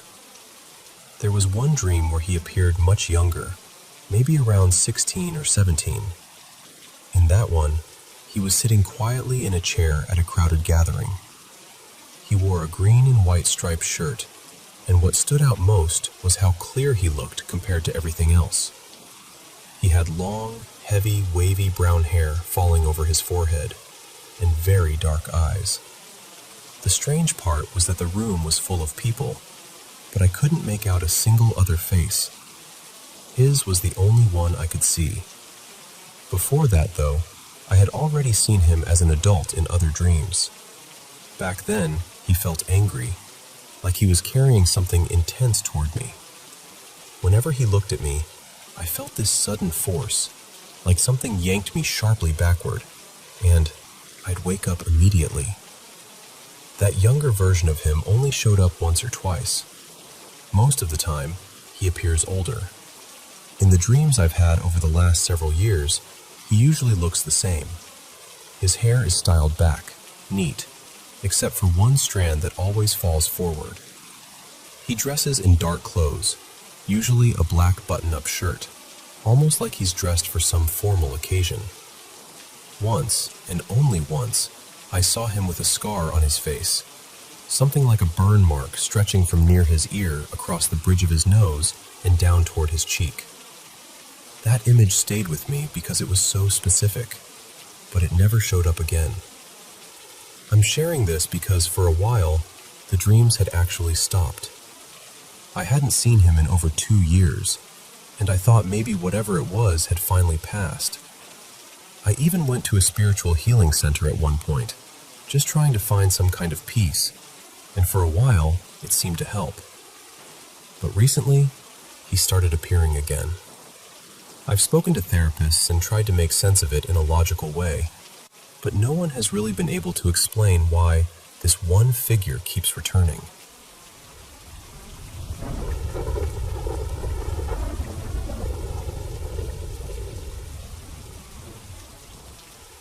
So this all happened over the span of maybe a month, and even now, when I think back on it, I still get that same feeling. It started one evening when I was out playing basketball with 3 friends at a local rec center near my neighborhood. I'll call them Jake, Sarah, and Mariah. While we were there, this dog wandered up to us. No collar, no owner in sight, but it didn't look starved or injured. It actually looked pretty well taken care of, which made it even stranger. Mariah immediately got worried and said we should take it to the shelter. I didn't love that idea because I kept thinking about how animals can end up getting put down if nobody claims them. But she felt strongly that we had to do something. By the next day, she'd made flyers, and since it was my area, I helped everyone figure out the best places to hang them up around the parks and neighborhood streets. By the time we finished, it was late. We stopped at one last corner and put up the final 2 flyers. Then we all got back into Mariah's car, trying to decide where to go eat. Mariah was driving, Sarah was in the front seat, and Jake and I were in the back. Everything had gone quiet for a second when Sarah suddenly said, really softly, "Is that a head?" I looked up, and across the street, just above this short brick wall, there was what looked like the face of an old woman staring directly at us. All 4 of us just froze. And then something happened that I still can't explain. Her face seemed to flicker with light, almost like strobes passing over it. Not bright, not like lightning exactly, just this unnatural shifting light. The weird part was, there was nothing around that could have caused it. No passing car, no flashlight, nothing. Mariah screamed and hit the gas. Because it was my neighborhood, I knew the way the street curved and where that yard opened up. So when we turned the corner, I looked over, expecting maybe to catch her moving or turning to watch us leave. But she didn't. She was still there, perfectly still, staring at the exact spot where our car had been, like a statue. That was the first thing. Then maybe a week later, it was just me, Jake, and Sarah. We were driving back to my house, and Sarah was behind the wheel. We were coming up to the last intersection before my street when both of us saw something dart across the road. The best way I can describe it is, it looked like the upper half of a man in a wheelchair, all pale beige, almost washed out looking, and it moved unnaturally fast into a driveway. Sarah saw it. I saw it. Jake somehow missed it. We parked right away, and as soon as we got out of the car, we heard it. What sounded like at least a dozen people screaming from inside the house where that thing had vanished. This time, Jake heard it too. At that point, it felt serious enough that we went and got my stepdad to come check the house with us, because we genuinely thought someone inside could be in danger. But when we checked, everything was normal. An elderly woman lived there, and she said she hadn't heard a thing. Nothing was wrong. At least, nothing we could see. A little after that, I went on a trip to Denver with my ex. She was visiting her childhood best friend for a birthday, and we stayed in the guest room at her friend's family home. The room we slept in had the thermostat, so during the night, her friend's mom came in to adjust it while we were asleep. I didn't find out until we were driving back to New Mexico, but apparently that woman told my ex she'd seen an old woman standing on my side of the bed. She said she considered herself a medium. She tried to speak to whatever she saw, and the only response she got was that the woman was a grandmother. Then it all built up to one night I'll never forget. I woke up from a dream about UFOs sometime around 4 in the morning. At first, I noticed something odd, but not scary. I saw one of my band shirts hanging over the TV in my room. I was confused because I didn't remember putting it there. Then I realized I couldn't move. I'd had sleep paralysis before, so that part wasn't new. Back then especially, it happened to me sometimes. But what happened next was unlike anything I'd ever experienced. Near the window on the left side of my room, a face started to appear. It was that same old woman from the park. At first, she looked faint, almost like an afterimage, like when you stare at a bright light too long and then still see it when you close your eyes. Not fully solid, not fully human. But every time I moved my eyes, she moved too. Wherever I looked, she followed, and each time she became clearer, brighter, more defined. I was trying to call out for my mom. In my head, I thought I was actually making noise, really shouting. I remember wondering why nobody was coming. Then the face drifted closer. The last time it stopped, it was maybe 6 feet away from me, staring directly into my eyes. And in my head, I heard a voice say, "I can hear you." Right after that, the paralysis broke. I could move again instantly. I got out of bed, rushed out of my room, grabbed the family dog with a treat, and slept on the couch beside him for the rest of the night. The next morning, or really, closer to noon, my mom asked me why I'd been making so much noise in my room during the night. And later that day, when I opened my closet, everything inside was completely torn up and out of place. To this day, it's still the strangest paranormal experience of my life. Sure, parts of it can be explained away if you really want to. Maybe the woman at the park was just some unsettling person standing in the dark. Maybe the thing in the road was an animal or a trick of perspective. Maybe that woman in Denver was just imagining things. And obviously, sleep paralysis is real. Sleepwalking is real too. I understand all of that. But deep down, I still believe something followed me for that stretch of time in 2011. Something I can't really explain, and something I've never forgotten. Even now, all these years later, it still feels real when I tell it. And honestly, Santa Fe has always felt like one of those places where strange things can happen. There's so much history there, so much weight to it. Sometimes I still wonder whether other people have seen things too.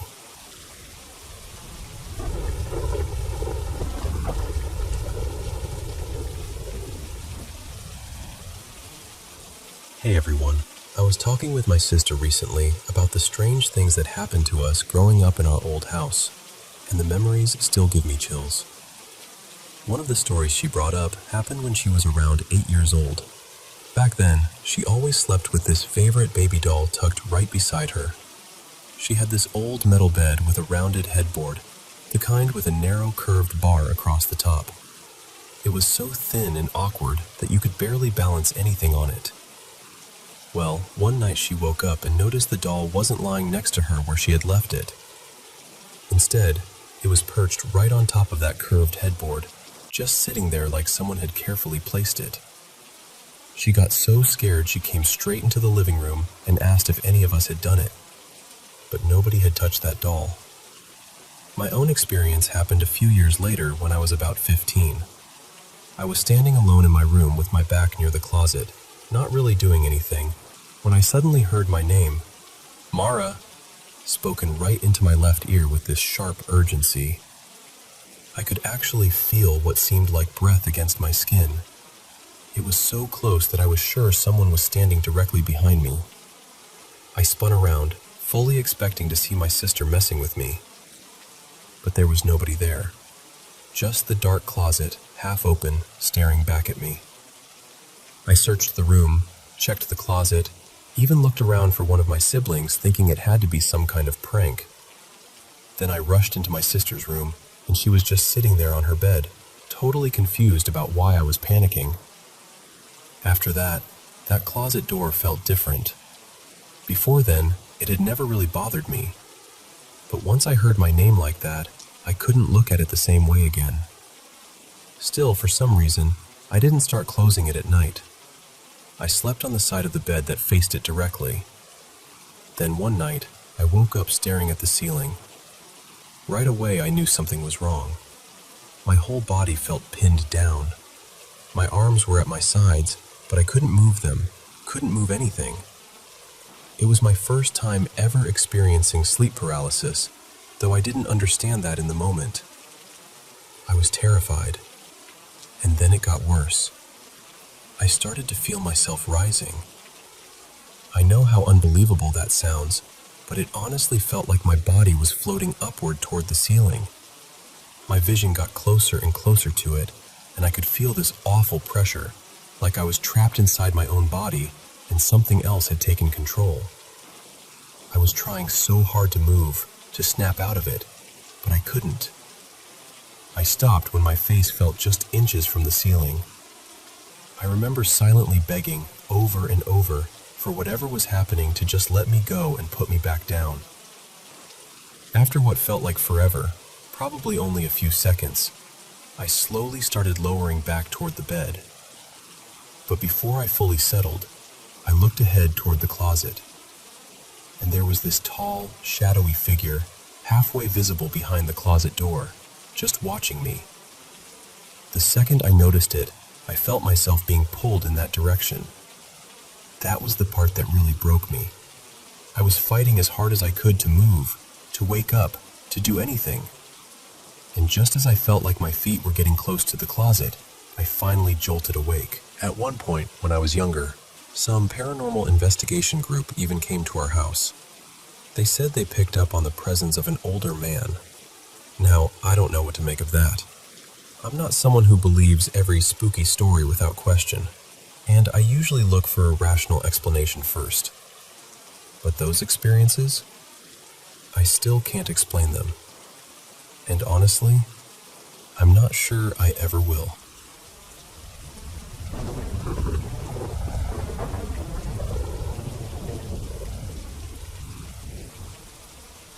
Hey, So this happened years ago, but I still remember it like it was yesterday. It was the summer of 2015, right after school let out. Our house was loud and packed, like always. 6 kids at home, plus my cousin staying with us for the season. We lived in an old 3-bedroom farmhouse in West Virginia, surrounded by open land. The town itself already had this eerie reputation. People used to say it carried old energy, and honestly, growing up there, it was easy to believe. Around that time, we'd been watching a bunch of scary movies. I think one of them was The Conjuring, maybe another paranormal movie. I can't remember exactly. One night, after my parents had an argument, my mom ended up sleeping on the couch. The next morning, she told us something strange had happened. She woke up freezing cold, which made no sense in the middle of a humid summer with no air conditioning, and the blanket she'd been using was somehow dragged halfway into the kitchen, tangled around one of the chairs. My younger sister laughed it off, but I didn't. That story got under my skin. My grandma was deeply religious, and she used to warn us that dark things could enter your life if you opened the door to them. So of course, being a teenager, my imagination took off with that. That night, all my siblings had taken over the living room floor, so I slept alone in this tiny room that used to be my grandfather's office. We had squeezed a bunk bed in there, and I usually slept on the bottom. Before I fell asleep, I remember whispering, "Grandpa, if that's you, give me some kind of sign." He had passed away years earlier, and I guess I was hoping for comfort.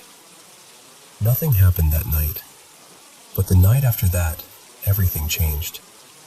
I woke up suddenly, and right away I knew something was wrong. My face felt burning hot, my whole body was tingling, and I couldn't move at all. Not my arms, not my legs, not even my voice. All I could do was move my eyes. I remember trying so hard to call for help, and nothing came out. I don't know how long it lasted, but it felt endless. The next morning, I told my family, and nobody believed me. They said it was probably a nightmare, or that I was half asleep and imagining things. So I tried to believe that too. But then it kept happening, night after night. At first, I didn't see anything. It was just that same terror, waking up trapped in my own body. After a couple of weeks, I got so scared of sleeping alone that I begged my sister to switch places with me. I took the top bunk, she took the bottom. That night, it happened again. And when I finally came out of it, I tried to mess with her a little. I started counting down in Spanish to scare her. But then, in the middle of it, I felt myself lose control again. My body locked up, and I couldn't stop talking or move at all. It terrified both of us. By then, I was exhausted in a way I can't really describe. Not just tired, drained. Like sleep wasn't helping anymore. Like something in me was being worn down. I begged my parents to take me seriously, and the only solution they offered was to let me sleep in the living room instead. So I did. That was the first night in weeks that I woke up feeling rested. But then my grandma noticed bruises on my upper arm, clear marks, like fingers had grabbed me hard. And what made it worse was that I'd fallen asleep on the couch, but woke up on the floor several feet away from it. That scared me more than anything, and from there, it got worse. Every night, I'd wake up frozen and feel pressure at the foot of the bed, like something heavy had climbed onto it. Then, little by little, I'd feel it getting closer. The mattress would shift, the springs would creak. It felt like something was moving on all fours beside me, inching its way toward my face. I never fully saw it, but I felt every bit of it. One night, I felt something drag my arm down the bed and brush my hair away from my face. And then there was this crushing weight on my chest, so heavy I could barely think. I honestly believed I was being haunted. Finally, I told my grandma everything, every detail. I expected her to dismiss me like everyone else had, but she didn't. She just listened, really listened. And then she looked at me and said she was sorry I was going through it. That night, I went to bed expecting the same nightmare. but it never came. The next morning, I woke up with sunlight in the room, calm for the first time in months. My grandma was standing at my door, and the first thing she asked was, "Did anything happen last night?" I told her no, and she said, "I prayed for you." And that was it. After all those nights, all that fear, it just stopped. Completely. I've never experienced anything like that again. I still can't explain it. Maybe it was sleep paralysis. Maybe it was something darker. I honestly don't know. But I do know how real it felt, and I know I'll never forget that summer.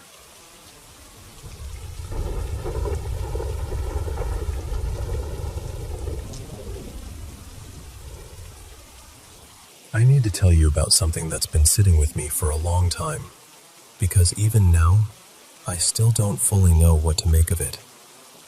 My old best friend, Jamie, died in December 2024. He was 26. I believe it may have been suicide, but his family never confirmed anything, so I've been left with that uncertainty ever since. We hadn't been close for the last few years before he died.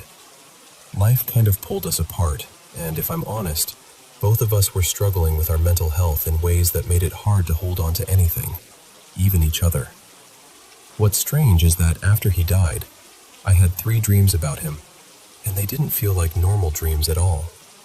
I usually don't remember dreams properly.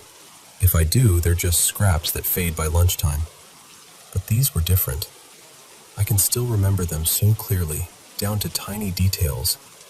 They felt less like dreams and more like memories I somehow lived through. The first one happened in January 2025. It was short, almost stupidly simple, but that's part of why it stuck with me. I was walking through this school building that looked a lot like the one I'd worked in not long before.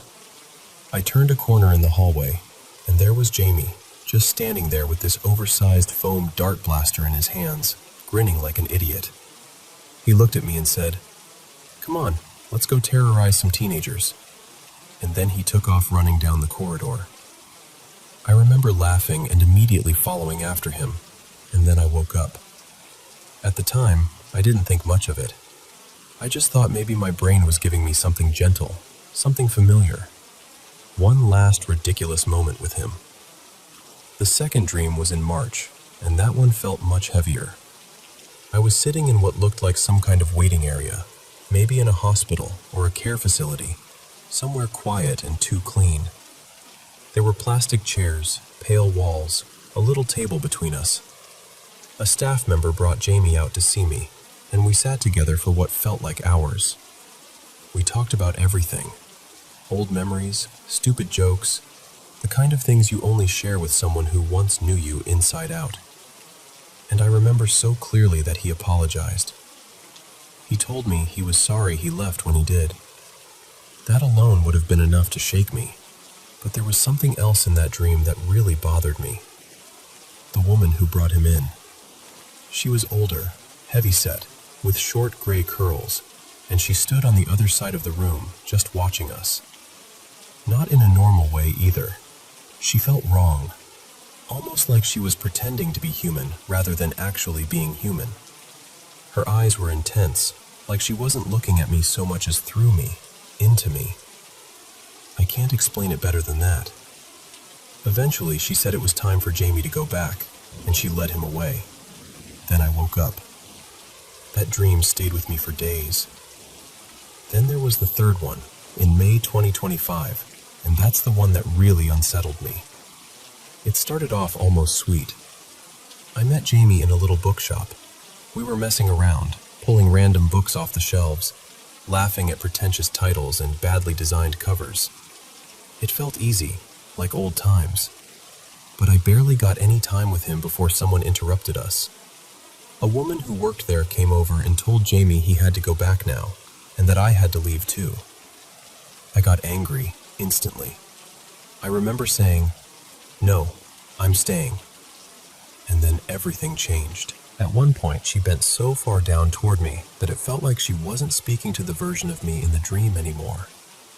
It felt like she was talking directly to me, the real me, outside of it. like she was breaking through whatever wall separated the dream from waking life. I was terrified, but I still kept saying I wasn't leaving. Then she said we could play a game. If I won, I could stay. So I agreed. The game had 3 rounds. In each one, I either had to escape from something chasing me or destroy the right object before I was caught. I never actually saw what was after me, and somehow that made it worse. It felt ancient, nameless, like something I wasn't supposed to understand. In the first round, I managed to get away. In the second, I found the right object and smashed it before whatever was coming reached me. Then, while I was waiting for the third round to start, someone handed me a note. I can still picture the words on it. It said, "Nothing good will come from you winning. We're ending this now. Leave." And right after that, I was forced awake. When I woke up, I had this splitting headache that lasted the rest of the day. Nothing helped. Not painkillers, not food, not water, not going back to bed. It just sat there like the dream had followed me out. The first 2 dreams felt comforting in a strange way. Whether it was really Jamie reaching out, or just my mind trying to give me some peace, I could live with that. They felt gentle, like maybe, somehow, everything was okay. But that third one didn't feel gentle at all. That one felt like I went somewhere I wasn't supposed to go.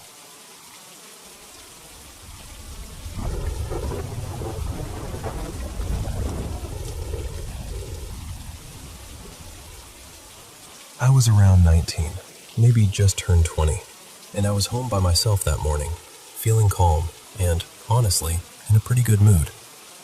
Earlier, I'd smoked a little weed, but nothing unusual for me. I wasn't out of it, I wasn't confused, and I knew exactly what was going on around me. Then, out of nowhere, something hit me.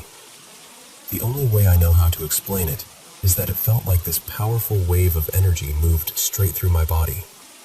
Not emotional energy, not fear, not panic, but something physical. Dense, intentional. Almost like some invisible force passed through the room and right into me. The second it happened, my whole body went weak. It was like gravity suddenly got way heavier. I dropped to the floor, and I could not get myself back up. My arms felt impossibly heavy, like they weren't really mine anymore, like they were made of concrete. I remember trying to push myself up and just not being able to do it. Every little movement felt painfully slow, like the air around me had turned thick and heavy. It took everything I had just to try to move. And at the same time, I heard this sound. I still can't explain it. It wasn't exactly ringing, and it wasn't static either. It was more like this strange, layered noise, like it was coming from everywhere at once and nowhere specific. It didn't feel like a sound in the room. It felt like it was happening inside me, or maybe around me in some way I couldn't understand. The whole thing probably lasted only a minute or 2, maybe a little longer, but in the moment, it felt endless. And then, just as fast as it started, it was over. The heaviness lifted. My body felt normal again. The room felt normal again. It was like someone flipped a switch and everything went back to how it had been before. But I was deeply rattled. The first person I called was my mom. I remember asking her if she was okay, because I honestly thought whatever had just happened to me must have happened everywhere. That's how huge it felt. But she had no idea what I was talking about. Later, I asked a couple of friends if they'd noticed anything strange that day, and nobody had. After a while, I stopped bringing it up. Most people either brushed it off or told me maybe I'd just gotten too high, or that it sounded psychological. But that never sat right with me, because I know how it felt. I've smoked before and after that day plenty of times, and nothing has ever come close. My mind felt clear the whole time. I wasn't spiraling. I was just suddenly overwhelmed by something that felt completely outside of me. Even now, I still don't know what it was. Back then, my mind ran everywhere trying to make sense of it. I wondered if it was something cosmic, something spiritual, some kind of atmospheric event, even something catastrophic beginning in the distance. It felt bigger than anything ordinary, bigger than anything man-made. That's the part that has stayed with me most, how unnatural and immense it felt. I've had a few other strange moments in my life too. Growing up, there were times I'd hear whispering so close to my ear, it felt like someone was standing right beside me, even when I was alone. But nothing ever affected my body the way that wave did. Nothing ever made the world feel that suddenly heavy. So I'm sharing this because I really want to know if anyone else has ever felt something like that. A sudden physical shift, like pressure or gravity changed, along with a strange sound and this intense heaviness.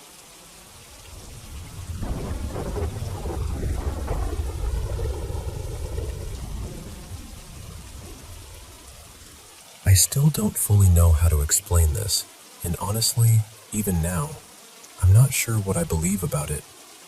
This happened years ago, when I was living in a college residence hall. One night, I just could not sleep. I kept drifting off, and then waking up again and again, like my body was tired, but my mind refused to settle. After a while, I gave up trying. I got out of bed and felt this strange urge to leave my room.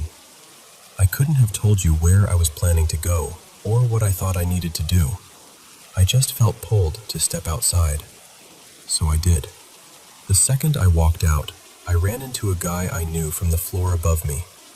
His name was Ethan. He was heading back to his room for the night. We exchanged a quick hello, nothing unusual, just a normal passing moment.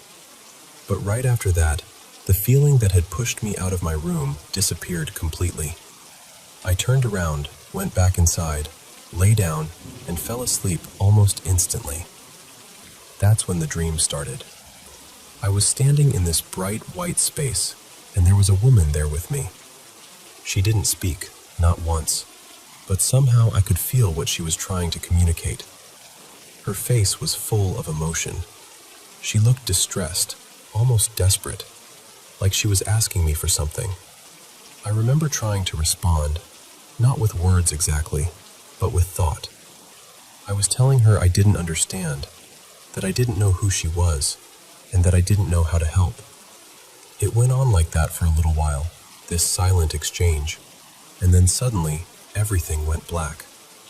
And then I heard it. This sharp, crashing sound, like thousands of tiny bells all ringing at once. It was so loud and so vivid that it snapped me awake. I sat straight up in bed, heart pounding, and the sound slowly faded as I looked around the room. I even checked outside the window, trying to figure out where it could have come from, but the whole campus was, and still. I was shaken, but eventually I lay back down. Then the dream came again. Same white space, same woman. She was facing me, and this time I understood a little more. She still wasn't speaking, but I could feel her fear and her sadness more clearly. What I got, more than anything, was that she didn't want to leave. She wanted to stay. Stay where, I couldn't say. I just knew that was what she was trying to express. And again, I kept trying to tell her that I didn't know what she wanted from me, that I didn't know how to do anything for her. I felt completely overwhelmed in the dream, like I was being asked something impossible. Then it all went dark again. The bells came back just as violently as before, and once again, they woke me up. Same panic, same fading echo. By then, I was seriously unsettled. I'd had restless nights before, and weird dreams too, but usually I'd forget them by morning. I told myself this had to be some kind of stress dream, something brought on by exhaustion, and I tried to go back to sleep one more time. The third time was different. There was no white room now, no light at all, just darkness. The woman was gone. I remember looking around in the dream, almost calling out for her, though there was no sound. But she wasn't there. And somehow I knew, deep down, that she was truly gone. Then the bells rang again. Only this time, when I woke up, I wasn't confused. I had one clear thought, immediate and certain. Ethan's mother had died, and the woman in my dream had been her. That thought hit me so hard that I grabbed something and wrote it down right away. I didn't want to risk forgetting it in the morning, though part of me already knew there was no chance I was going to forget something that intense. The next day, I found out Ethan had left during the night and driven several hours home because his mother had passed away in her sleep. And that's the part that has stayed with me all these years. What shook me wasn't just the dream itself. It was waking up to find out that the one thing I couldn't explain had turned out to be true. I've always been a skeptical person. I still am, honestly. So I'm not telling this story because I think I have some neat answer for what happened. I don't. I still go back and forth in my mind about it. All I know is that it happened, and I've never forgotten it.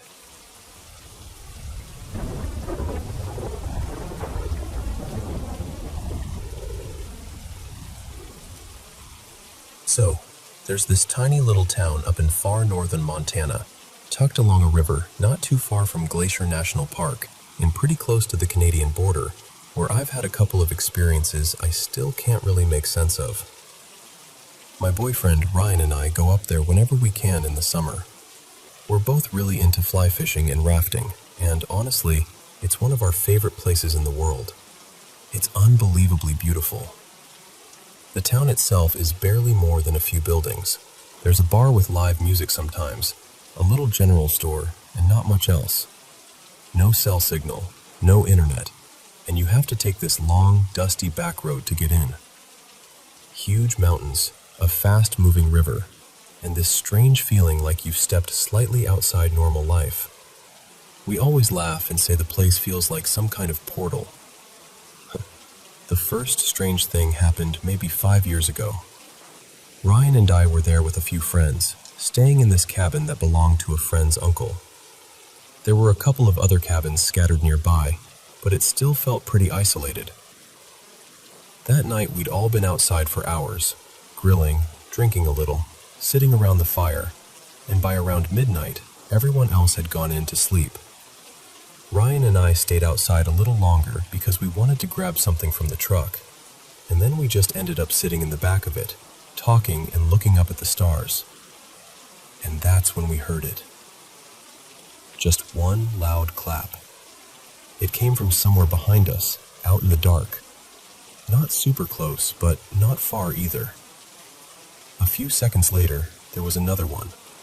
Just one again, but this time off to our right.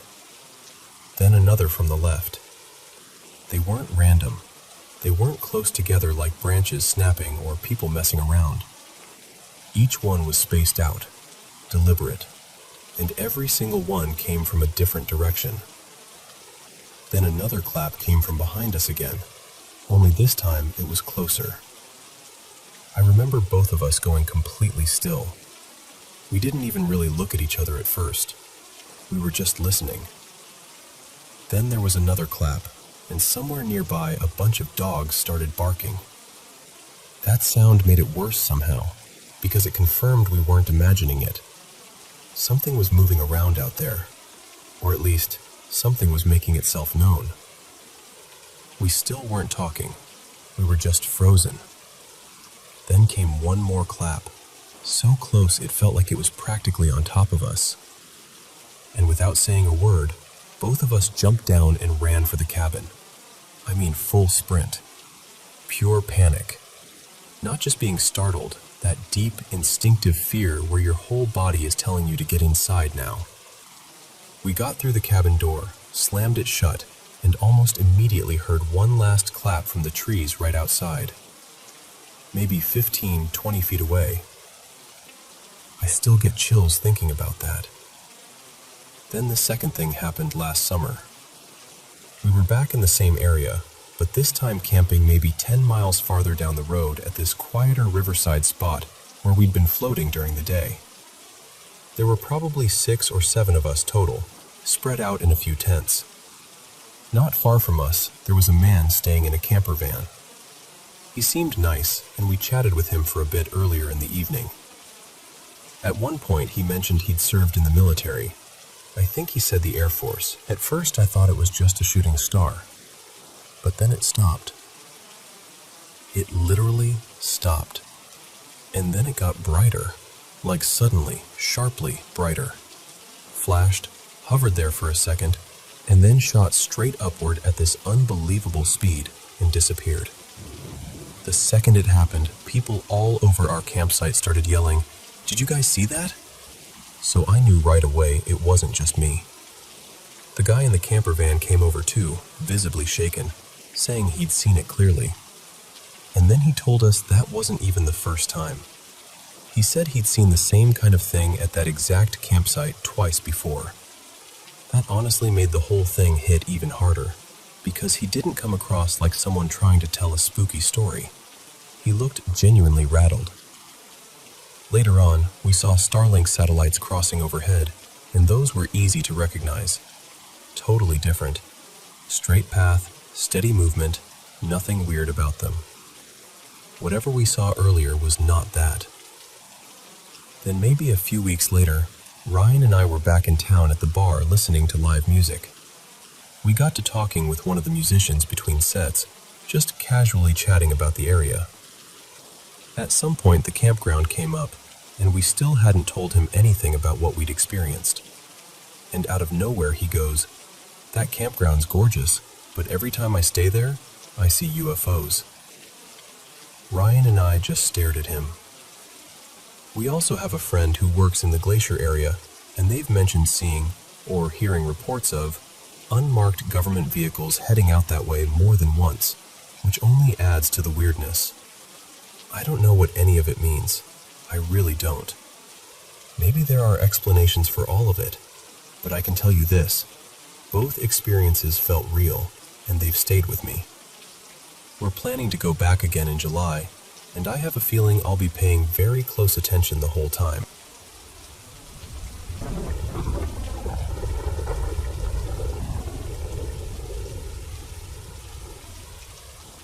You know, my Grandpa Louise passed away in 2021, and I was 21 then. We were incredibly close.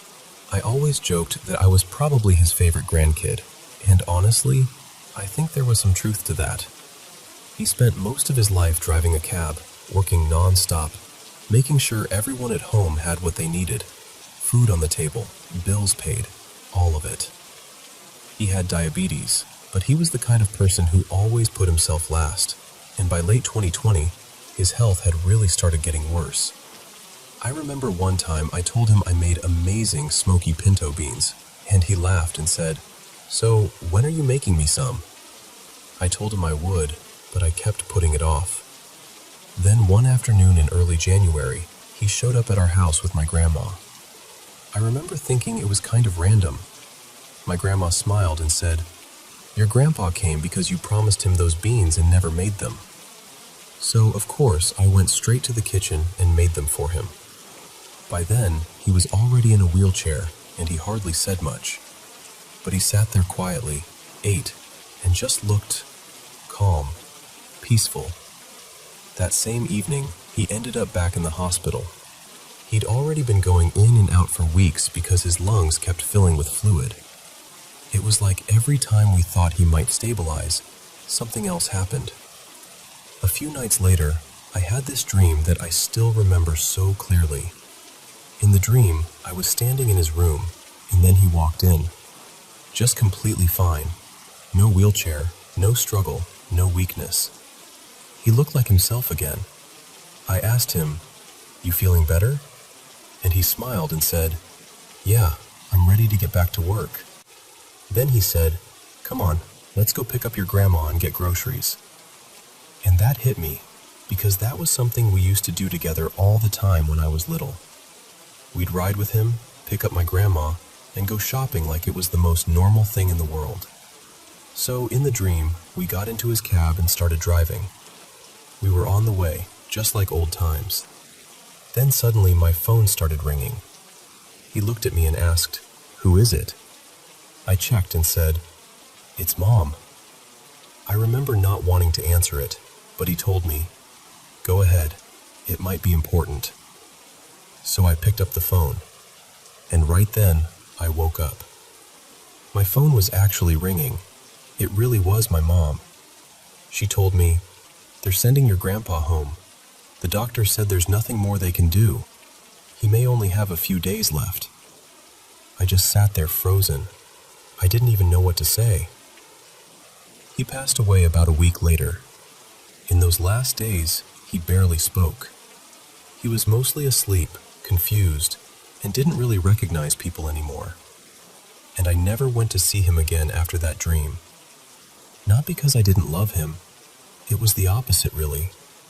I just wanted to hold on to that last version of him.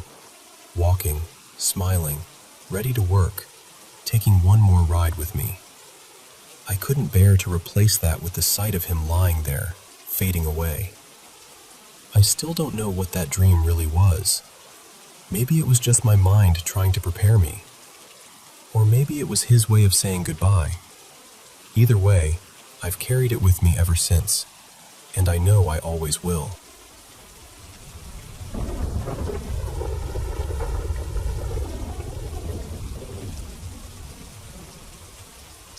I've never really stopped thinking about this. And maybe saying it out loud now is the only reason I can still carry it. I was 16 back then, and I was living in a small town near Coburg in Germany.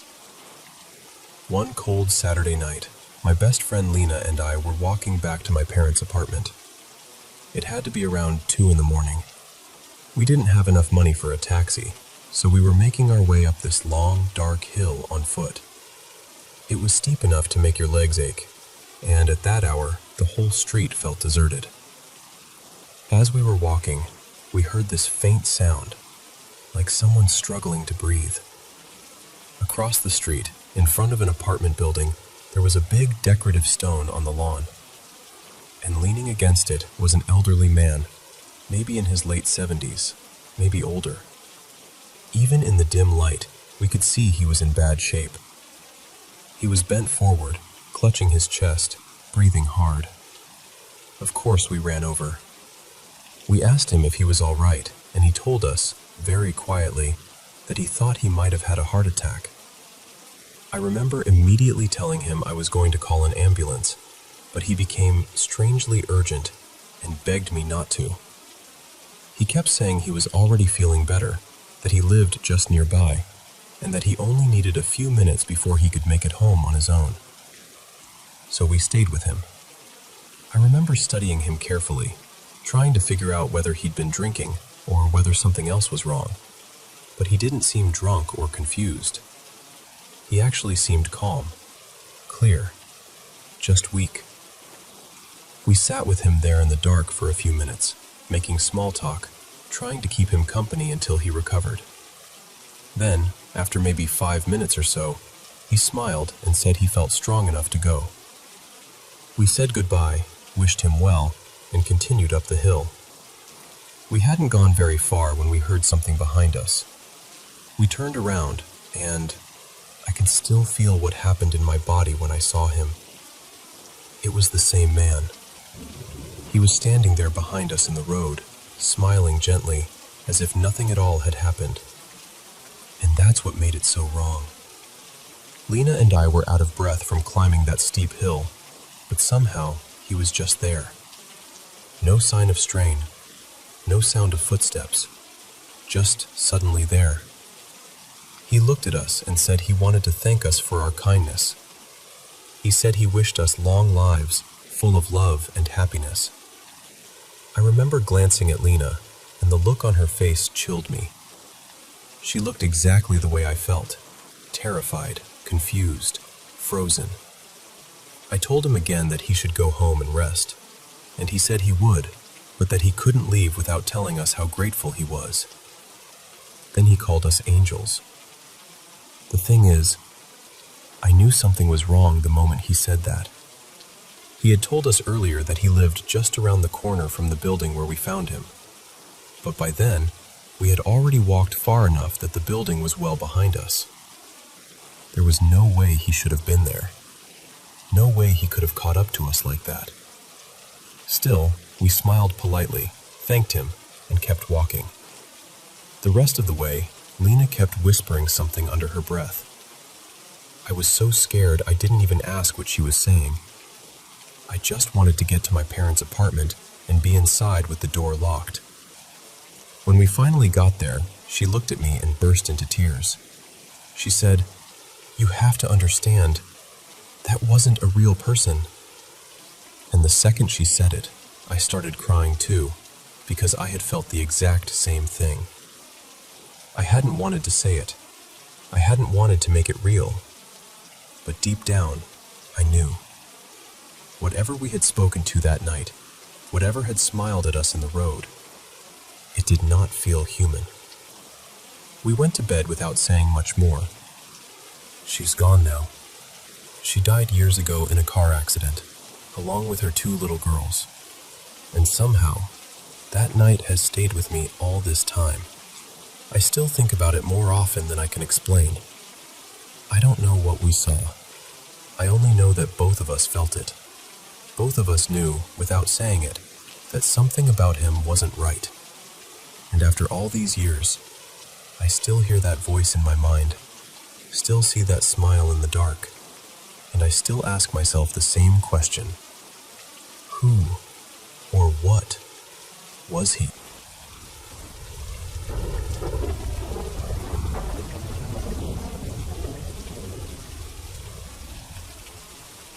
I was around 9 when this happened, back in 2016, not long after my dad died. That year really broke something open in me. I was living with my mom and my stepdad in a small apartment, and I had my own room. I slept in a loft bed with this little fabric cover over it, almost like a hideout. So once I was up there, it felt like I was tucked away in my own private world. I also had this small, star-shaped nightlight beside my bed. It gave off this soft, bluish glow that always helped me drift off.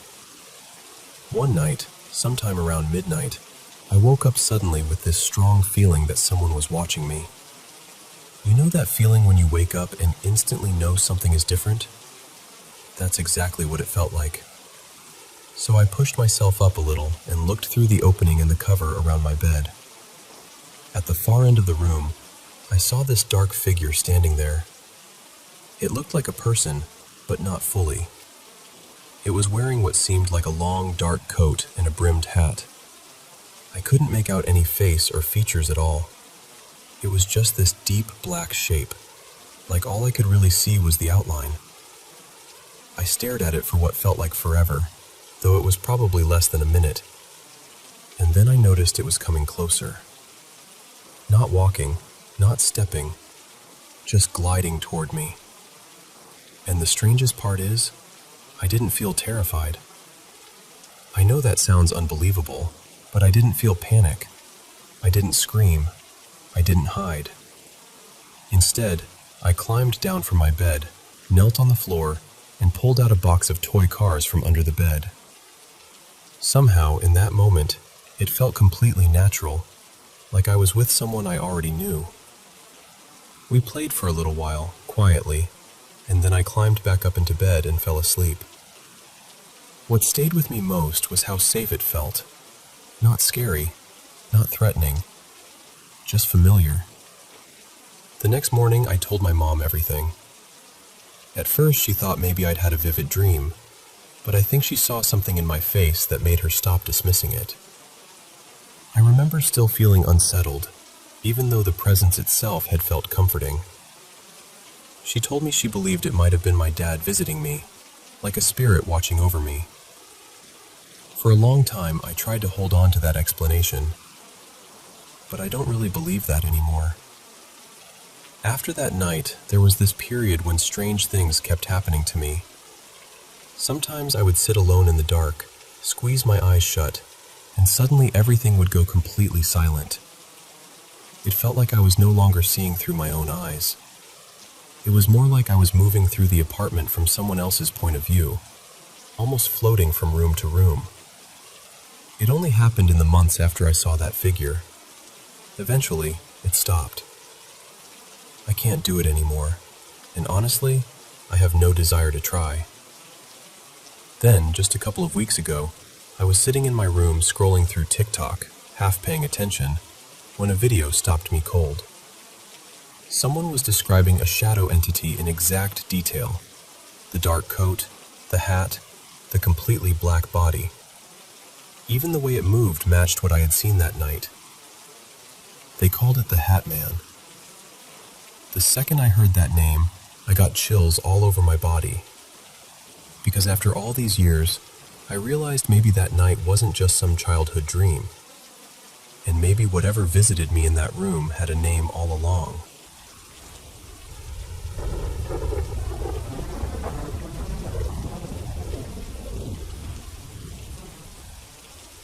I need to tell you about something that happened a few years ago, because even now, I still can't fully explain it. It started sometime in late summer, maybe around August. For weeks, I kept smelling this really specific scent of damp soil, like the ground after rain. The strange thing was, it would happen no matter where I was. Different places, different times of day, no clear reason. Some days it was so strong it stopped me in my tracks, and other days it was just faint enough to make me wonder if I'd imagined it. But it kept happening, almost every day, for about a month. Then one night, I had this dream that felt way too vivid to be random. I was on a boat in the middle of the night, out on this dark but peaceful water. My mother was there, and my younger sister too, but in the dream, my sister wasn't the age she really was then. She was much younger, almost like a little child again. There were other people around us, but I didn't know them. At first, everything felt calm. Then, suddenly, everything turned violent. The boat was under attack, explosions everywhere, total panic. My sister, her name is Liana, was crying hysterically, and I grabbed her and held her as tightly as I could. I remember looking around desperately for my mother, but she was gone. I couldn't find her anywhere. In the middle of all that fear, I called my father and told him I couldn't find her. Honestly, I probably would have brushed the dream off and forgotten about it. But later that very same day, something happened that made it impossible to ignore. My mother was coming home from work when she got into a terrible car accident. The vehicle rolled several times. It easily could have killed her. Somehow, unbelievably, she survived with only minor injuries, just bruises and a few cuts. What shook me most was how closely everything that happened afterward matched the dream. A friend was the one who called and told me about the crash. I immediately phoned my sister. She completely fell apart, started crying, and ran all the way to my house. When she got there, she asked me to hold her, which was so out of character for her that it stopped me cold. It was almost exactly what I had seen in the dream. And then, right after that, I called my father to tell him what had happened so he could go to the accident scene, just like I had in the dream. And after that day, the smell disappeared. For a long time, I didn't notice it again. But eventually, it came back. Only now, it seemed to happen shortly before something awful would occur. I'd catch that same earthy scent around certain people, and then within days, some kind of accident, loss, or tragedy would touch their lives. It started to feel like a warning I never asked for. The stronger the smell was, the more serious the event seemed to be. When it was lighter, whatever followed was usually less severe. I should also say this because it matters. During that period of my life, I was struggling with pretty intense anxiety and panic attacks. And oddly enough, as I slowly began healing and getting better, the scent became less frequent. Over time, it faded completely. I still don't know what to make of any of it. Maybe it was stress. Maybe my mind was connecting things in a way I couldn't understand. Or maybe it was something else entirely. But it felt real when I was living through it, and I've never forgotten it.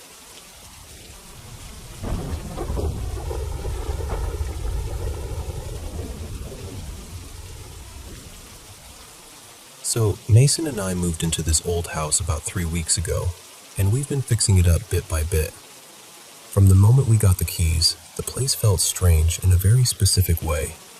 Not scary exactly, just lived in. The previous owners had left behind loads of furniture, old bedding, drawers, chairs, even a bed in the spare room. But all their personal little things were gone. No photos, no ornaments, nothing small and meaningful. It honestly felt like we'd stepped into someone else's life halfway through. The house itself was built sometime in the 1950s, and the family who lived here bought it decades ago and raised their children here. We were told the wife had developed dementia before she passed away, and her husband now lives in a care home. So there's already a lot of history in the walls, if that makes sense. At first, though, everything felt completely fine. The first week was peaceful. Neither of us felt uneasy. There was no weird energy, no creepy moments, nothing like that. Then a few nights ago, Mason went up into the loft and found a bunch of old toy boxes tucked away. Proper vintage stuff, some of it from the 1960s, and when we started looking them up, we realized a few pieces were actually worth a decent amount of money. We got really excited because, honestly, it felt like this lucky little surprise that could help pay for our new bathroom. We sat there for hours going through everything, checking values, talking about what we might do with them. By the time we packed them away and put them in a cupboard in our bedroom, it was pretty late. That night, just after I'd fallen asleep, Mason was still awake in the spare room sorting through some boxes when he suddenly heard the extractor fan switch on in the kitchen downstairs. He went down to check it, and for some reason used his phone torch instead of turning the light on. The second he pointed the light at it, the fan stopped. Then when he stepped closer, it started up again. It's one of those old extractor fans with a dial from 0 to 3, and when he checked it, the switch was sitting on number 2. He unplugged it, came back upstairs, and not long after that, he heard heavy banging on the stairs. That sound really stood out because we just pulled the carpet off the staircase the day before, so now every step is loud and creaky. There's no mistaking that noise. He got into bed after that, but then he started hearing plates and cutlery clattering in the kitchen. After that came this steady tapping sound, moving from room to room downstairs. He said it sounded exactly like someone walking with a cane. Not random knocking, not pipes, not the heating, but something rhythmic, deliberate. He stayed awake listening to it until the early morning, and he told me that when I finally woke up around dawn, it stopped almost immediately. That morning, I rang my dad, because he's a vicar, and I told him everything. I asked if he'd come bless the house. He came over that evening, and we walked through every room together. We lit candles, said prayers, asked anything unsettled in the house to leave, all of that. It actually made me feel better at the time. Like maybe we were taking back control a bit. The next evening, we went to bed feeling so much better, almost proud of ourselves for sorting it. But then, around midnight, Mason woke up to this awful noise downstairs. He said it sounded like somebody had hurled an object onto a cluttered table, like a crash that lasted several seconds. Then the tapping started again. It went on for about 10 minutes. Then it happened again around 1 in the morning for another few minutes. What's bothering us most is that it only happens late, once it's fully dark. During the day, the house feels calm, peaceful even. Nothing feels off. But after about 10 at night, the whole atmosphere changes. And before anyone says it's pipes, Mason is a plumber and heating engineer, so he knows those sounds inside out. The heating is off when this happens, no taps are running, and he's certain it isn't anything mechanical. That's part of why this has got under our skin so badly. If there were a practical explanation, I think we'd both feel a lot better. The only thing that gives me even a tiny bit of comfort is our cat. He doesn't seem upset at all. He's completely relaxed. But then again, he's also ridiculously friendly and not exactly the sharpest creature alive. so I'm not sure he'd be much help as a warning system. What we keep coming back to is the timing. All of this started right after those old toys were brought down from the loft. That's the part we can't ignore. We've been wondering whether somehow it's connected to them, or maybe to the old furniture and belongings that are still in the house. There's still the previous owner's armchair, table and chairs, and that spare bed here for now because we're waiting on a permit before we can clear everything out. It's just hard, because this is our first home together. We were so excited to start this chapter, to make this place our own, and now instead of enjoying it, we're lying awake listening for footsteps and tapping in the dark. We feel a bit lost, honestly. We've prayed, had the house blessed, burned incense, spoken out loud, asked whatever it is to leave, and we still don't know what else to do.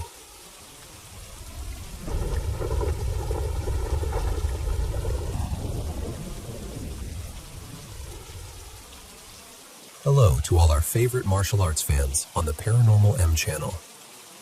Have you still been having trouble sleeping lately? Don't worry. Let us help you relax with mysterious experiences from all around the world. Thank you so much for sharing so many mystical stories and experiences with us. Don't forget to subscribe to the channel and turn on notifications so you can be one of the first to leave a comment. And now, sleep well.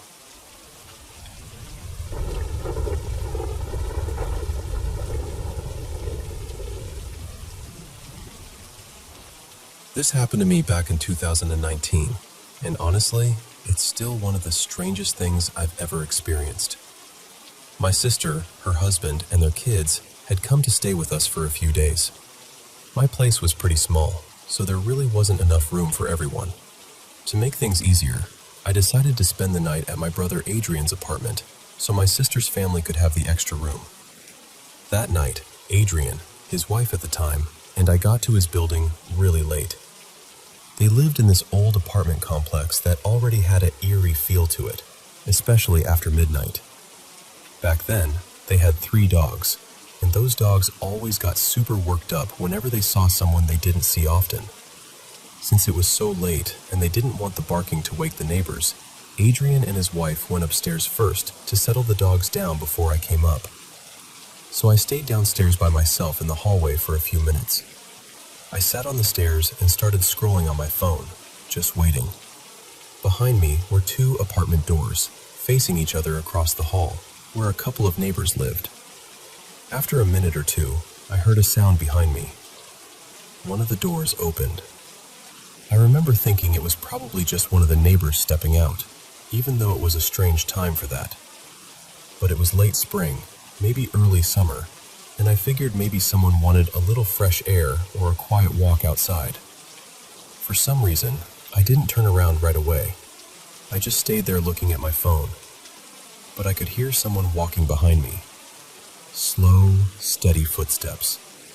And I could also see a shadow stretching across the floor.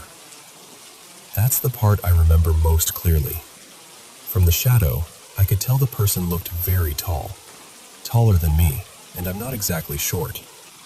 The shape even looked like he was wearing some kind of hat. The footsteps came closer, and then stopped directly behind me, near the other apartment door. That's when I finally turned around. Not because I felt scared, not at first. It was more curiosity than anything. I was sitting on the stairs, and I started to wonder if I was in the way. So I turned to look, and there was no one there. No one. But just a second before that, I had heard the footsteps right behind me. I had seen that shadow on the floor, and then suddenly, nothing. Just complete silence in the hallway. I remember sitting there feeling totally confused, trying to make sense of what had just happened. Where did that person go? What had opened the door? What exactly had I seen? A little later, Adrian texted me and told me to come upstairs. The next morning, I told him everything, and he was pretty unsettled by it too. He said he'd never noticed anything strange or paranormal in that building before. But I never forgot it. It was one of the weirdest moments of my life. And sometime later, when I was in that same hallway again, I actually tried to recreate it. I used a light and stood in the same area, trying to cast a shadow onto the floor the way I'd seen it that night. I couldn't do it. No matter where I stood, no matter how I angled the light, it just didn't work. I couldn't make a shadow appear in that same spot the way that one had. And that's what still gets to me. Because sometimes I wonder, maybe whatever I saw that night wasn't behind me at all. Maybe it was standing in front of me the whole time.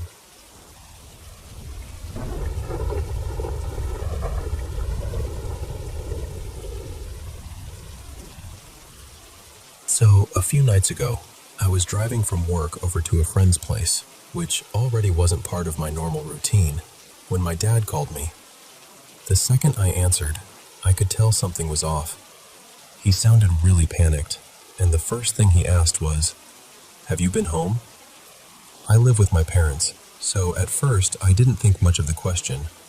But then he asked again, really specifically, like, "You haven't gone home at all, right?" And I just remember feeling instantly thrown off. For a split second, I was so confused that my brain almost went somewhere ridiculous, like, wait, did I somehow go home and forget? But no, obviously not. So I told him, "No, I just left work. I'm heading to my friend's house." And then I heard my mom in the background crying. Not sniffling, actually crying. And she kept asking the same thing, whether I had come home already. At that point, my mind immediately jumped to, oh no, somebody broke into the house or something happened. But I kept telling them, "No, I haven't been home. I'm not there." And then my mom got even more upset and said, "But I just saw you." The second she said that, I got full body chills. Like every hair on my arm stood up. I didn't even know what to think. "What do you mean you just saw me?" I was confused, scared, all of it at once. So I turned around and drove straight home. When I got there, she told me what happened.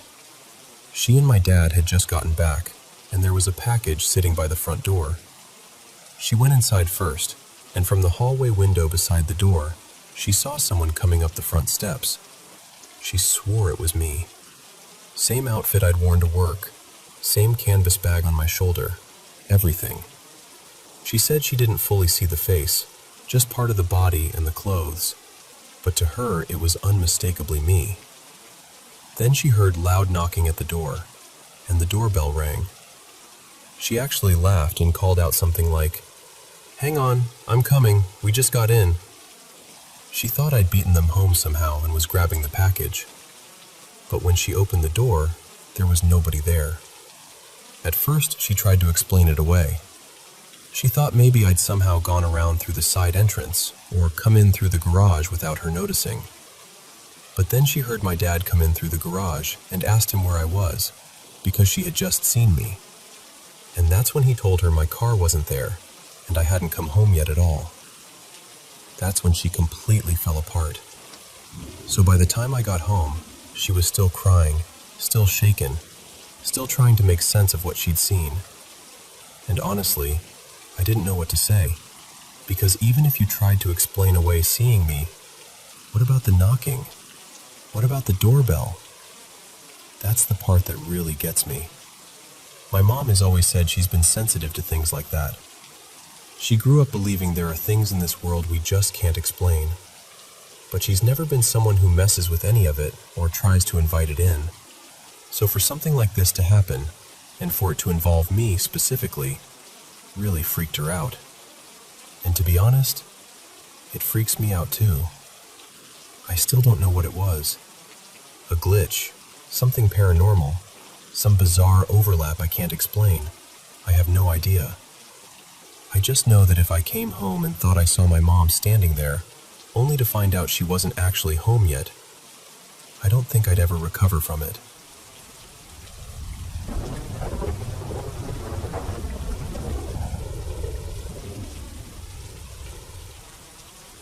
Hey, my name's Franco. I'm 16, and I want to tell you about something spiritual that's been happening to me for years. It didn't start because of horror movies, but after I watched the Conjuring films, everything started to feel more intense, like whatever had been around me before suddenly got stronger. A few nights ago, around 4:15 in the morning, I woke up and saw a woman standing at the end of my bed, right in the corner of my room.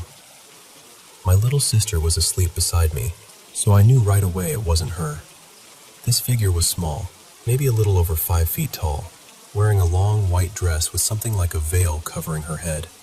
She looked almost see-through, but I could still see her clearly enough to know she was there.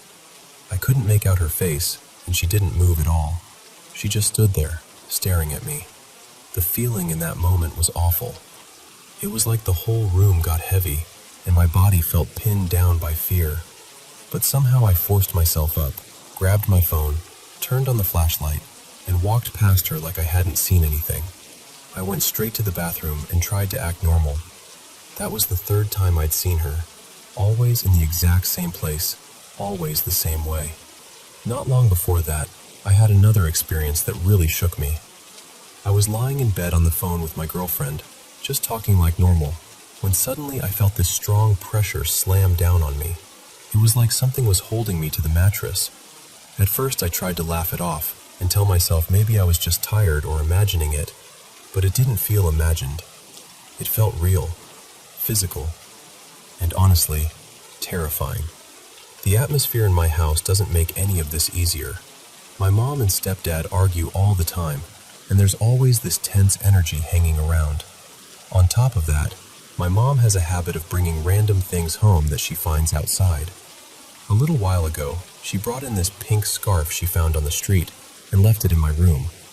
The second I saw it, I felt like something about it was wrong.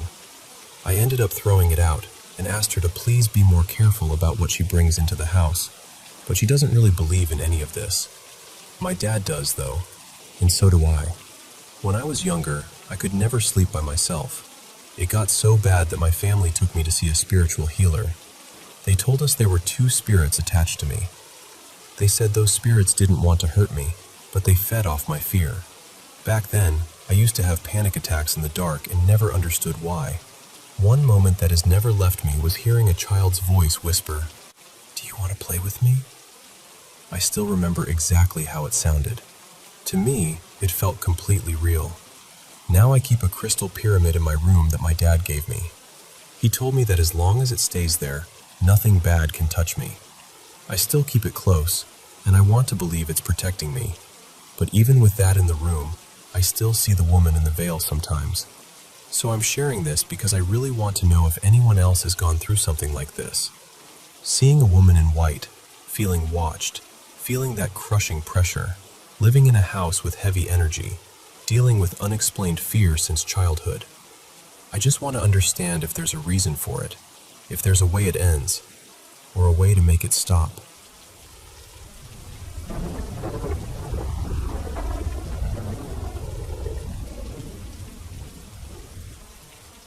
So I should probably start by saying I wasn't exactly falling apart, but I definitely wasn't cruising through life either.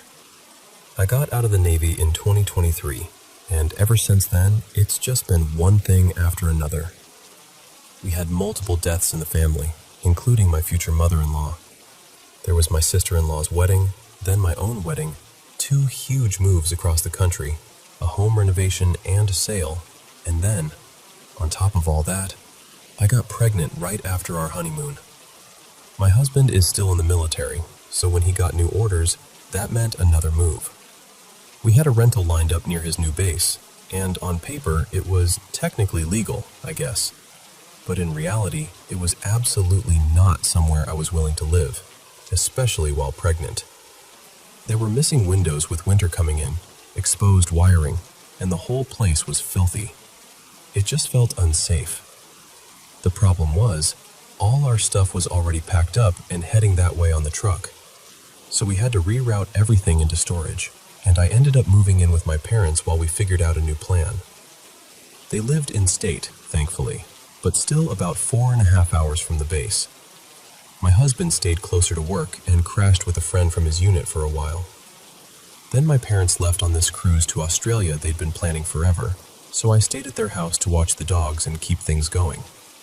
My brother still lived there too, which turned out to be a blessing, because out of nowhere, I started having eclamptic seizures. Military medical had missed the preeclampsia completely. I had to be medevaced, and my son was born at just 28 weeks, weighing 2 pounds 4 ounces. He's doing great now, thank God. Happy, healthy, thriving. But at the time, it was terrifying. 3 months later, we finally closed on a little house of our own, and around the same time, our son came home from the NICU. My parents helped us get everything set up, helped us settle in, and then eventually they went home and my husband went back to work. And that's when things started getting strange. At first, I kept hearing crying. Not loud, not constant, just this faint, distant baby crying. Kind of vague, easy enough to brush off. I was exhausted, sleep-deprived, a first-time mom, recovering from everything, and I figured maybe this was just one of those postpartum things nobody warns you about. Then the baby monitor started picking up motion in the nursery when there was clearly nothing there. It had a camera, and every time I checked, the room looked exactly the same. No movement, no baby, nothing. I told myself maybe it was the curtains shifting or the light changing. Then it got weirder. The monitor started alerting for crying while my son was asleep in my arms downstairs. I checked all the settings, thinking maybe the microphone sensitivity was too high and it was picking up a lawnmower outside or something random like that. But then one day, I actually heard the crying coming through the monitor speaker. It sounded exactly like my son when he was uncomfortable and squirmy from gas. I looked at the screen and he was sound asleep. Or sometimes he wasn't even upstairs at all. He was right there with me. Since it was a Wi-Fi monitor, I started wondering if somehow there was interference. I even changed the password, half-jokingly thinking maybe a neighbor had accidentally connected their monitor to ours. It sounded ridiculous, but honestly, it felt more believable than what was happening, so I made an appointment with a psychiatrist and just kept moving. Then one afternoon, my husband came home early. The baby and I were outside in the backyard, trying to start a little garden. He came out looking concerned and asked why I had left the baby upstairs crying. And I just stared at him, because our son was right there next to me. Then he paused. He looked at the baby, looked back at me, and you could see the confusion hit him, because he could still hear the crying. He said it was coming from upstairs and from the monitor. And I remember saying, "Oh, you hear that too?" That's actually really comforting because I was starting to think I was losing my mind. After that, he went out and bought a brand new, expensive baby monitor. And then, when it kept happening, he bought another one. Different brand, different setup, same result. We still heard this impossible baby crying. The strangest part was that it would stop if I went into the nursery and said something gentle like, "You okay, sweetheart? Mom is here. I love you." And I know how that sounds. I really do. But whatever it was, it's happened less and less over time. These days, it's rare. We don't really have an explanation for it, and honestly, we've stopped trying so hard to find one. We just sort of live with it. And somehow, that feels stranger than anything else.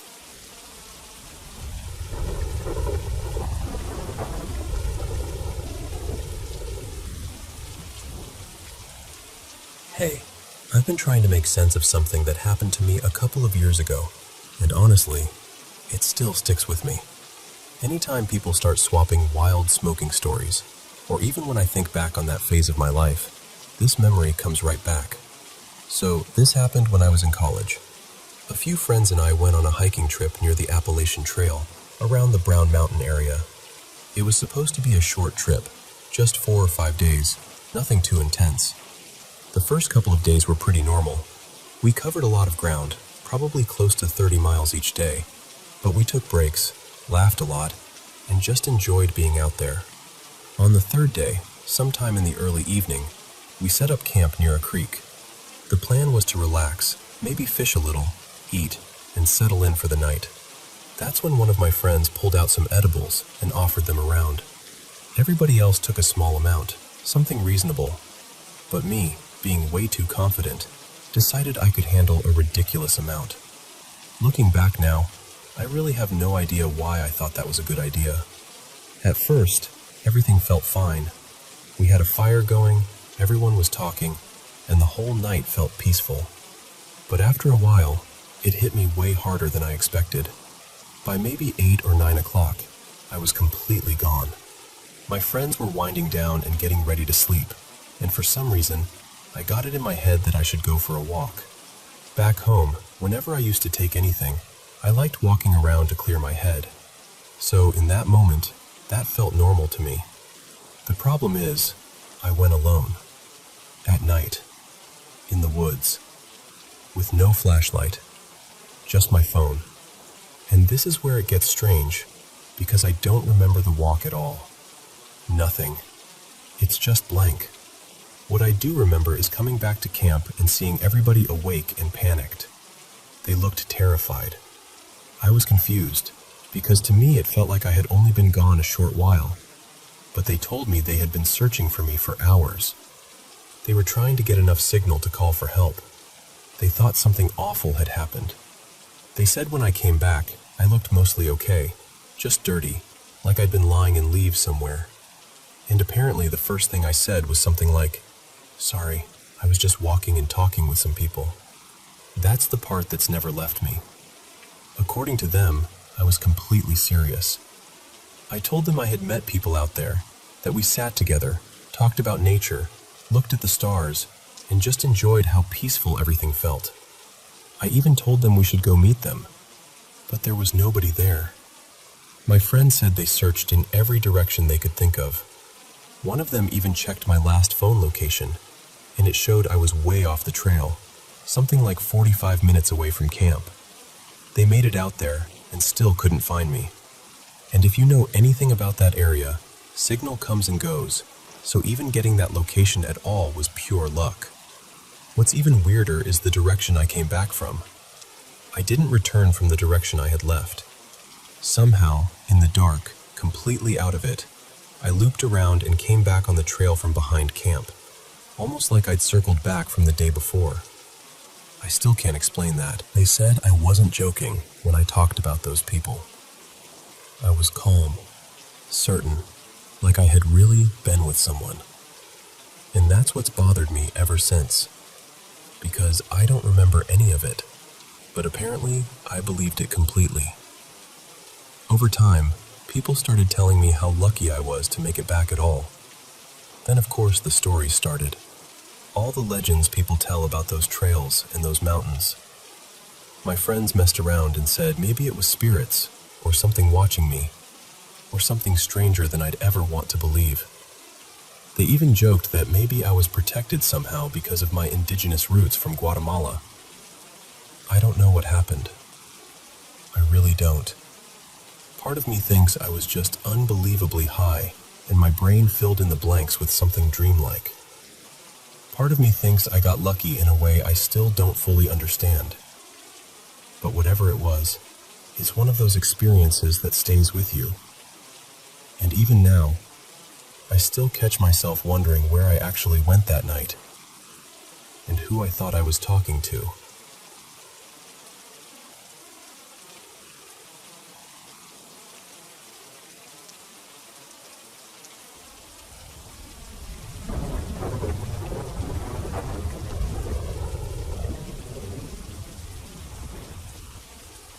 I've lived around strange things for most of my life, so I'm not usually easy to rattle.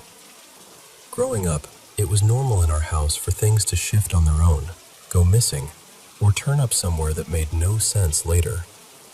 That part, honestly, never shocked me much. But this was different. I remember it so clearly.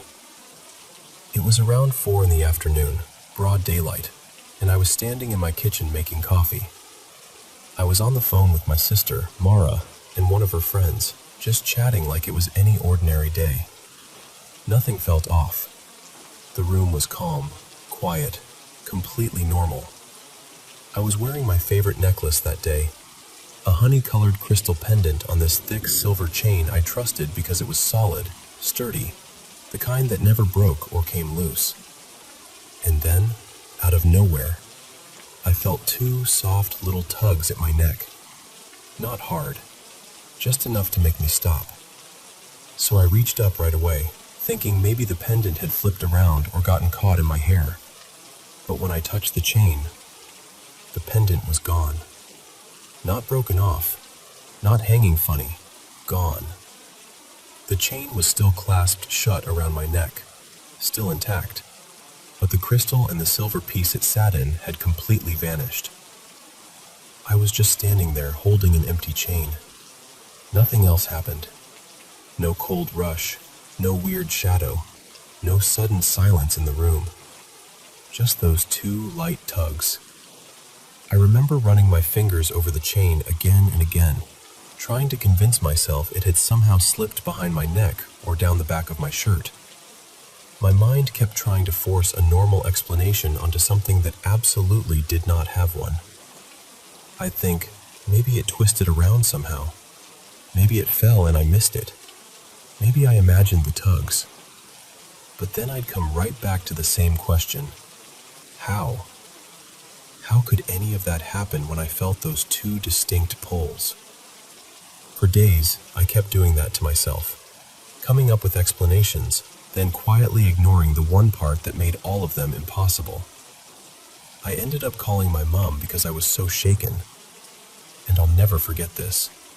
She didn't laugh, didn't question me, didn't try to talk me down. The first thing she said was, "Well, who did you upset?" And weirdly, that comforted me. My family has always been a little mystical, a little witchy, so her mind went straight to the idea that maybe something had been sent, or something had decided to make itself known. I told her I hadn't done anything to anyone. I genuinely couldn't think of a single reason. She said something that stuck with me. She told me she didn't think the tugs were necessary to take the pendant. She thought whatever did it wanted me to notice. Wanted me to know, right in that moment, that it was gone, before I could explain it away later, which is exactly what I always try to do. And she was right, because I was standing on a hard kitchen floor. If that pendant had fallen, I would have heard it hit. It would have made a sharp little clatter. There's no way I could have missed that. And even beyond that, I still can't understand how the whole silver setting could have come off the chain without the chain opening. It wasn't one of those flimsy loops you can bend apart. It was closed, secure. There was just no physical way for it to happen. Still, even knowing that, I searched. Of course I did. My sister, 2 friends, and I went over that kitchen again and again. We checked every corner, every crack, under appliances, in drawers, in places it couldn't possibly be. I kept looking because some part of me needed the comfort of trying, needed the illusion that maybe reality still worked the way I thought it did. But we never found it. It was just gone. And that's what unsettles me even now. I believe in the paranormal. I believe there are things we don't understand. I've had other experiences in my life, strange ones, even powerful ones. But most of them, eventually, I can at least place into some kind of framework. I can live with them. This one still bothers me because I can't explain what took it, or why. Later on, the only theory I could come up with was maybe it was some kind of guide, something looking out for me, maybe in a harsh way, because I had become too dependent on that stone. I wore it constantly. I drew comfort from it, maybe too much. At the time, though, it didn't feel protective. It felt invasive. It felt personal. I was scared, honestly. Not just because I lost something I loved, but because whatever did that could do it so easily. That thought stayed with me longer than losing the necklace itself. Because if something could take a pendant right off my body without opening the chain, what else could it do? And the strangest part is, nothing else was ever taken. Nothing like that ever happened again. Just that one necklace. Just those two gentle tugs. And then it was gone forever. I've told this story a few times over the years, hoping someone would say, "Oh, I know exactly what that was." Or at least, "That happened to me too." But I've never really gotten an answer. So all I'm left with is the memory of standing in my kitchen in the middle of an ordinary afternoon, reaching for something that should have still been there, and finding only an empty chain.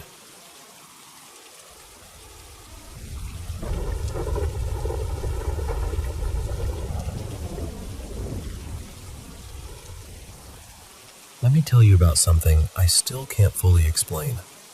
For more than 20 years, my bed has sat right beside the window, and at night, I've always had a clear view outside. I know that yard.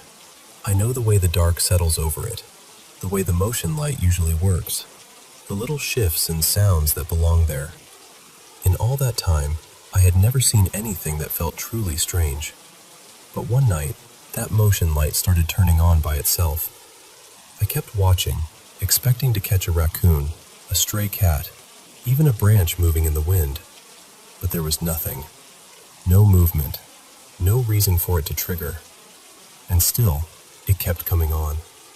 So I finally went outside. I stood right beneath the light and let my eyes adjust, looking out into the dark as wide and steady as I could. I stayed there for a long while, probably close to half an hour, just watching and listening. Then the light snapped on. Nothing. Not a person, not an animal, not even a shadow I could make sense of. Usually that light stays on a good while once it's triggered, but this time it clicked off after only a few seconds. Then it came on again. Still nothing. No sound. No wind shifting wrong. No feeling that someone was hiding nearby. Just emptiness. I remember thinking maybe it was something small, maybe a moth or a bug near the sensor, and I was ready to leave it at that. But then it happened one last time. At the edge of my driveway, right where it meets the road, there was a pair of boots. Just boots. No legs in them, no body above them. Just a pair of boots standing there like they had every right to be. And then, as I watched, they turned and started walking away. I could hear them too. Heavy, distinct steps. I grabbed my flashlight and shined it right at them, and I'm telling you plainly, it was only the boots, nothing else. I didn't feel terror the way most people would expect. I didn't feel awe either. What I felt first was this sharp excitement, and right behind it came this stubborn, almost defiant feeling. Like, no, we're not doing this. If something had stepped into my space, I was going to meet it head on. So I went after them. I chased those boots down the drive, and before I could get close enough to understand what I was seeing, they were gone. Just gone. I stood there, breathing hard in the dark, and told whatever it was not to come back. And that's the part that has stayed with me all these years. Now that I'm older, I see the world differently than I did then. I've spent a lot of time listening to the land, paying attention to nature, learning the way life speaks without words. I've come to feel deeply connected to the earth. In many ways, that connection has brought peace into my life. But after that night, it also felt like the natural world started pressing closer, almost too close sometimes, as if some boundary had thinned. Most things, eventually, I can make some sense of, but not those boots, not the light, not the way they moved like a shadow wearing shape for just a moment. Even now, I can still see them in my mind, crossing that strip of driveway and slipping back into the dark, leaving me with a question I've never been able to answer.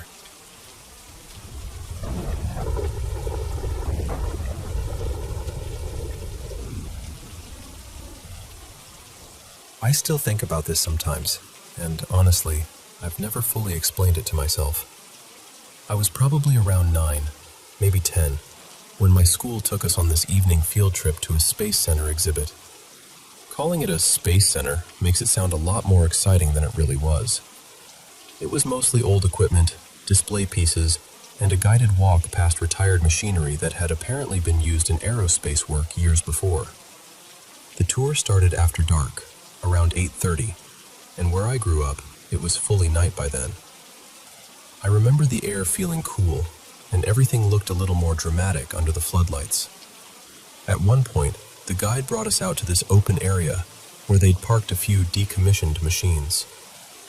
Two things stuck in my mind more than anything else. One was this old capsule-like cockpit, the kind you'd imagine astronauts squeezing into. The other was a big white vehicle with a huge dish mounted on the back. The closest thing I can compare it to is a utility truck or a fire engine, except painted plain white, with this large dish tilted upward toward the sky. I assumed it had something to do with tracking or communications, maybe for rockets or satellites, but I never really knew. What I do remember very clearly is that the guide told all of us kids we could climb around and play on the equipment. So naturally, everyone lost their minds. Kids were scrambling everywhere, pressing buttons, pretending to launch into orbit, shouting over each other. But before any of that started, before the other kids got their hands on anything, I saw something from that dish. A green light came out from the front edge of it and stretched upward into the black sky. And I know how strange that sounds. It wasn't like a solid movie-style laser beam. It looked more segmented than that, almost like long green bars appearing one after another, with gaps in between them. Each glowing section looked maybe a few meters long, and then there'd be darkness. Then another green section, like a dashed line climbing into the sky. It moved slowly too, not fast at all, just steadily upward, far enough that I could keep following it with my eyes. I remember freezing completely. I wasn't in a trance or anything dramatic like that. I was just so thrown off by what I was seeing that I couldn't look away. Everyone else was busy laughing, climbing, smacking buttons, playing astronaut. No teachers reacted. No other kids seemed to notice a thing. And there I was, just standing there staring up at the sky like I'd forgotten where I was. That's the part that has always stayed with me. I know I saw it. I really do. And what made it even stranger was that earlier, while we were walking over, one of the adults had asked the guide whether any of the equipment still worked. The guide said no, none of it was operational. Which made sense. Why would they let a bunch of children crawl all over expensive working machines? But I was still watching those green lights even as we started walking away from the field. I could still see them for a while in the distance. I'm in my 30s now, and I've never forgotten it. I never asked the other kids if they saw the same thing. Maybe I should have. Maybe there's some simple explanation. Maybe there isn't. I've gone over it in my head so many times. Did I imagine it? Was it some kind of reflection or something in the air, or some effect from a light source I didn't understand? Could I have been seeing something that wasn't actually coming from the dish at all? I honestly don't know.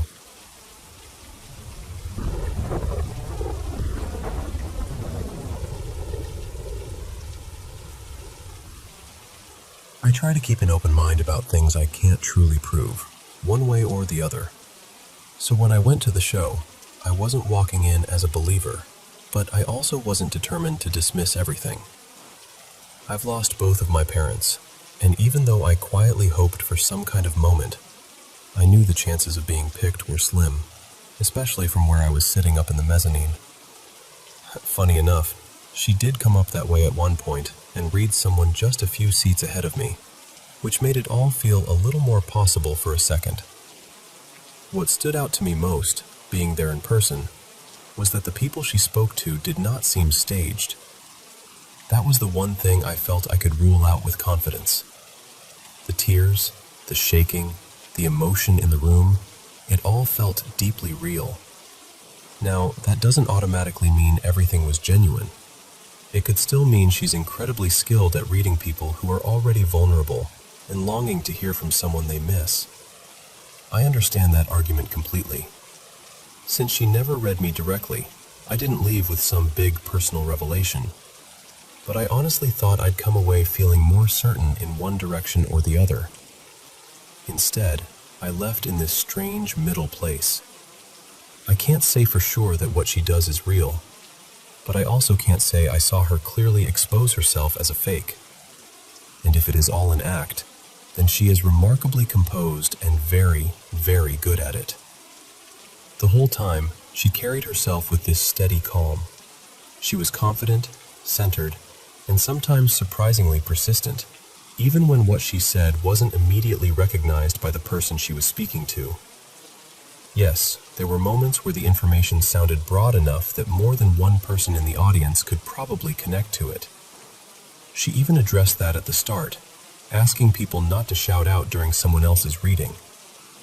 But there were also details that felt much more specific, the kind that made the room go quiet. And honestly, one thing that surprised me was this. It wasn't mostly older relatives she claimed to be connecting with. A lot of the spirits she referred to were younger, teens, young adults, even very small children. That shifted the tone in a way I wasn't expecting. It made some of the moments feel heavier and harder to explain away so easily. There were times when someone clearly didn't understand what she meant, and after a little while she would simply say she was going to leave it there and move on. She didn't really retreat from what she had said, though.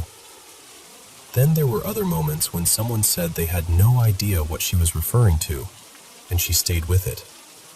She'd insist the spirit was being very strong about it, and that eventually a relative or friend would help make sense of it later. Maybe that's manipulation.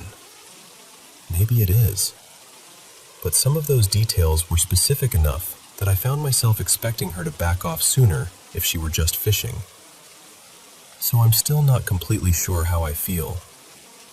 I really am somewhere in the middle. But if I'm being honest, I think I walked out feeling like I had seen a little more in her favor than against her. Not enough to make some bold declaration, just enough to leave me wondering. And maybe that's why it stayed with me.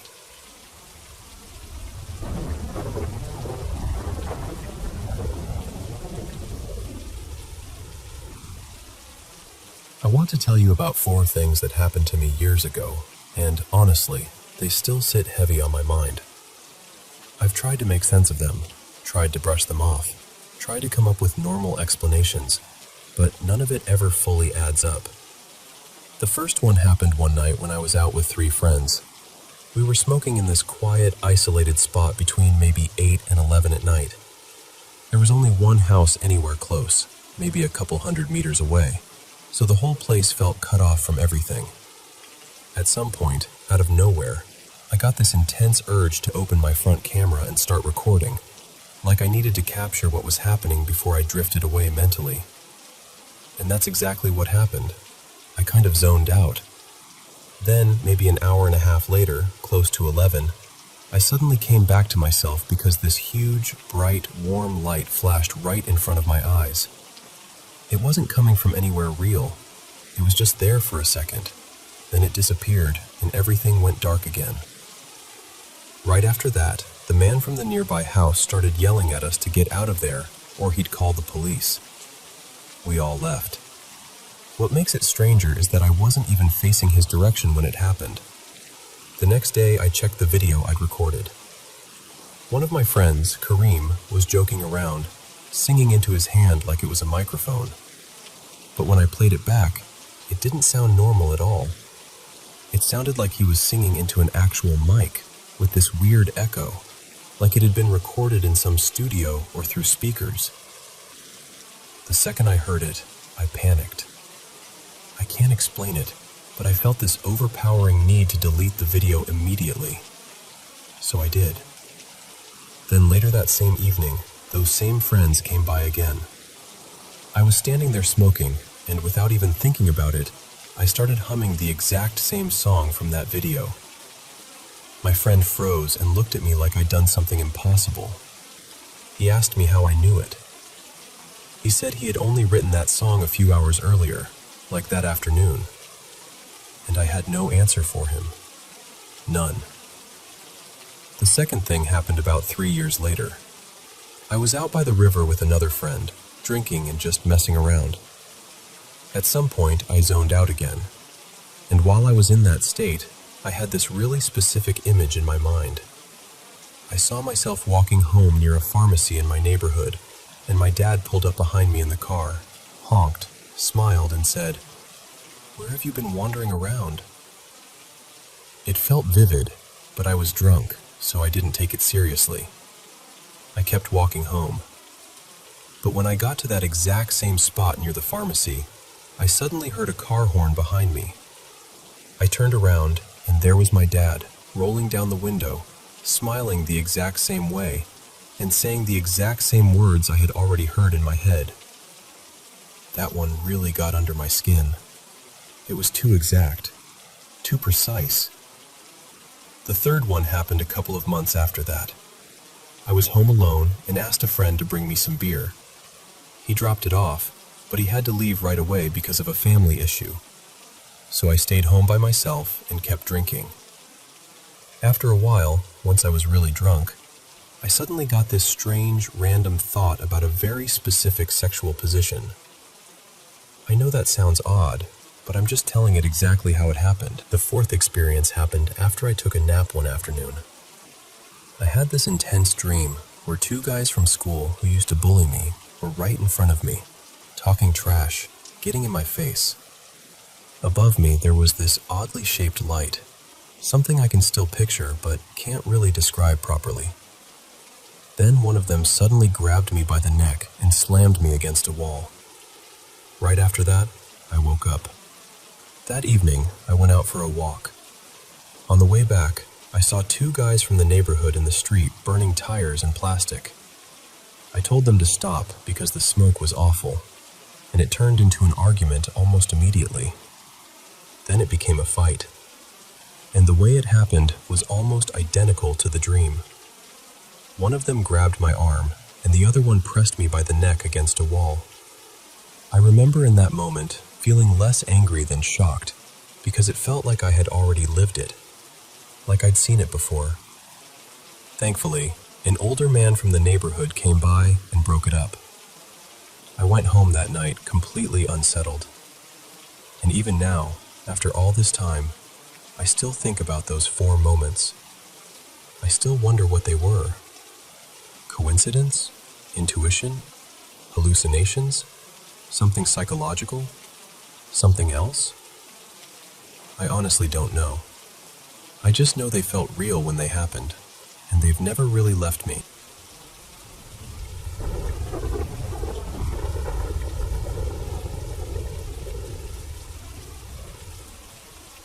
I've carried this story with me for a long time, and I think I'm finally ready to say it out loud.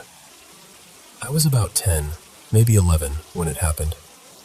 Back then, my dad was living in this narrow little duplex after my mom left, and from the outside, it looked like any other place on the block. Nothing special. But inside, it felt heavy. Not all at once, not from the very first day, but little by little, the whole house started to feel wrong in a way I still can't fully explain. Before the divorce, my parents fought constantly. It was loud, chaotic, painful. Things got thrown, doors got slammed, and there was this anger in the house that just never seemed to leave. My uncle was staying with us too, and years later he admitted he'd messed with something spiritual around that time. He never told me exactly what he did, only that he believed he'd opened a door he shouldn't have. Looking back, it felt like all that hurt, all that tension, made the perfect place for something dark to settle in. At first, it was small things. A door clicking shut on its own. Knocks in the middle of the night. Strange little noises you try to explain away because you don't want to believe anything else. I remember lying in bed and hearing the blinds rattle, then watching them move like someone was dragging their fingers through them. I turned off the fan, stood there listening, and it still happened. It wasn't random. It felt deliberate. One night, I woke up crying because something had hit my leg hard enough to leave a mark. I remember sitting up, confused and terrified, and seeing my bedroom door ease open on its own. Then I heard footsteps rushing down the stairs. I followed, shaking the whole way, and when I got downstairs, there was no one there. Just silence. That house always seemed to have rules of its own. If we left lights on, they'd switch off. If a door stayed cracked open, it would end up shut. It felt like the house wanted things a certain way. One afternoon, it was just me and my uncle's girlfriend at home. We were at the table making little clay figures, laughing, doing something normal for once. Most of the lights in the house were on, except for my room. Then this sound came through the house. This deep, awful scream that didn't sound human at all. It wasn't outside. It wasn't from the TV. It felt like it was coming from inside the walls. It just kept going, vibrating through everything, until I got up and closed my bedroom door. And then it stopped. Another night, I was lying in bed trying to sleep when I felt warm breath on my face. At first, I told myself it had to be my own breathing bouncing back somehow, so I held my breath. And I still felt it. Slow, hot, steady, right there against my skin. I didn't sleep a second that night. The dreams were the part that stayed with me the most. I used to have these vivid night terrors where I'd feel like I was walking through the house, except it wasn't really our house anymore. It was darker, warped somehow, like the same rooms but twisted into something meaner. I'd see these tall black shapes standing in corners or hovering near the ceiling, and they had these strange colored glows around them. Red sometimes, other times purple, or this sickly green. They never rushed at me. They just watched, and somehow that felt even worse. What scared me most was that I'd catch glimpses of them when I was awake too, not just asleep. Not sleep paralysis, not tricks of light. I knew what I saw. After a while, the fear changed. We got used to it in a way that sounds strange now. If a door wouldn't open, I'd actually talk out loud and tell whatever was there to stop messing with me. And sometimes the pressure would just lift and the door would swing open. It became weirdly normal. Not less frightening exactly, just familiar. But there was one night that finally broke whatever connection that place had to us. I'd gotten in trouble at school, so when my dad took my little brother to a birthday party at this pizza arcade place, I had to stay home. My uncle had company over and was using my room, so I ended up sleeping in my dad's bedroom, the one room everyone quietly knew was the worst. I went to bed angry and exhausted. At some point, I drifted into that half-awake state where your eyes can open, but your body still feels pinned down by sleep. I looked toward the closet and saw the light was off. Outside, the street lamp that always shone through the window was gone too. Everything was pitch black, but not normal dark. It felt like the room had slipped somewhere else entirely. Then the whole space started shaking. A horrible sound filled the room, like screaming layered over voices speaking in some language I couldn't understand. The closet door started flying open and slamming shut. Then the bathroom door. Then the bedroom door. Over and over. The air buzzed so sharply it felt like it was drilling into my ears. I remember crying, trying to scream for my uncle, but it was like my voice was swallowed up. Time didn't feel real anymore. It felt endless. And then, in the middle of all of it, the only thing I could think to do was pray. I shouted, "God, please make it stop." And it did. Immediately. The closet light clicked back on. The street lamp outside came back. The doors stopped moving. The room went still and quiet so fast it almost made it worse. I was drenched in sweat. I ran straight to my uncle's room. shaking, asking if he heard me yelling, if he heard the doors, the screaming, any of it. He looked at me like I was crazy and said no. He said it had been quiet the whole time. He and his friend had just been sitting there playing video games and eating chips. That was the last night anything like that ever happened. Not long after, my dad started seeing a woman named Mara, and when she moved in, everything changed. She never saw anything, never heard anything, never felt that heaviness the rest of us lived with for years. We told her stories, but I could always tell she didn't really believe us. And honestly, I understood. If someone told me that story and I hadn't lived it, I probably wouldn't know what to do with it either. I still don't know why it stopped. Maybe she brought peace into that house. Maybe whatever had been there fed on all the anger and finally had nothing left to hold on to. I can't say for sure. What I do know is that I've never been the same since.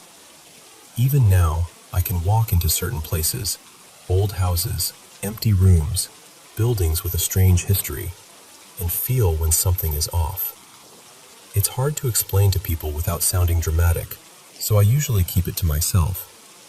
But every now and then, especially when I'm alone somewhere unfamiliar, I still get that same feeling I had as a kid. And even after all these years, I still can't sleep in complete darkness. I still remember every bit of it.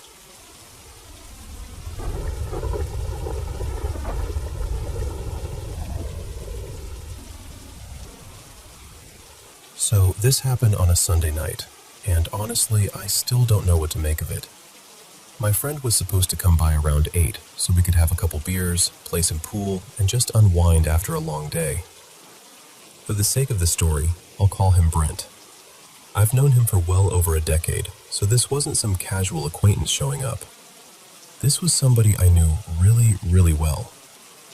Earlier that day, the family had been doing the whole Father's Day thing, and by that evening, the house had finally gone quiet.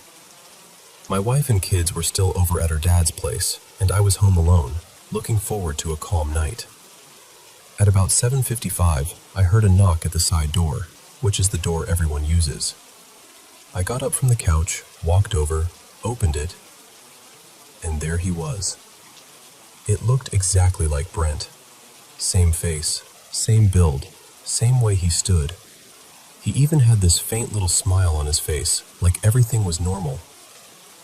The only thing that struck me right away was that he wasn't carrying the beer he said he was bringing. So I kind of laughed and said something like, "What happened, man? You forget the drinks? Or did you finish them on the way here?" And he just stared at me. Didn't say a word.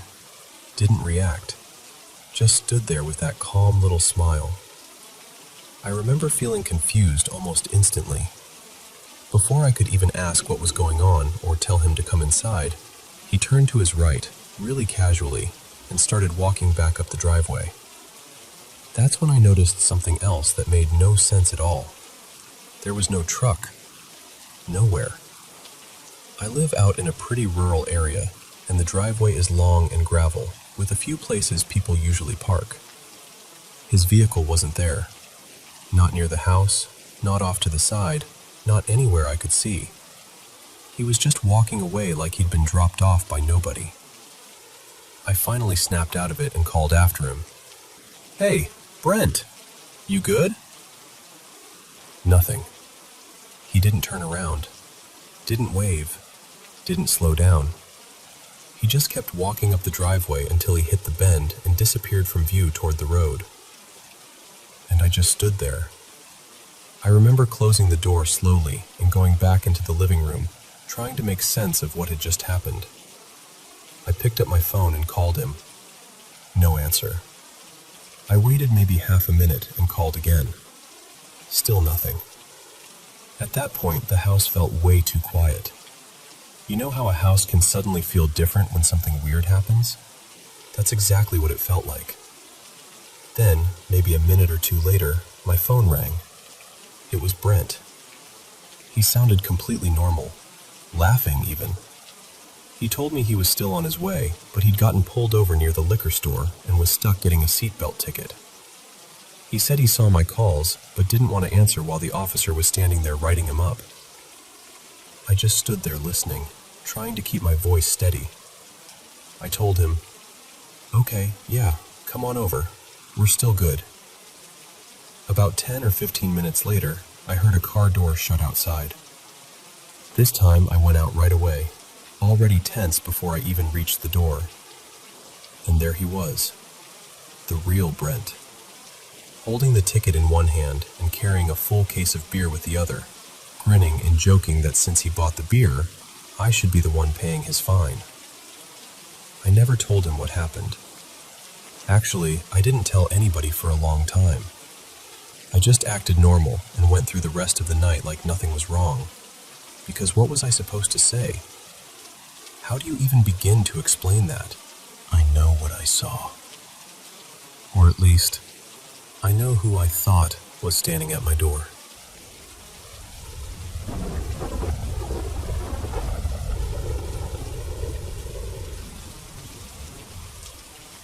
So this happened back in February, when my family took a trip to Pigeon Forge, Tennessee.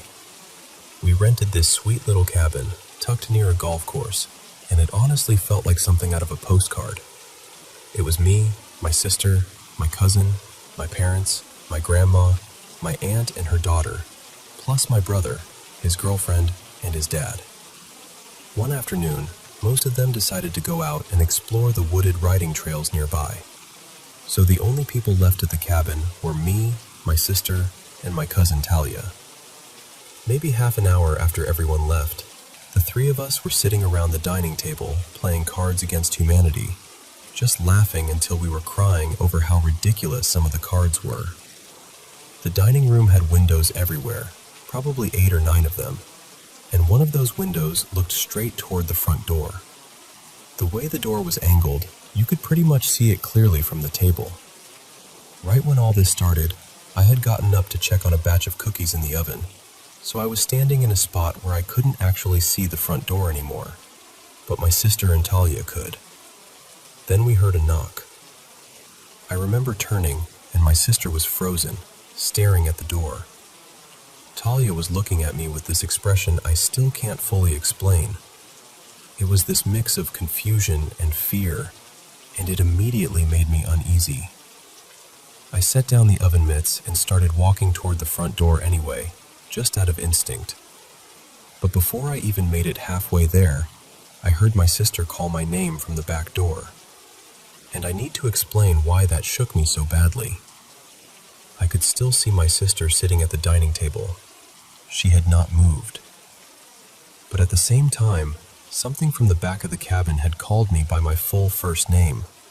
The formal one nobody in my family uses unless they're teasing me or reading off paperwork. My sister definitely doesn't call me that. She hasn't since we were kids. The second I heard it, every alarm bell in my body went off. I just stopped where I was and thought, no, absolutely not. I was not opening that door. So I turned around, sat back down, and we all just tried to ignore it, even though the whole room felt wrong after that. What makes it even stranger is that the night before, I'd already had this really unsettling experience. I had called my older cousin to vent about some drama with my ex, and while we were talking, I went outside to sit on this metal glider on the porch near the hot tub. For some reason, the cabin felt too closed in that night, like I couldn't breathe properly indoors. While I was sitting there, I looked down the hill and noticed something standing on the little golf cart bridge below me. Just standing there, completely still, looking straight at me. At first, I tried to rationalize it. I told myself it was probably just some guy, maybe somebody passing through or out for a walk. That felt easier than letting my mind go anywhere darker. But as the call was ending, this intense feeling of dread came over me out of nowhere. I can't even describe it properly. It was like my whole body knew I was not safe before my brain could catch up. I got up quietly, went back inside, and put on a movie like I could somehow distract myself from it. Then the next day, after the thing with the knocking and the voice, my family went out again. We visited an exotic car exhibit and then an aquarium, and during that whole time, everything felt normal. Nothing weird happened. I started thinking maybe I was just overreacting, or maybe the stress had gotten to me. This time it hit even harder. My chest got so tight it actually hurt. It wasn't just anxiety, at least not like anything I'd ever felt before.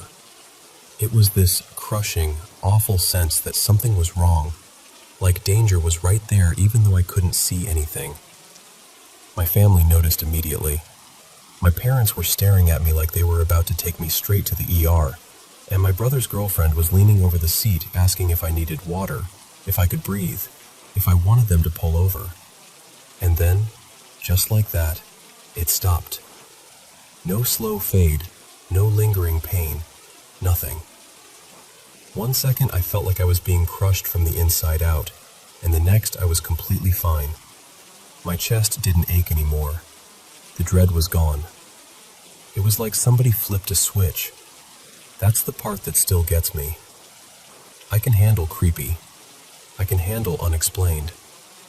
But whatever that was felt aware. It felt intentional. And even now, months later, I still think about that voice, the thing on the bridge, and that awful wave of fear that came over me like it was coming from something outside of me. I still don't know what it was, and honestly, that's the part that stays with you.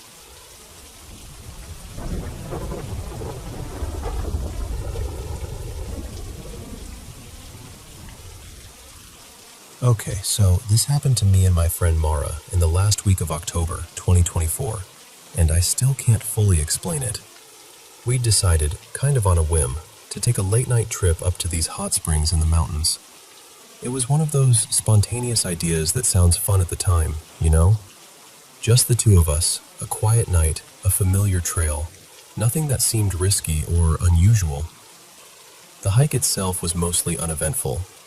We did run into a few people up there who felt a little off, but nothing dramatic happened. No obvious warning signs, no scary noises, nothing like that. For most of the night, everything felt normal. And then, on the way back, everything changed. We were maybe a few minutes from the parking area. I could already see where the cars were through the trees, and I was in the middle of telling Mara some random story as we walked. And then, out of nowhere, I felt it. The only way I can describe it is that it was like stepping through some invisible boundary. 1 second I was fine, and the next, this overwhelming feeling of fear just slammed into me. Not normal fear, not the kind where you hear a noise and get startled. I'm talking about this deep, suffocating, unnatural sense of dread that seemed to hit every part of me at once. My whole body went on alert. It felt like something in me was screaming, "You need to leave, right now." It honestly felt evil. That's the word I keep coming back to, even though it sounds extreme.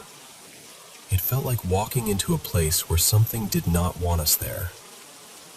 I didn't want to scare Mara, so I tried to keep talking like everything was normal, but I could hear it in my own voice that I was forcing it. I started walking faster without really meaning to, scanning the dark around us, trying to see if there was someone nearby, or some obvious reason for what I was feeling. But there was nothing. Then, as we got closer to the lot, Mara went completely quiet. A second later, she looked at me and said, really calmly, "Something feels wrong." That was the moment my stomach dropped, because I hadn't said a word to her about what I was feeling. Not even a hint. And somehow she was feeling it too. I just looked at her and said, "Get to the car." At that point, we both started moving fast. Not full panic yet, but close. And when we stepped into the gravel lot, I noticed there was one vehicle still sitting there off by itself. The windows looked fogged up, and there was some kind of covering or curtain over the inside. It immediately made the whole scene feel even worse. We got into my car, locked the doors, and I asked her, "You feel that too, right?" And she said, "Yes, we need to go. Now." So I started the car and got out of there as fast as I could. The strangest part is that the second we got farther down the road and out of that area, the feeling started to lift. It was like whatever it was had stayed behind in that canyon. Once we were far enough away, we finally started talking about it, trying to make sense of it. And both of us kept using the same words: evil, unnatural, wrong. I didn't see anything.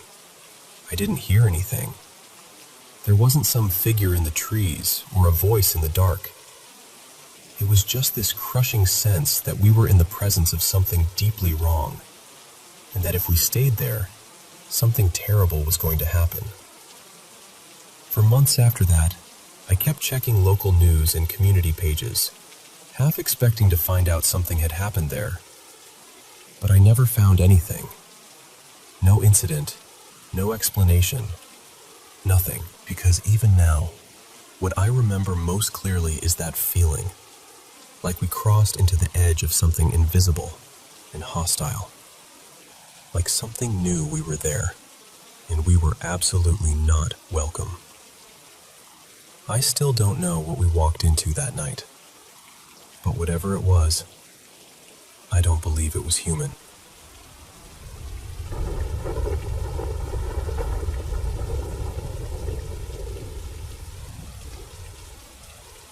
I still think about this sometimes, even now.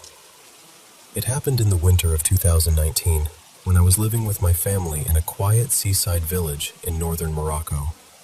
I was still in school back then, and every morning I had to catch an early bus because classes started at 8. The bus was never especially reliable, so I got into the habit of leaving the house a little before 7, just to be safe. One Monday morning, it was especially cold.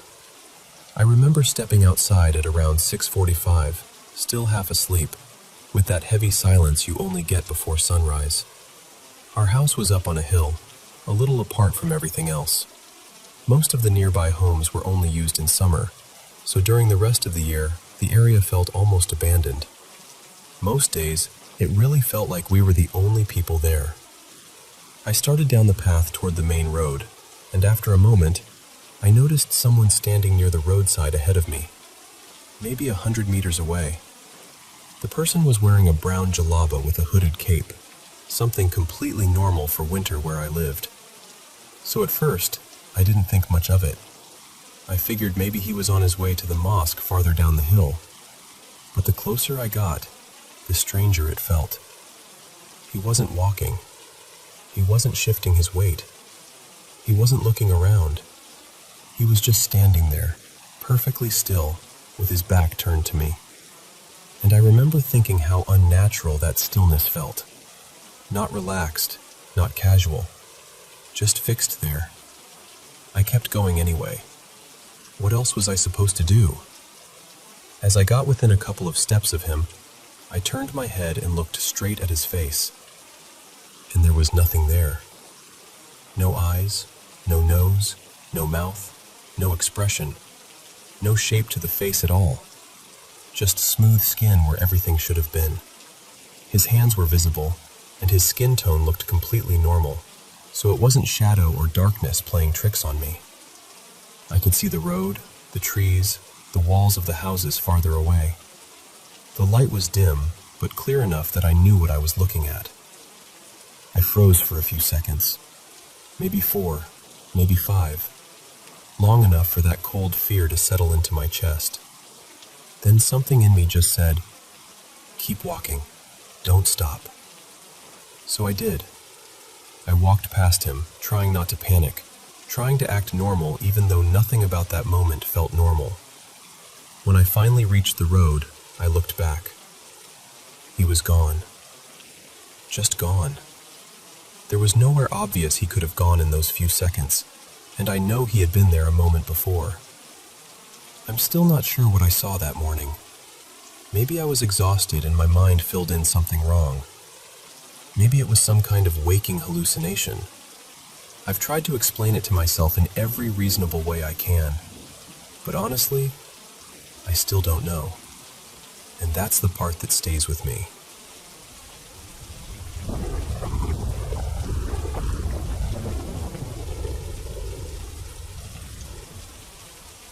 You know, this happened a little over a year ago now, and I still catch myself thinking about it sometimes. I live in an assisted living community, and it's actually a pretty calm place most of the time. The residents are all different ages, probably anywhere from their 20s up to their 60s. Most of us are pretty low care, so it's not the kind of place where alarms are constantly going off, or where loss becomes routine. When someone does pass away, it really means something. It stays with people. Back then, I'd already started moving away from paranormal beliefs. I used to be really deep into New Age ideas and ghost stories and all of that. But over time, as my mental health got more stable and I got proper treatment for my anxiety and other stuff, I kind of stepped back. I became a lot more skeptical. These days, I usually assume there's a normal explanation for things, even when they seem strange at first.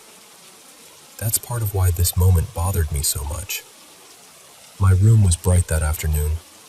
Sunlight was pouring in, the overhead light was on, and I was feeling completely awake and steady. I wasn't drowsy, I wasn't half dreaming, and I wasn't in one of those anxious states where every little noise feels huge. I was just relaxed, scrolling on my phone, having what I'd honestly call a pretty decent day. Across the room, near my mini fridge and microwave, I had some random things sitting on the counter. One of them was a long metal nail file, the kind with two ends. Pretty solid, not light or flimsy. And then, out of nowhere, I heard this sharp thud. Right after that came this unmistakable metallic clatter, like the file had been lifted up fast and then dropped. It was loud enough that I looked over immediately. At first, I figured maybe it had just fallen from somewhere. Maybe it had slipped off the top of the microwave or gotten nudged somehow. But when I went to check, I realized I was mixing it up with another tool I had sitting there, one that looked kind of similar from a distance. That other tool was still exactly where it had been. And the nail file? It had moved in a way that didn't make any sense to me. So I started testing it. I picked it up, dropped it, tried to recreate the sound, tapped the counter, even tried jostling things a little to see whether something could have caused it naturally.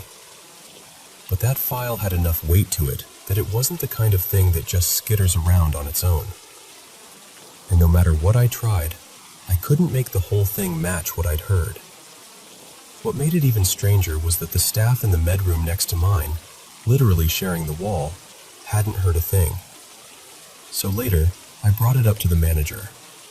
She's one of those people I trust because she's smart, grounded, and not the type to feed into nonsense. She helped keep the place steady through the pandemic in a way I still think was kind of amazing. She's usually the first person to tell me when my anxiety is turning something small into something dramatic. There had even been another time before this when I thought something weird was happening, and she helped me figure out it was just water moving through the pipes in the wall. So when I told her about the nail file, I expected her to give me another practical explanation. Instead, completely serious, she said, "Honestly, it might have been a ghost." Then she told me the building was haunted like it was just common knowledge. Apparently, she'd had her own experience. She and one of the caregivers had once been in the office when a doll suddenly shot across the room. Not tipped over, not slid, shot across the room.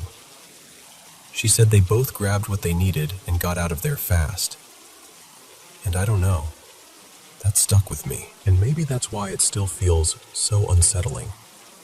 If there really are things we can't explain, maybe they don't show up in big cinematic ways. Maybe they show up in tiny, inconsistent moments like that. Just enough to make you stop and question what you know, but never enough to be easy to prove. I've actually thought about it kind of like trying to measure how intelligent cats are. Cats don't exactly cooperate just because science wants clear data. They do what they want, when they want, and that makes them hard to study. But anyone who's lived with a cat knows they can be weirdly clever. Maybe unexplained things are like that too. Elusive, uncooperative, real enough to leave an impression, but slippery enough that the second you try to pin them down, they're gone.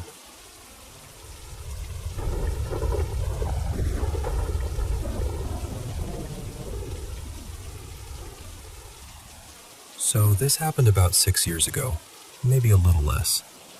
At the time, I was living in the basement of my sister and her husband's townhouse for close to a year. It was a pretty ordinary setup, nothing creepy about it, and I've always been the kind of person who looks for the practical explanation first. One night, really late, I was lying in bed trying to fall asleep when I started hearing this sound from under my bed. It sounded like someone breathing. Not just breathing either. Heavy, slow, deliberate breathing. At first, I honestly wasn't scared. I figured it had to be the house making some weird noise. Old places creak, vents hum, pipes do strange things. And I knew for a fact it was just the three of us in the house. My sister, her husband, and me. But the sound kept going. It was getting on my nerves more than anything, because I was exhausted and just wanted to sleep. Then I noticed something strange. The moment I got out of bed, the breathing stopped. So I stood up, turned on the basement light, and checked under the bed. I pulled out this big gym bag I kept under there, full of clothes, and looked behind it, around it, everywhere. Nothing. Just the bag. No animal, no person, nothing that could explain that sound. So I told myself, okay, fine. Maybe it's just the house. I shoved the bag back under the bed, turned off the light, and lay back down. A few minutes later, it started again. This time it was louder, heavier, like whatever it was had moved closer somehow. I sat straight up, switched the light on again, and looked under the bed. Nothing. Still just the bag. Still no explanation.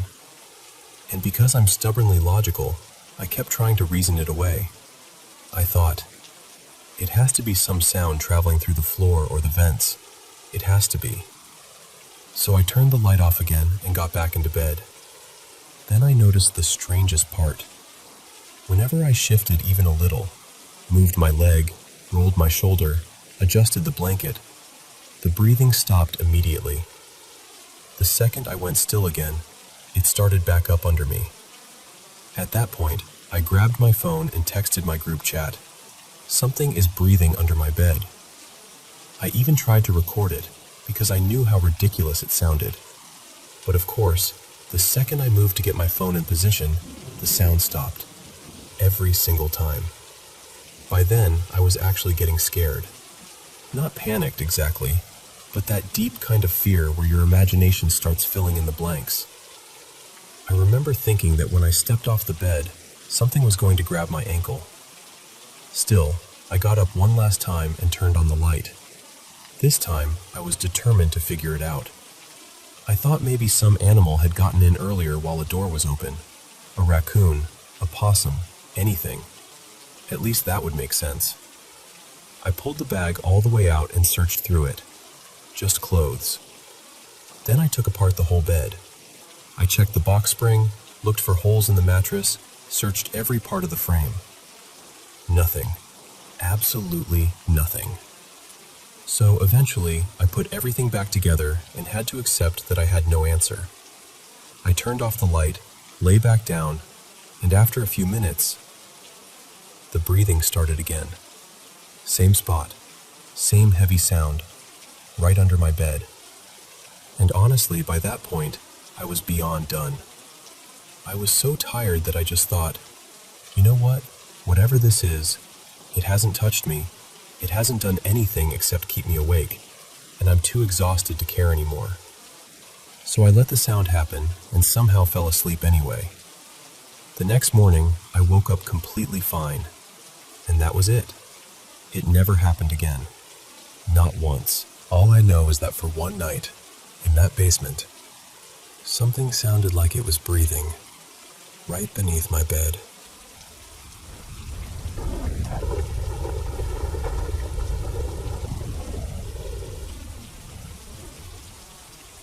Hello, my dear martial arts friends of the Paranormal M channel. At last, it's my favorite time of all. I get to sit down with the mic and share mysterious experiences from all over with you, helping you relax and drift off to sleep more peacefully. By the way, thank you so much to everyone who has sent in their supernatural experiences. And don't forget to subscribe to the channel and turn on notifications. Leave a comment below so I can know where you're watching from. Wishing you a good night and sweet dreams.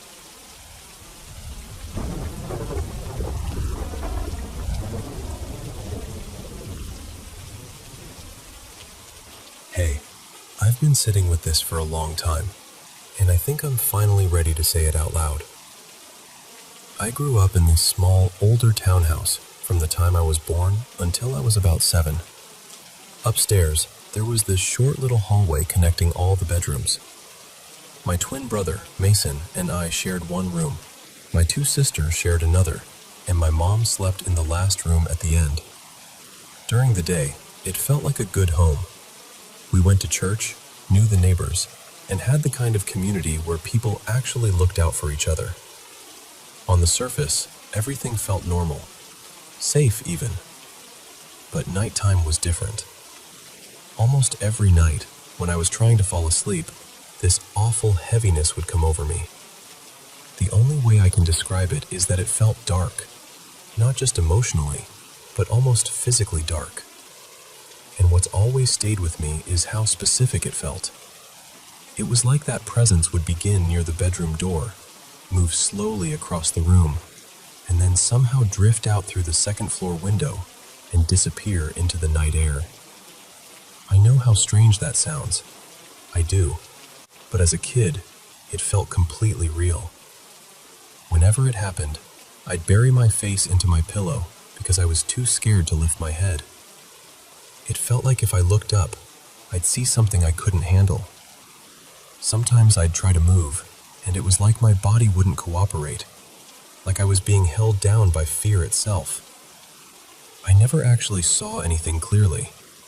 The terror was always too strong. I just felt it moving through the room, and that was enough. A few times, I remember jolting awake in the middle of the night and running to my mom's door. I'd stand there panicked, knocking, or just frozen, and it would feel like that same dread was creeping up behind me again. Then somehow, I'd wake up back in my own bed the next morning, like the fear had completely overtaken me and shut everything down. Even now, I can't explain that part.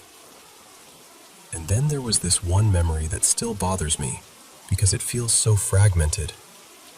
One day, some visitors came to the house. I know my twin and I were listed on some state twin registry, so maybe it had something to do with that. Maybe not. But these people felt off. Not threatening exactly, just unusual. They weren't wearing suits or anything formal. Just plain everyday clothes. My mom called me into the living room to say hello, and I remember they set 3 small sheep figurines on the coffee table. That's the part that stuck. 3 little sheep. I remember picking them up and turning them over in my hands. The room was incredibly quiet, almost unnaturally quiet. I also remember noticing that my brother wasn't there with me, which felt odd. And while I played with those sheep, I could feel those adults watching me in this very focused, silent way. I can't tell you much more than that, because the memory gets blurry after that, but I've never forgotten how strange it felt. Not long after, when I was around 7 or maybe 8, we moved out of that townhouse. And just like that, it stopped. No more dark presence. No more nights of overwhelming dread. No more feeling like something was passing through the room. Years went by, and I mostly carried it alone. Then recently, I brought it up to my brother in this casual, almost joking way. I basically said, "This is going to sound ridiculous, But do you remember feeling like there was some kind of presence in our room back at the old house? I've never been able to explain it. And what he said back completely shook me. That was exactly it. Exactly. I hadn't fed him those details. I hadn't explained it that way. But somehow his memory mirrored mine almost perfectly. And honestly, that's what unsettled me the most. For years, I wondered if it was just my imagination, just a child's fear, just something my mind created in the dark. But hearing him describe the same thing, in almost the same words, made me feel both validated and deeply unnerved. I'm 24 now, and I still think about it. I've struggled with anxiety, with withdrawing from people, with carrying this sense that something happened even if I can't fully name it. I'm not sharing this because I want to make it more dramatic than it was. I'm sharing it because I genuinely want to understand it. I want to know what happened in that house, or at least make peace with the fact that I may never fully know. More than anything, I want to heal. I want to stop feeling like that fear belongs to me forever. And maybe saying it out loud like this is the first step.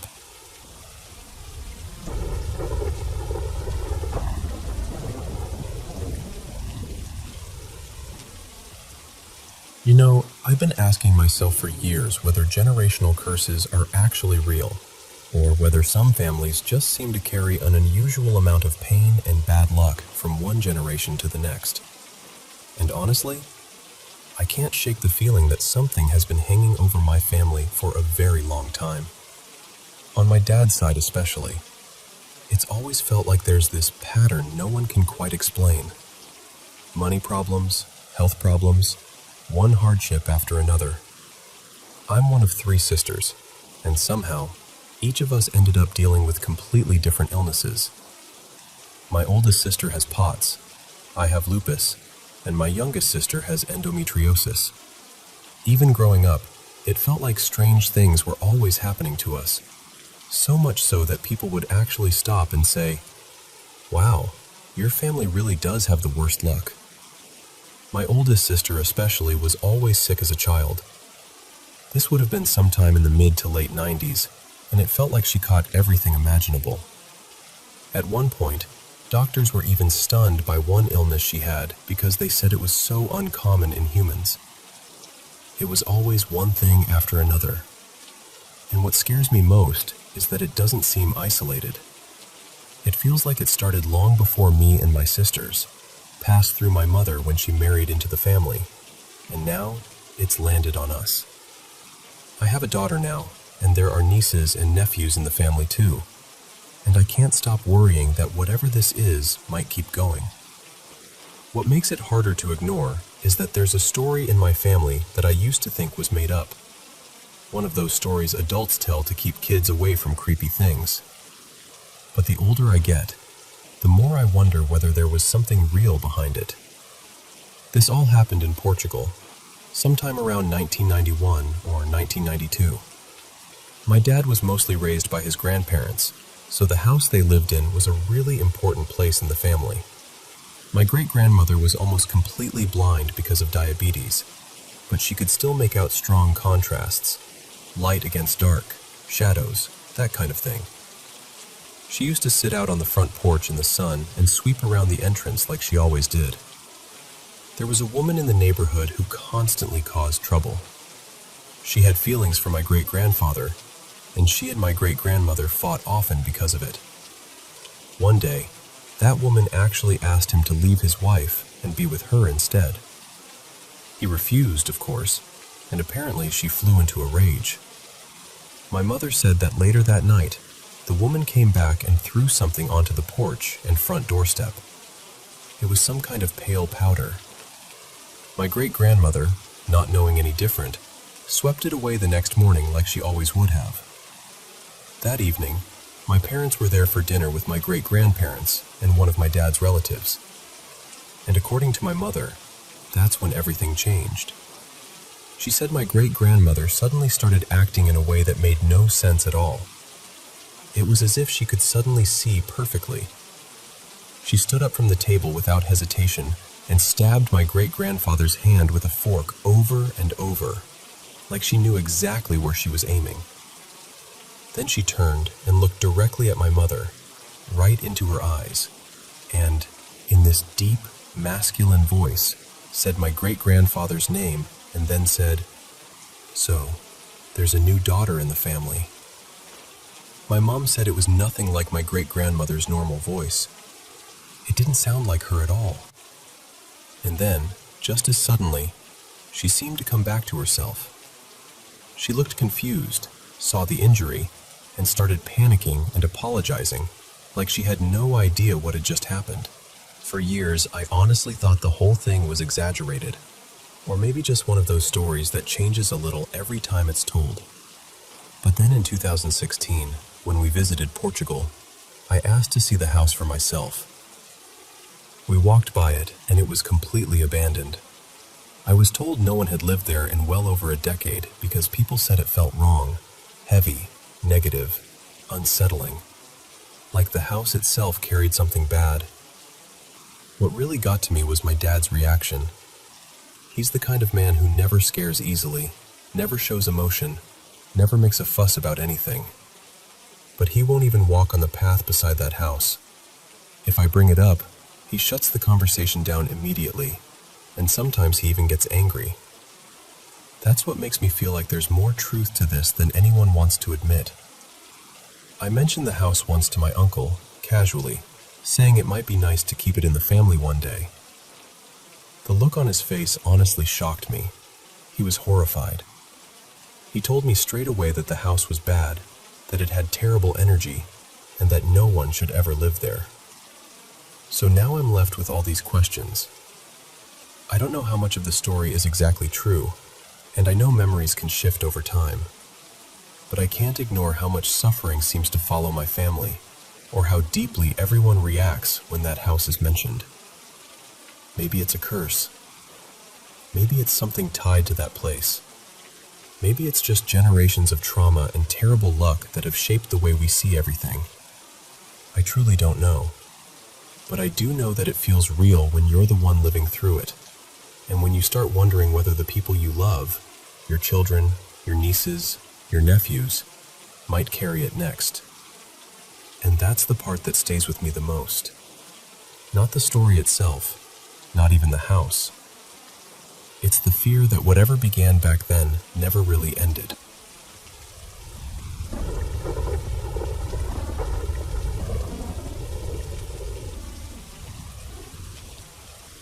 I've had strange experiences for as long as I can remember. Ever since I was little, I've noticed things that other people would probably call paranormal. I don't usually talk about it much, because I know how it sounds, but it's been weighing on me lately, and I just need to say it out loud. My family moved into this house about 6 years ago, and as far as we know, there's nothing unusual about it. No dark history, nothing like that. But ever since we got here, I've felt like something isn't right, especially around my room. And lately, it feels like whatever it is has been getting stronger. A couple of months ago, I woke up really early, around 6 in the morning, just getting ready to start the day. As I walked past my sister's room, I suddenly heard voices coming from inside. It sounded like a few people having a quiet conversation together. Not loud, just casual, like a small group talking among themselves. I stopped right there in the hallway. I couldn't move. I was too scared to open the door, and then I heard this sharp little shushing sound, and everything went completely silent. That was enough to send me straight to my parents' room. I woke my mom up and asked her, almost begged her, to go check on my sister. She went in, looked around, and came back telling me there was no one there. My sister was asleep, completely alone. My mom didn't make fun of me or brush it off, because she knows I've dealt with things like this for years. But at the same time, there wasn't really anything she could do. Then later that same night, I heard the voices again. This time, it sounded like they were right outside my bedroom door. I still don't know if that part was real, or if I was just so shaken up from the morning that my mind was on edge. but it felt real in the moment. Then, about a month later, something else happened. I had bought a standing fan for my room because it gets really warm at night. The fan used to rotate on its own, but it had been broken for a long time, and by then it only moved if someone physically pushed it. One night I was lying in bed, half awake, half asleep, and I suddenly got that awful feeling that someone was watching me. I started looking around the room, thinking maybe my cat had snuck in, and for a second, I locked eyes with something. At first, my eyes hadn't fully adjusted to the dark, so I couldn't make it out clearly, but the moment they did, it was gone. Then I looked over at the fan and watched it slowly turn on its own toward the curtains. The air caught them immediately, and they started moving wildly. I just stared at it, frozen. Eventually, I forced myself out of bed and turned the fan back toward me. Maybe it was nothing. Maybe it was some weird coincidence. But deep down, it didn't feel like nothing. The most frightening thing happened just over a week ago. For years, I used to have nightmares that all felt strangely similar, but they had stopped for a long time. Then that night, they came back in a way that felt far too real. I can't even explain the fear of that moment. I was trapped in my own body.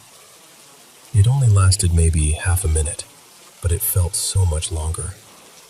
Somehow I remembered I was still on the phone, and I managed to force out the word, "Help."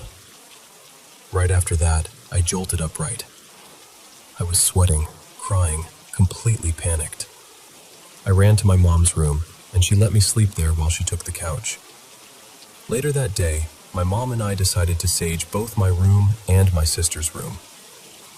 I'm not a deeply religious or spiritual person, and neither is she in an extreme way, but we just wanted to do something, anything, that might bring some peace. Since then, things have been quiet, but honestly, I'm still scared. I keep waiting for it to happen again. I don't know what this is, and I don't know what I'm supposed to do next. I just know I needed to tell someone, because keeping it to myself has been making it worse.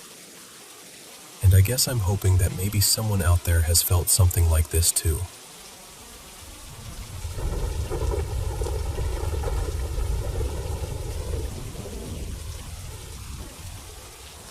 So I'm from Kerrville, Texas, about an hour or so northwest of San Antonio, and I've lived out here close to a decade now. I'm really used to country life. I see deer all the time, almost every single day, honestly. And I've seen all kinds. Healthy ones, sick ones, even a few with strange defects. Back in school, I took animal science, so I've been around enough animals to know when something looks off. And just so you know where I'm coming from, I'm not really someone who jumps to supernatural explanations. I'm pretty grounded, pretty skeptical. Anyway, I'm 20 now, and I've been working a summer job before heading back to college in the fall. I do overnight security at a camp out in Hunt, Texas. It's been a pretty easy gig so far. Most nights, I just ride around in a golf cart from midnight until about 4 in the morning, checking the grounds, making sure everything's quiet. For the first couple of weeks, nothing unusual ever happened. A few kids sneaking around late at night, maybe, but that was it. Then one night, something happened that I still can't explain. It was around 3:30 in the morning, and I was heading back toward the main part of the camp. There's this stretch of road between the entrance and the cabins where the woods get really dense, and there are rocky slopes rising up on both sides. It's always a little eerie there at night, but I'd driven through it plenty of times already. Out of nowhere, I got this strong feeling that something was watching me. You know that feeling when your body notices something before your brain catches up? It was like that. So I started scanning the trees, thinking maybe one of the campers had wandered out or something. And then, I saw it. Up on the ridge, maybe 15 or 20 feet from the path, there was what looked like a deer standing there and staring straight at me. At first, my brain tried to make it normal. It had the general shape of a doe, I guess, but almost immediately, I could tell something was seriously wrong. It was way too tall, easily around 8 feet, maybe more counting how it was standing on the incline. Its whole body looked unnaturally heavy, thick in a way that didn't make sense. Deer usually look balanced, you know? Their necks are slimmer, their heads fit their frame, everything looks proportionate. But this thing didn't. Its neck was thick and solid, and its head looked huge. It was standing beside a cedar tree, and its head and neck looked almost as wide as the trunk. What really got me, though, was the face. I can't even explain that part well. It wasn't like glowing eyes or anything dramatic like that. It was subtler, which somehow made it worse. The eyes just looked wrong. Empty, but focused. Kind of like when you look at bad taxidermy, and your brain instantly knows something isn't right, even if you can't say exactly why. I stopped and shined my flashlight toward it, trying to make sense of what I was seeing. I told myself maybe it was some huge buck at a weird angle, or maybe part of a tree stump catching the light in a strange way. I kept trying to come up with anything reasonable, but the longer I looked, the more certain I became that it was real, and that it wasn't anything normal. And then this feeling hit me. Not panic, exactly. Not even fear that it was going to attack me.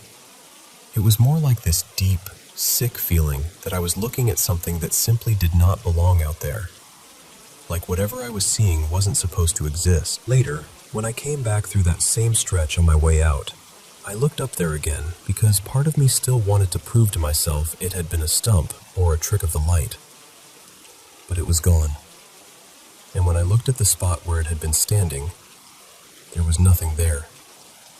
No stump, no strange tree shape, nothing that even remotely matched what I'd seen. I've gone over it in my head again and again, trying to come up with a logical explanation, and I still can't. I know what deer look like.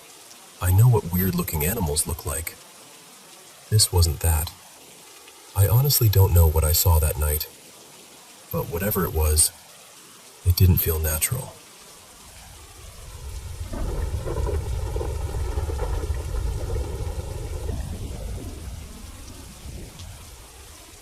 So, a few months ago, my fiancé and I moved back into the upper floor of my grandparents' old house. It's been in the family forever. My great-grandfather built it in the mid-1940s, and my grandparents still live downstairs while we stay upstairs. This house carries a lot of history, and not all of it is easy to talk about. There have been several deaths connected to it over the years. My great-grandfather passed away suddenly at the breakfast table. An uncle of mine died by suicide out behind the garage a long time ago. And a few years back, my father also took his life in the small bedroom right next to ours. So that's the kind of weight this place already has. One night, really late, maybe closer to 3:30 in the morning, I was lying in bed next to my fiancé. He was completely asleep. Our cat was out cold too, curled up in her little window perch across the room. I was on my side facing him, half scrolling on my phone, half trying to fall asleep. My back was toward the wall, and there was just a narrow gap between me and the edge of the bed. My shirt had bunched up a little without me noticing. And then I felt it. It was like one cold finger slowly dragged across the bare skin of my lower back. Not a breeze, not fabric shifting. A finger.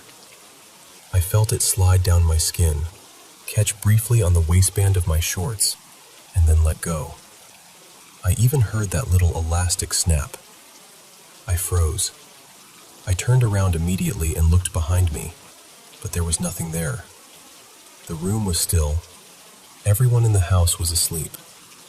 I remember just staring into that space, trying to make sense of it, telling myself there had to be some explanation. I couldn't think of one. I rolled onto my back, pulled the blanket up, and shut my eyes, hoping that if I ignored it, that would be the end of it. But maybe 30 seconds later, I felt the mattress move. At first, it was subtle enough that I thought maybe I imagined it too. Then it happened again. And again. I opened my eyes and realized the bed frame and mattress were actually rocking. Not vibrating, not settling. Rocking. Slowly and steadily, like someone had their hands at the foot of the bed and was deliberately moving it back and forth. I looked at my fiancé. He hadn't moved at all. He was dead asleep. The cat hadn't stirred either. For a second, I wondered if it could be a small earthquake, but nothing else in the room was moving. The dresser was still. The lamp was still. Everything else was normal. But the bed was absolutely moving. In the glow from the television, I could see the sheets shifting with the motion, and I could hear the wooden slats underneath giving that soft, rhythmic creak as the frame rocked. It wasn't frantic. It wasn't violent. Honestly, that made it worse. It felt intentional. I just lay there and kept my eyes closed again. In my head, over and over, I said, "You do not scare me. You do not scare me." I didn't want to wake my fiancé. I know that probably sounds strange, but in that moment, I felt like if this was something I couldn't explain, something spiritual, something dark, I didn't want to feed it more fear or attention. The rocking kept going for several minutes. It would stop for a moment, and I'd think it was over, and then it would start again. Same steady motion, same awful feeling. Eventually, it stopped for good. The next morning, I told my fiancé everything. He had slept through all of it, had no idea, but this was not that. This felt wrong. I've also wondered before whether my father's presence still lingers there sometimes. But whatever touched me that night didn't feel like family. It didn't feel loving. It didn't even feel neutral. It felt invasive, cold, deliberate, like it wanted me to feel afraid and powerless. That's the part I can't shake. I'm usually the kind of person who tries to explain things away first. I look for logical answers before I ever call something paranormal. But with this, I keep replaying it, and I still can't find a rational explanation that fits everything I felt and heard. So now I'm left with that question. What was it? I honestly don't know. But I do know I don't want to feel it again. And maybe it's time for me to cleanse that space again. Say my prayers, do whatever protection I can, and trust my gut that something in that room was not welcome.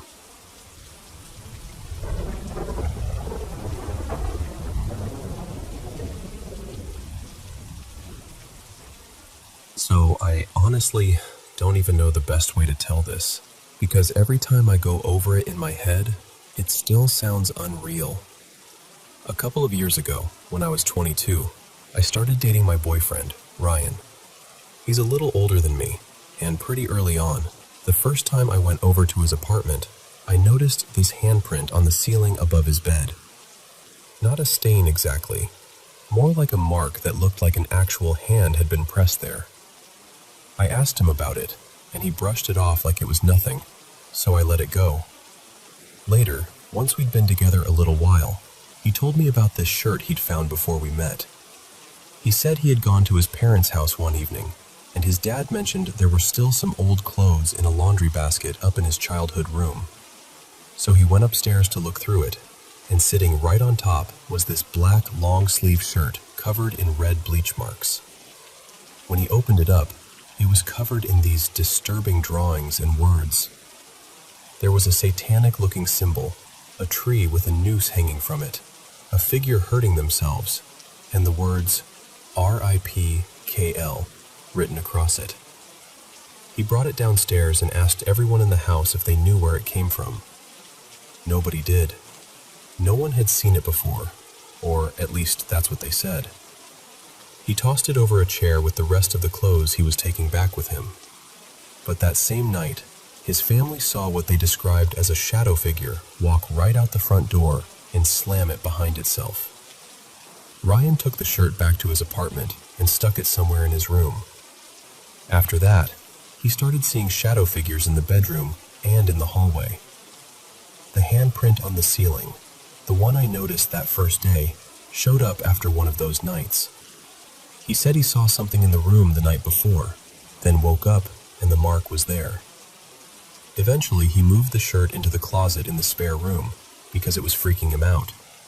And after that, flies and bugs started showing up dead right outside the closet door. Now, me being me, I was obviously concerned, but I was also curious. Maybe a little too curious. At one point, he went to get the shirt to show me, and then came back empty-handed. He said it wasn't where he left it. We figured maybe he had moved it and forgot. About a month later, I was away on vacation while he was in the middle of moving. We were on FaceTime, and I asked if he had ever found that shirt. He said no, which made no sense because by then, he had packed basically everything he owned. Then a few days later, while we were still on a call, he opened an empty dresser drawer in the new place to put some clothes away, and there it was. The shirt was sitting inside, perfectly folded, right in the center of the drawer, like someone had placed it there carefully. After that, he just kept it. He shoved it in a closet and tried not to think about it. A few months later, I ended up moving in with him because life got messy, and it just made sense. But I told him immediately that I did not want that shirt anywhere near our bed. So he moved it under the kitchen sink. And almost right away, the smell started. When I say smell, I mean it was so bad we could barely walk into the kitchen without gagging. We thought for sure something had died under the cabinet. A mouse, a rat, anything. We even had maintenance come out and pull everything apart looking for mold or a dead animal. Nothing. Absolutely nothing. And even the maintenance guy said it was one of the worst smells he'd ever dealt with. The weirdest part was that the smell stayed in that one area. The minute you stepped out of the kitchen space, it was gone.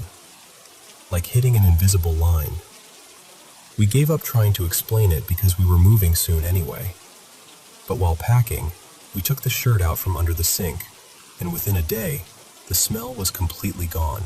That spring, we moved into a newly renovated apartment, and for the first few nights, everything was fine. While unpacking, we found the shirt again and put it in the office closet until we could decide what to do with it. Then the bugs started. First, it was ants. Not just a few. Swarms. Flying ants all over the walls, the floor, the shelves, the windowsill. It was so many that it almost didn't look real. Then the ants disappeared, and suddenly we had wasps. Constantly. No one could find a nest anywhere, and there were no cracks or openings anyone could point to. After the wasps, it was crickets. Crickets living in the office closet. And all through that whole stretch, there were spiders everywhere too. Then one day, while the cricket thing was still going on, Ryan was walking into the kitchen, and one of the crystals on my shelf got thrown across the room. Not fell. Thrown. I heard it hit, and he came running in at the exact same time. That was the moment I was done. I've practiced witchcraft for most of my life, and I'm not the kind of person who panics easily over strange energy. But that was my line. I took the shirt, put it into a protective case with a few other things, sealed it up, and left it closed. Ever since then, nothing major has happened.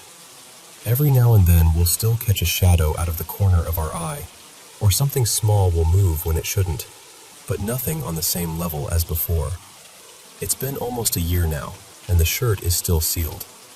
We keep it sitting on the floor in the dining area beside a bookshelf. And now we have a cat. He refuses to walk past it.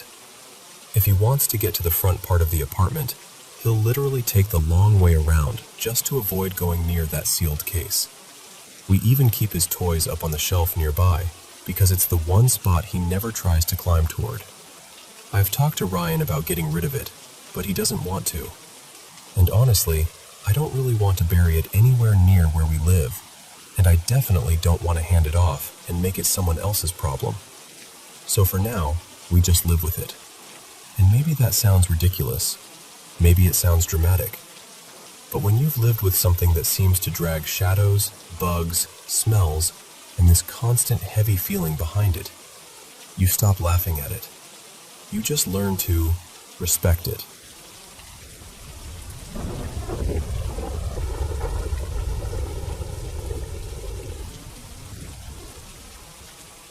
So this happened about a year and a half ago, and I still get chills thinking about it. My friend Marcus and I were driving back from Washington, D.C. to Myrtle Beach. He was around 36 at the time, and it was supposed to be one of those easy, laid-back road trips. We were just talking, smoking, trying to enjoy the ride. And I only mention the cigarettes because that little detail ended up mattering way more than it should have. At some point, the GPS rerouted us, said it found a faster way. You know how sometimes you trust it even when it feels wrong? Yeah, that was one of those times. What should have been a quick stretch of road suddenly started dragging on forever. A drive that felt like maybe half an hour somehow turned into this endless crawl through a place neither of us recognized. It was around 7 that evening, maybe a little after, and the sun was already gone. That's when we started realizing something felt off. We were driving through this tiny town, or at least I guess it was a town, but it barely looked lived in. Hardly any lights anywhere.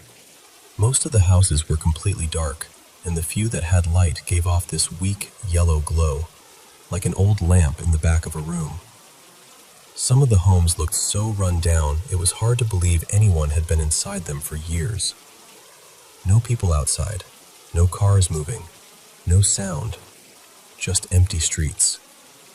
And the strangest part was, it felt like we kept passing the same blocks over and over again, like we weren't actually getting anywhere. Then we realized our lighter was gone, just gone. We pulled over and searched everywhere, under the seats, in the center console, our jackets, the floorboards, everywhere. Nothing. Marcus started getting really worked up. He kept saying, "Man, I need a cigarette. I need one right now." I was trying to joke around, trying to keep things calm, but honestly, I was feeling it too. The whole place had this pressure to it, like the air itself was wrong. Eventually, we spotted this little roadside stop that looked kind of like a gas station, but honestly, calling it that feels generous. It looked half dead. No real signage, no bright pumps, nothing normal. Just this small building sitting there like it had been forgotten.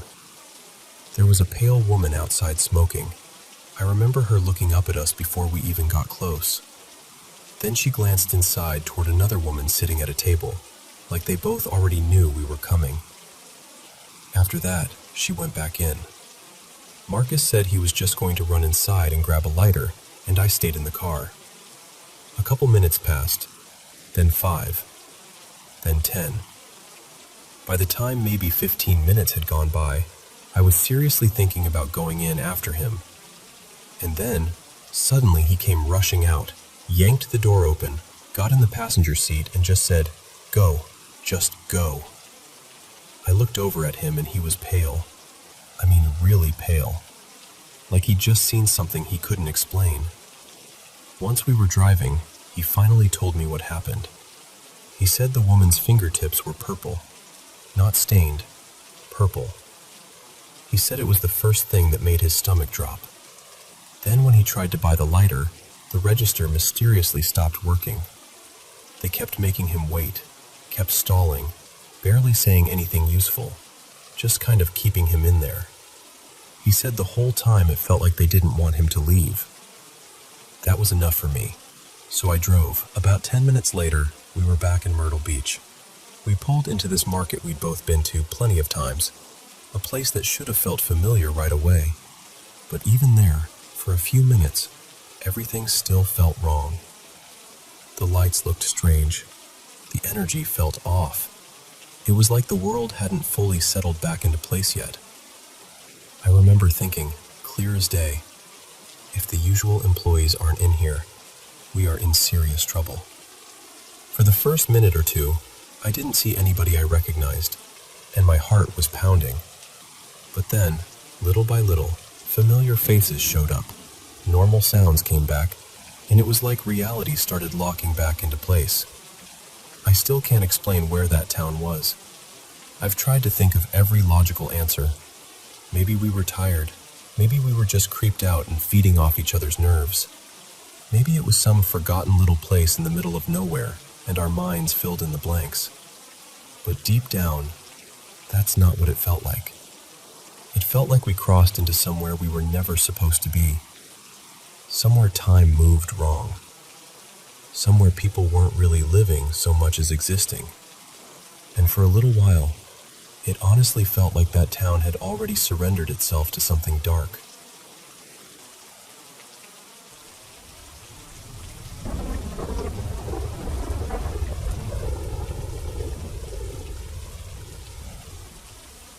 So, here's something that has stayed with me for years.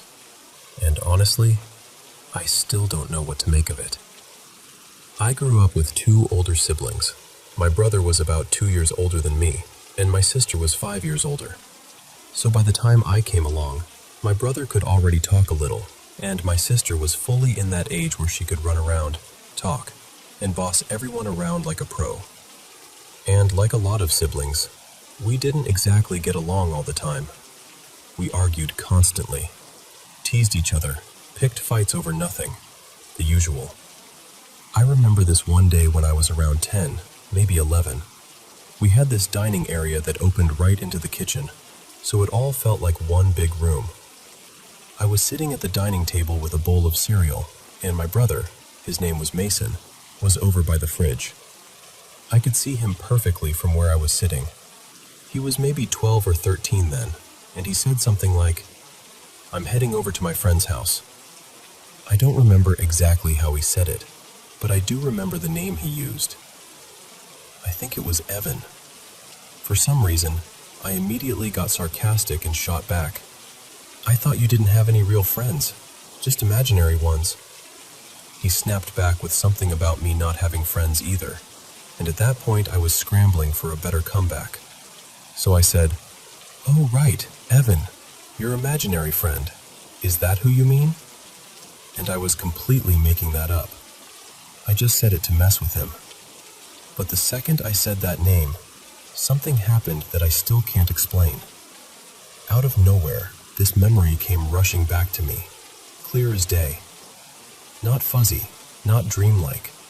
It felt sharp and real, like I had somehow stepped straight into it. In the memory, I was a baby, maybe around a year old, maybe even younger.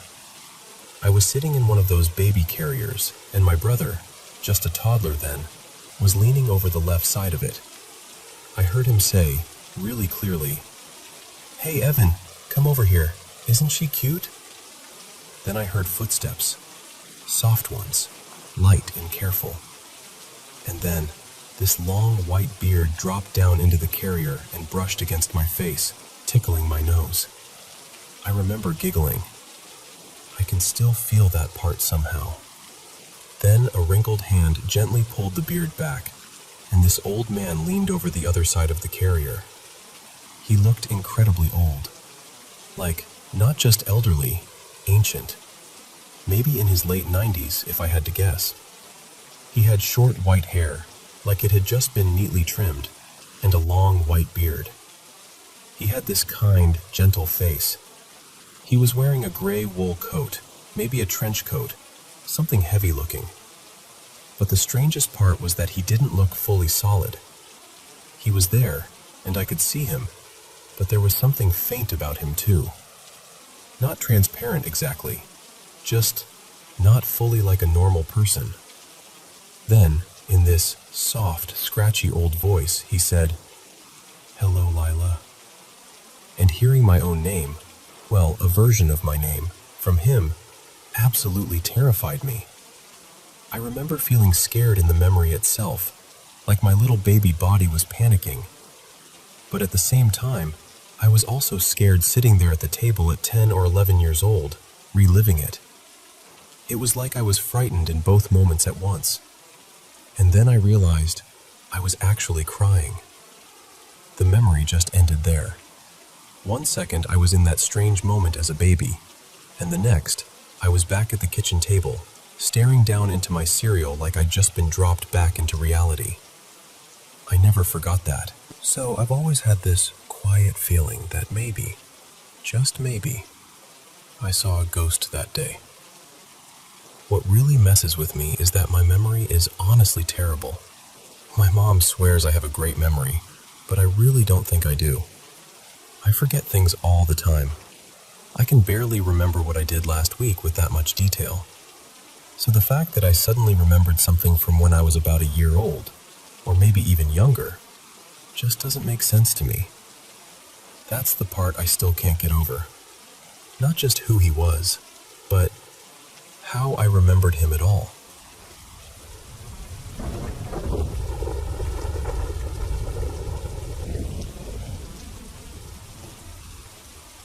I've told this story a few times in my head, but saying it out loud still gives me chills. This all happened in 2016 when I was a senior in high school. It started on prom night. I was at my girlfriend's house, sitting alone in her pool house while she and a few friends had stepped outside for a smoke. I kept every light off because we didn't want her mom noticing we were still awake, so I was just sitting there in the dark, scrolling on my phone, waiting for them to come back. It had probably been 20 or 30 minutes when I suddenly heard it, clear as day, footsteps in the grass right outside. Not one or two either, more like 9 or 10 steady steps, like someone was walking right up to the building. I called out, thinking my friends were back, but nobody answered. That feeling hit me immediately, like the air had changed. I stepped outside to look around, and there was no one there. No movement, no voices, nothing. At the time, I tried to talk myself down and act like maybe I was just hearing things in the dark. But deep down, I knew I had heard those footsteps. Then, 2 nights later, things got even stranger. My girlfriend called me in the middle of the night, around 2 a.m., crying. She said something was outside her house, banging against the wall. She held the phone up near her window, and I could hear it too. It sounded almost rhythmic, like someone throwing a ball against the siding over and over. Then, just as suddenly as it started, it stopped. She looked outside and couldn't see anyone. Now, even before that week, we'd already half joked that our house felt haunted. There was always this weird heaviness there, like you were never fully alone. But after the footsteps and the banging, it stopped feeling like a joke.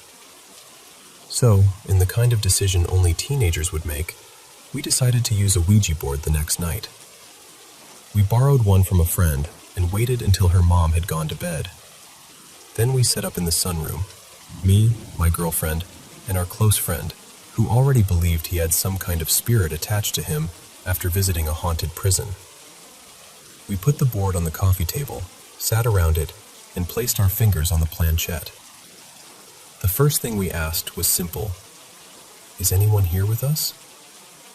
Almost immediately, the planchette started moving toward yes. We all froze and looked at each other, because no one expected it to happen that fast.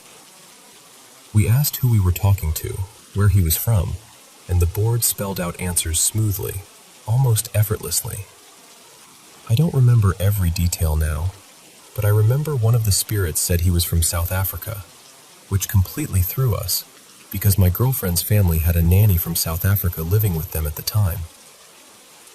When we asked if he was connected to her, the answer was yes. When I asked if he was the one whose footsteps I'd heard outside the pool house, he said yes. My girlfriend asked if he was the one banging on the side of the house, and again, yes, followed by an apology. That part stuck with me. The idea that whatever it was knew exactly what we were talking about. We eventually asked if there were more spirits there, and it told us there were 3. So we said goodbye and asked to speak to someone else. The next spirit called himself Jonah. He said he was attached to our friend and that he had died in prison. The strange thing was that even though the board moved just as strongly as before, it didn't move the same way. The first spirit had this sweeping motion, almost smooth and curved. Jonah moved more sharply, more directly, like he had his own rhythm. That was one of the moments when it really sank in for me that this didn't feel random, At one point, because we were trying to prove to ourselves that nobody was pushing the planchette, we changed how we touched it. We used awkward angles, even the backs of our fingers, and it still moved. Not clumsily either, smoothly, purposefully. It honestly felt less like we were guiding it, and more like it was pulling us. Then we made the mistake. We asked if there were any evil spirits there. The answer came back yes. So we asked to speak to that spirit. This one gave the name Tabi. Right away, the feeling changed. The movement was slower, heavier, and shakier than the others, like the planchette trembled as it slid. We asked what she wanted, and she answered, everything. We asked what that meant. Our souls? Yes. I asked if she wanted mine, and the answer was no. Then my girlfriend asked if Tabi wanted hers. Yes. We said goodbye immediately. Looking back, that should have terrified us enough to stop right there. But in that moment, I wasn't really feeling fear. I was too stunned, too caught up in the reality that something was answering us. Later that night, my girlfriend called out to her father. He had passed away suddenly the year before I met her, and it was still a huge wound in that family. When the board answered that it was him, everything changed again. The energy felt stronger than with anyone else we had spoken to. He had been a bodybuilder when he was alive, and somehow even the way the planchette moved felt powerful, fast, forceful, almost jerking our hands across the board. It would fly to yes or no, then slide back to nearly the exact same resting spot every time. We talked to him for a long time. At one point, we started asking questions silently in our heads, and the board still answered correctly. I remember asking, just in my mind, whether my girlfriend and I would end up getting married. The answer came back fast. No. I actually laughed, because even in that surreal moment, it felt so blunt and specific. Then my girlfriend brought down her little sister, who was maybe 11 or 12 at the time. She wanted to ask their dad questions only he would know. Small personal things from before and after he died. The answers kept coming, one after another, right and immediate. You could see it on her face. She was comforted and heartbroken at the same time. The very last thing he told them was the part none of us ever forgot. We asked if he had a final message, and he spelled out, "I love you. I miss you. 1, 2, 3. My girlfriend and her sister both burst into tears. Later she explained that 1, 2, 3 had always been their private code for "I love you." I drove home that night completely shaken. I kept glancing into the rearview mirror, half expecting to see something sitting in the back seat. The whole world felt wrong after that, like I had stepped too close to something people aren't supposed to touch. A week later, my girlfriend and I broke up. We stayed friendly for a while and saw each other now and then, but life moved on the way it does. Then, 2 years later, my mom called me and told me my ex had died by suicide. That news broke something in me, and I'd be lying if I said my mind didn't go straight back to that night, to Tabi, to the way the board answered her, to that awful yes. I still don't know what I believe. I don't know if we opened a door, if we invited something in, or if grief just makes people tie impossible things together because they need answers. I only know that after everything that happened, I have never touched a Ouija board again, and I never will.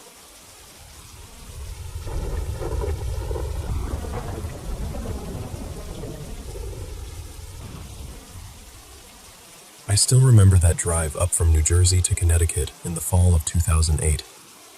The air had that sharp, clean bite to it, and the hills were covered in deep reds, golds, and orange leaves. It should have been one of those peaceful weekends you look back on with a smile. I was on my way to visit my old friend Sadie, Her mother and mine had been close for years, so we basically grew up like family. And her husband, Michael. I hadn't seen them in a long time, and they'd just moved into this old place out in the countryside, not far from the Massachusetts border. It was beautiful out there. Rolling hills, wooded roads, that kind of quiet you only get far away from the city. From the outside, the house looked charming in that worn, old-fashioned way. It was a big colonial built sometime in the 1800s, set back from the road, surrounded by huge oaks and maples. The kind of place that feels full of stories.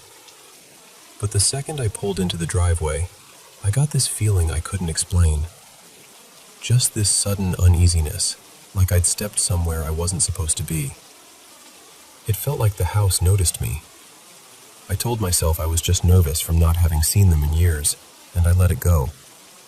I wish I hadn't.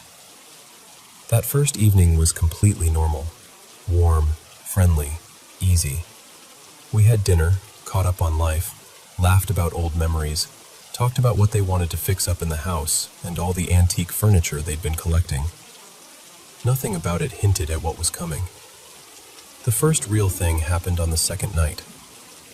I was asleep in the guest room upstairs when I woke up to a scream. Not the kind you mistake for a TV or a dream. This was raw, terrified. It sounded like it came from inside the house itself. I sat straight up in bed, heart pounding, just listening. Then everything went silent. I got up and stepped into the hallway, trying to figure out where it had come from. The air felt strange, heavier somehow. But by the time I moved toward the sound, it had stopped, completely.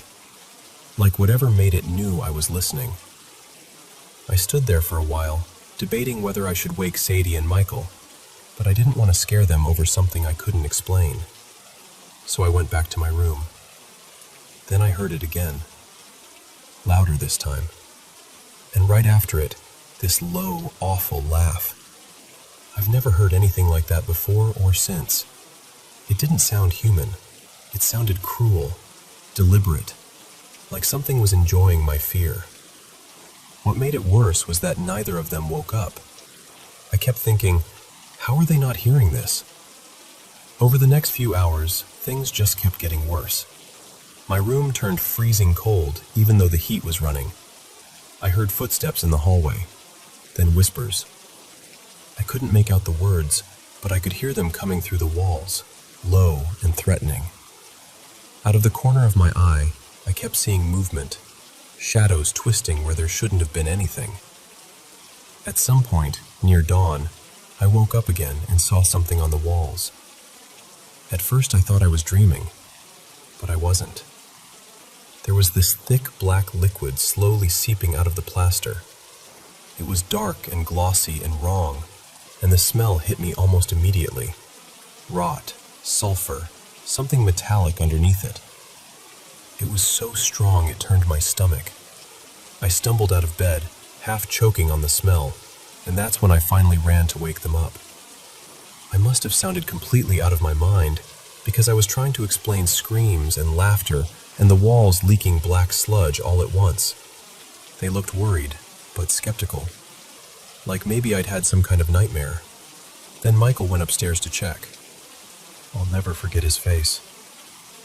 Sadie came up behind him, saw the wall, and started panicking. Whatever that substance was, it was still there, thick and wet, sliding down the plaster. And then, as if that wasn't enough, Michael looked out the window and stepped back so hard he nearly tripped. There was something outside. A face, pale, watching us from the dark, and two red eyes fixed on the house. I saw it too, just for a second, long enough to know I wasn't imagining any of it. We spent the rest of the night downstairs in the living room with every light on, too afraid to go back upstairs.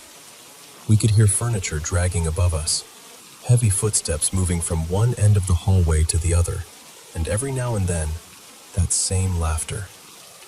By morning, we were done. We didn't even really pack. We grabbed what we could and left. No long discussion, no trying to explain it away. We just got in the car and drove. As we pulled away, I looked back once. There was a figure standing in the upstairs window. I still wish I hadn't looked. Later on, I heard bits and pieces about the place from a local historian. Supposedly, there had been a murder there sometime in the 19th century, something involving a family and a man who claimed he was being spoken to by a pale figure. I never learned the full story. Honestly, I didn't want to. There were other rumors too. Strange rituals in the woods, sightings along the road at night, reports of foul smells on the property, and people seeing things in the windows. Sadie and Michael sold the house not long after that, and from what I understand, they lost money doing it. We never really talked about that night again. Not properly. It just sat there between us, too big and too awful to put into words. Over time, we drifted apart, but I've never forgotten it. Even now, I can still hear that scream if I let myself think too long about it. I can still see those walls, that black liquid, that face at the window. And more than anything, I still remember the feeling I had when I first pulled into that driveway.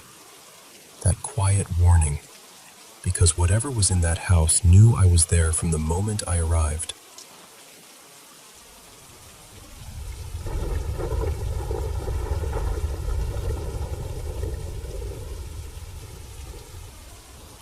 So I need to tell you about something that happened a while back, because even now, I still can't explain it without getting a chill. I woke up in the middle of the night with this incredibly specific feeling that someone was lying behind me in bed. Not just a vague sense that I wasn't alone. I mean, I could actually feel the weight of a person there, like a full-bodied presence pressed into the mattress. What woke me was the fact that it started to move. Then, whatever it was seemed to get up. I felt the mattress slowly lift and settle the way it does when someone climbs out of bed. It was such a familiar sensation, you know? The kind you recognize instantly if you've ever shared a bed with someone. That soft rebound of the mattress, that subtle shift in weight. It felt completely real. But the strange part was, after that, there was nothing. No footsteps, no voice, no door opening, no sound at all. I was still in that half-awake, foggy state, and for a second I actually thought it might have been my aunt, because she'd been visiting earlier that evening. But then I remembered she'd already gone home. The only other person in the house was my friend. We'll call him Eli, and he was sleeping downstairs. I knew for a fact he wouldn't have come up in the middle of the night. The moment that clicked, I rolled over fast and looked around my room. Nothing. No one standing there. No movement. No shadow slipping away. Just my room, completely still. Even my cat was curled up asleep near the end of the bed like everything was perfectly normal. I'm pretty sure it was somewhere between 2 and 3 in the morning, because I remember waking up once before that and once again later. The next morning, Eli and I were in the car with another friend, and I brought it up. I told them what I'd felt, mostly because it had weirded me out so badly and I wanted to say it out loud. And as soon as I finished, Eli just looked, genuinely unsettled. Then he told me that almost the exact same thing had happened to him that same night. He said sometime around 2:30 or so, he woke up because it felt like someone had dropped onto the bed beside him. Not gently either, more like a sudden plop. He'd been asleep on his back, felt the mattress move hard enough to wake him, turned to look, and there was nobody there. When we started talking more about it, I remembered that I'd had this weird, uneasy feeling before bed too. For no real reason, I'd gone around checking the locks downstairs and made sure my bedroom door was shut, which is not something I normally do. Eli said he'd felt off too, like he was being watched, and he'd had trouble getting to sleep. And I believed him immediately. I know him really well, and he's honestly such a bad liar that if he were making it up, I would have known right away. He also mentioned that he'd talked in his sleep a couple of times that night. The second time, he said he remembered mumbling something like, "I'm sorry," while he was having a bad dream. I never heard any of that from upstairs, but it added another layer of weirdness to the whole thing. Now, to be fair, we had watched a disturbing movie a couple hours before bed. So yeah, maybe that put us on edge a little. But we'd done scary movie nights before plenty of times, and nothing like this had ever happened. We weren't drunk, we weren't high, and neither of us is especially jumpy or dramatic. That's what makes it so hard to brush off. We were in different rooms, in different beds, and both of us felt someone on the right side of us at nearly the same time, either getting in or getting out of bed. I still don't know what to make of that.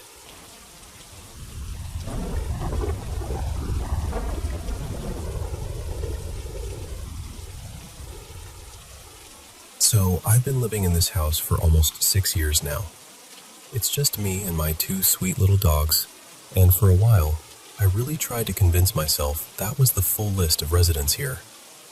But honestly, I don't think it is. The strange stuff started almost right away, maybe on the 2nd or 3rd night after I moved in. At first, it was little things, random banging sounds, footsteps when nobody else was there, that heavy feeling you get when something just feels wrong. I kept brushing it off, telling myself I was adjusting to a new place. But then one night, while I was half asleep, I heard, and actually felt, someone breathing right by my ear, like they were leaning over me and whispering. I jolted awake and told myself it had to be a dream. I wanted it to be a dream. Except it kept happening, night after night. Not long after that, the bedroom light started turning on and off by itself. And I don't mean flickering. I mean the switch itself would physically move, like someone invisible was flipping it. The TV started doing the same thing. Then came the voices, faint at first, like people talking in the next room when I knew perfectly well I was alone. The first time it really shook me was one night when my friend Mara came over to watch a football game. We had dinner, hung out for a few hours, and she left sometime around 1 in the morning. A couple hours later, I got up to step out onto the porch. As I was walking back through the living room, clear as day, I heard a man's voice right in front of me say, "Your friend seems nice." I froze. It scared me so badly I felt it in my chest. And my dogs, who are usually gentle and goofy and completely unbothered by everything, started growling low and baring their teeth at the empty room. I remember saying out loud, "Please don't do that again. I'm not ready for that." And weirdly enough, everything did go quiet for a few days. But it didn't last. After that, the voices came back louder, more often, and around that same time, I started seeing things too. The first visual thing I ever saw happened while I was washing dishes. I looked up through the kitchen window and saw a young woman walking up my driveway. She looked completely real. Dark hair, baseball cap, brown work shirt. I assumed she was some kind of delivery driver, so I went to the front to tell her she had the wrong side of the house. There was nobody there. A few days later, my mom was visiting, standing at that same sink rinsing out a few glasses, and she suddenly called out, "Honey, that delivery girl is here." I had never told her what I saw. I asked her what she meant, and she described the exact same woman, young, dark hair, dressed like a delivery worker. That was the moment I stopped telling myself I was imagining things. Since then, I've seen a man too. He usually appears in the kitchen. He'll just casually walk through, wearing khaki pants and a faded orange shirt, like he belongs here. More than once, I've watched him head straight through the closed laundry door as if it wasn't even there. I've seen him enough times now that it doesn't even feel surprising in the moment. It's only afterward that it hits me. And then there are the shadows. So many shadows. And what I call the light shows.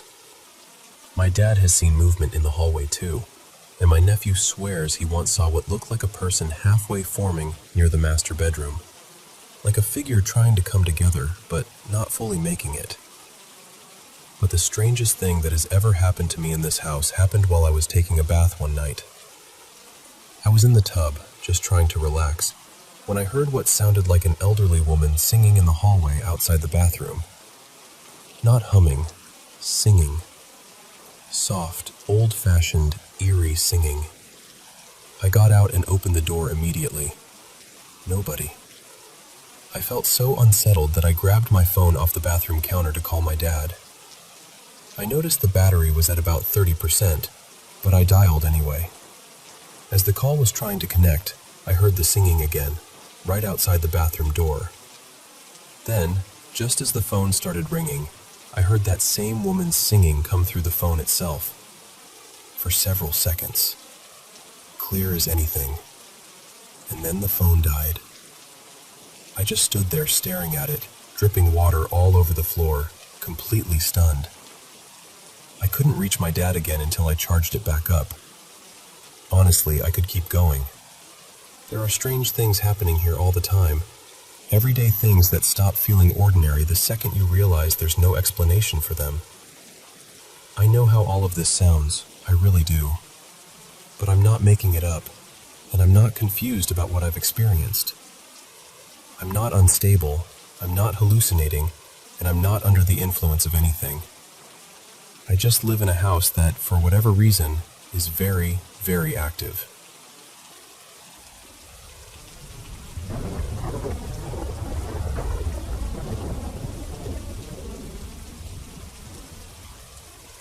Let me tell you about something that happened when my twin brother Eli and I were kids, around 8 years old. We grew up in rural Australia, out near the foothills where there were only a handful of homes scattered across the land. Our place was big, maybe around a dozen acres, and it had a strange history to it. Long before we lived there, there'd been a little church on the property, with a tiny cemetery nearby, and an old post office not far off that had been turned into a house. By the time we were there in the 1990s, all that remained of the church were the old concrete footings and the graves near the house. Years later, Mum told me that not long after we first moved in, I'd casually said that sometimes an old woman sat on the end of my bed. Apparently she never frightened me. She'd just sit there quietly and smile. My parents asked around and learned that a family who had once lived on the property had lost a young daughter there. They planted a fruit tree for her, and years later it had been cut down when the house was extended. My bedroom, they said, had been built right over where that tree once stood. And over the years, people connected to that property had all kinds of strange stories. But the experience I remember most clearly is the one my brother and I shared. At the time, I had 2 single beds in my room. Sometimes Eli would sleep in the second one. They were arranged in an L shape in the corner, with our heads near the same corner of the room. His bed was closer to the bedroom door, and mine was along the wall. One night, we'd both fallen asleep, and at some point in the dark, I woke up feeling this pressure on my head. At first, I thought it was him messing around, so I kept my eyes shut and told him to stop. And then he said, "I'm not doing anything. You stop pushing my feet." That's when I realized something was really wrong. I told him I was still in bed and not touching him, and he said he was in bed too. What both of us were feeling wasn't like hands exactly. It was more like this strange, surrounding force, gentle but very real, pressing around my head and around his feet. Not icy cold, not painful, just tingling, heavy, impossible to ignore. Then he told me, very seriously, not to open my eyes. That scared me immediately. I pulled the blankets up over my head and stayed completely still. I could still feel that pressure, like it was pushing me deeper into the mattress. It honestly felt like it went on forever, though it was probably only a few minutes. Then, little by little, it faded. After a while, he asked if I could still feel it. I said no. We whispered back and forth, trying to make sense of it, and then, because we'd seen it done on television, we pinched ourselves to check if we were dreaming. It hurt, so that didn't exactly comfort us, but somehow we settled down enough to go back to sleep. The next morning, we compared everything. We both knew it hadn't been a dream. We both felt the same thing at the same time. Then Eli told me what he saw. When he'd opened his eyes, he looked over toward me and said there were these little figures on top of my bed. He didn't know how else to describe them back then except as little goblin-like things, about 2 feet tall, moving in this eerie, playful way, silently stepping and swaying over me. He said they were smiling at him, and that smile scared him more than anything. Then he looked toward the bedroom doorway, which should only have been slightly open, and saw that it was wide open. He said it was completely black beneath the hood, except for 2 glowing red eyes. No face, no features, just darkness. He watched it turn its head toward him, then turn away, and move silently down the hall toward the front of the house. As it left, the little creatures hopped down off my bed and followed after it. No footsteps, no voices, no sound at all. That part has stayed with both of us our whole lives, not just because it was terrifying, but because we experienced it together. I didn't see what he saw, but I felt what he felt. And when morning came, our stories lined up in a way that still gives me chills. I've always felt there's more to this world than we understand. I don't claim to know what it was, spirits, some kind of energy, something tied to old places, grief, memory, land. I honestly don't know. But growing up in a place with an old cemetery, the remains of a church, a creek running nearby, and generations of stories attached to the land, it felt like history never really left. Some nights, it felt like it was still there, watching.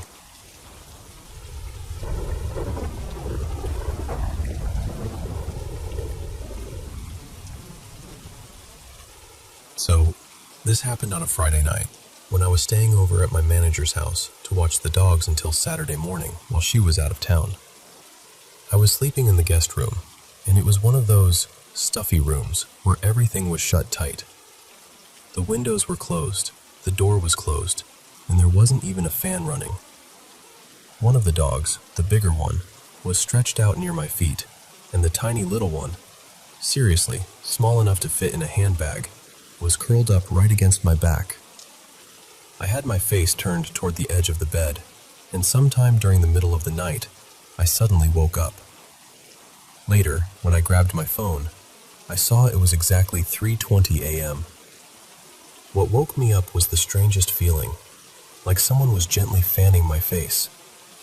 Not a normal breeze, but the kind you'd feel if someone was waving their hand in front of you because you were hot. And at the same time, I could hear this faint voice, kind of crackly and distant, like words coming through static. I couldn't make out what it was saying at all. I just froze.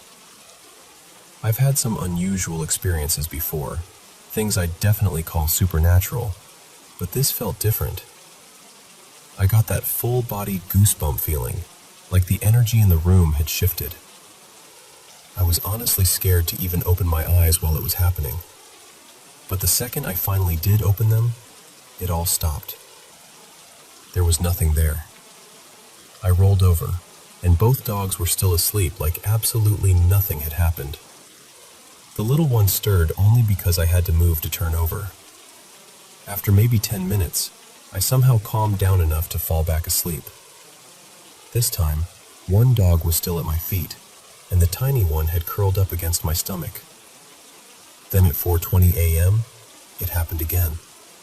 Same breeze on my face, same distant, static-like voice.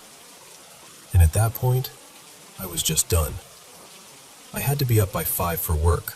I'd only gone to sleep around 11, and I was running on way less rest than I wanted. So with my eyes still closed, I said, kind of irritated, "Knock it off." And it stopped. But then it started right back up again almost immediately. This time my eyes were open, and still, There was nothing there. I was not prepared for that at all. So I started praying right there in bed, just saying the Lord's name and asking for peace. And as soon as I did, everything stopped completely. After that, I didn't even try to go back into a deep sleep. I just got myself ready and left for work early. I still don't fully know what to make of it. Part of me wonders if I was half dreaming, caught in that weird space between sleep and waking. But it felt so real, and it happened twice, the same way both times. That's what gets me. The only reason I can come up with for the dogs not reacting is this. My boss's mom, Marla, passed away about a year or two ago, and she had spent plenty of time in that house. The dogs would have known her. So if it really was a spirit, maybe that's why they stayed calm. Maybe it wasn't something unfamiliar to them. When I told my boss about it later, she got really quiet and admitted that she's had her own moments in that house too. She said there are nights when she feels pressure beside her in bed, like someone sat down or climbed up next to her. But when she looks, there's nothing there. We've actually talked about me staying over again sometime in the next couple of months, and honestly, I don't know how I feel about that. The strange thing is, it didn't feel evil. It didn't feel threatening. It just felt present, like something was trying to get my attention.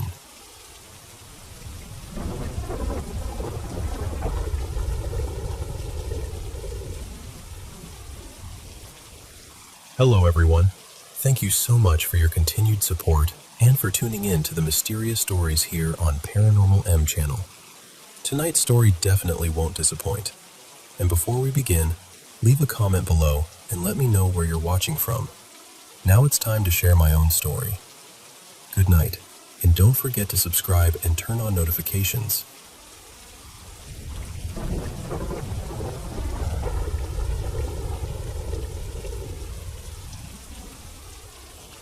Hey, I want to tell you about something that happened to me when I was 17, and honestly, even now, I still can't fully explain it.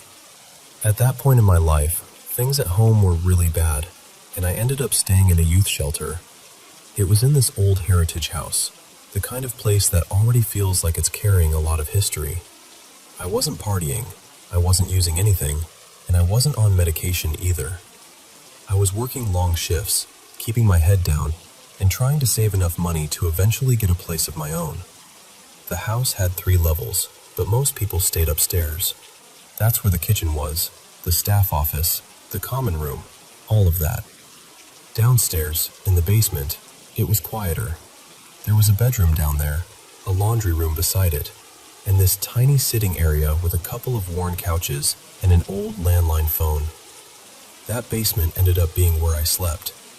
And I need you to understand, the whole shelter felt heavy in general, which maybe makes sense. Everyone there was going through something, but the basement felt different. Not just lonely, different. Like the air down there didn't move the same way. At shelters like that, staff do what they call night checks. A few times every night, they open the bedroom doors just enough to make sure everyone's still there. Because of that, the hallway lights stayed on all night, and they were ridiculously bright. So my roommate and I always kept our door shut when we slept. She worked late shifts at a fast food place, so whenever she came back, she'd go straight to bed and be completely out. One night, I was dead asleep when I woke up to the sound of the bedroom door creaking open. I could see the hallway lights spilling into the room. At first, I kept my eyes closed, thinking it was just staff doing a check, and they'd close it again in a second. But they didn't. So I opened my eyes and pushed myself up a little. The door was cracked open, but there was nobody there. I looked over at my roommate, thinking maybe she'd just come in, but she was deeply asleep. Hadn't moved. I remember thinking it was weird, but I was exhausted, so I told myself staff must have forgotten to shut the door. Then I felt the bed dip beside me. Not imagined it. Not thought I felt it. I felt someone sit down on the edge of my bed. I shot upright, and that's when I saw her. She looked like a little girl, but not really. It was like she was shaped like a child, but everything about her felt wrong. She was so dark she almost blended into the room, like a figure made out of shadow, except I could still see her clearly.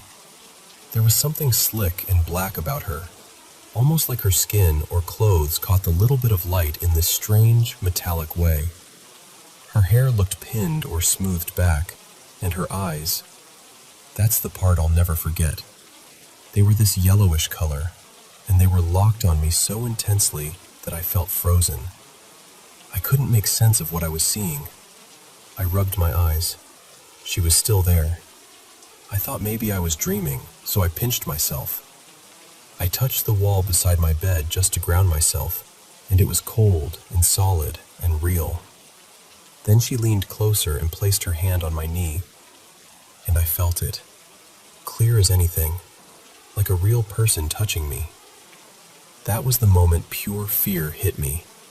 I can't even dress it up for you. It wasn't just that I was scared. It was this overwhelming certainty that whatever was sitting there meant me harm. The only thought in my head was, she's going to kill me. I didn't know what else to do, so I lay back down, shut my eyes, and counted to 30. I told myself that when I opened them, she'd be gone. She wasn't. The door was still cracked open. I got out of bed, went upstairs, got a glass of water, and stayed awake until daylight. I didn't even try to sleep again until the sun was fully up. A couple of days later, I transferred to another shelter. The night before I left, I went to use the landline in the basement and noticed it wasn't connected anymore. That unsettled me too, because I'd seen another resident using that phone all the time, almost every day. Maybe it meant nothing. Maybe it was broken for a while and I just hadn't noticed. But even now, part of me wonders. A few years later, when I was 21, one of my close friends started working at that same shelter as a youth worker. One night, we were talking about paranormal stuff, and she told me there was one area in that building that made her feel deeply uneasy. She said there was a room down in the basement that she hated passing, and that every time she went near it, she had the urge to hurry by and never look inside. I asked her, was it the room beside the laundry room? And of course, it was. When she said yes, I told her what happened to me. Not long after that, she left that job because she couldn't shake the feeling that something truly awful had happened in that basement. So that's my story. I still don't know exactly what I saw that night. Maybe there's an explanation I'll never find. But deep down, I believe I came face to face with something dark in that room, and I've never forgotten the way it looked at me.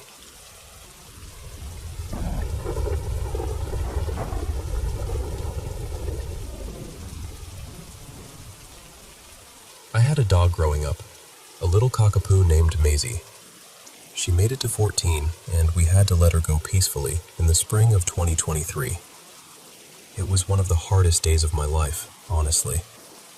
She had this ridiculous nickname in our family, Dumpster Mouse, because she would eat absolutely anything she could get her paws on. I'm serious, anything. At one point, she even figured out how to stomp on unopened snack bags until they popped open, which felt less like dog behavior and more like living with a tiny, fuzzy criminal. As she got older, she went blind, and something about that changed her. She got softer, calmer, sweeter in this really quiet way. She spent a lot of her day asleep in sunny spots around the house, especially on the couch. Of course, by then she supposedly needed help getting up there, unless nobody was watching. Then somehow she could jump up just fine on her own. One of her favorite places to nap was in my room, curled up on top of my clean laundry while I was trying to nap too. I used to leave my bedroom door cracked so she could come in if she wanted. Sometimes I'd wake up and realize she'd shoved the door wide open with her nose. And if I forgot and shut it all the way, she'd stand on the other side snuffling under the door and scratching until I let her in. Back then, I'll admit, it drove me crazy sometimes. Now I would give anything to hear it again. A few weeks after she died, I was trying to take a nap in my room with the door completely closed. I was half asleep when I slipped into sleep paralysis, which happens to me sometimes. It's always awful. I had my eyes shut, but I could hear things, feel things, creepy laughter, the sensation of someone tugging at my hair, even that horrible pressure like I couldn't breathe. Usually, if I can force myself to pray out loud, it starts to break. But that time, I didn't have to. I heard this soft, familiar snuffling at the door. Then I heard the door swing open hard enough that the knob hit the wall. A second later, I heard the little click-click of paws on the floor, and then the rustle of fabric, like she was settling herself into the laundry basket the way she always used to. And just like that, I snapped awake. I could move again. Everything stopped. Of course, the second I fully came to, I remembered she was gone. The door was still shut. The room was dark. Nothing had moved. I'm not saying with certainty that my dead dog chased off whatever was happening to me. It could have just been my brain reaching for something safe and familiar when I was terrified. But I also can't completely say it wasn't her. And honestly, I like to believe that maybe the souls of our dogs stay close for a little while. Maybe they linger, checking on us, keeping watch, before moving on to wherever it is we all go. I really hope that's true.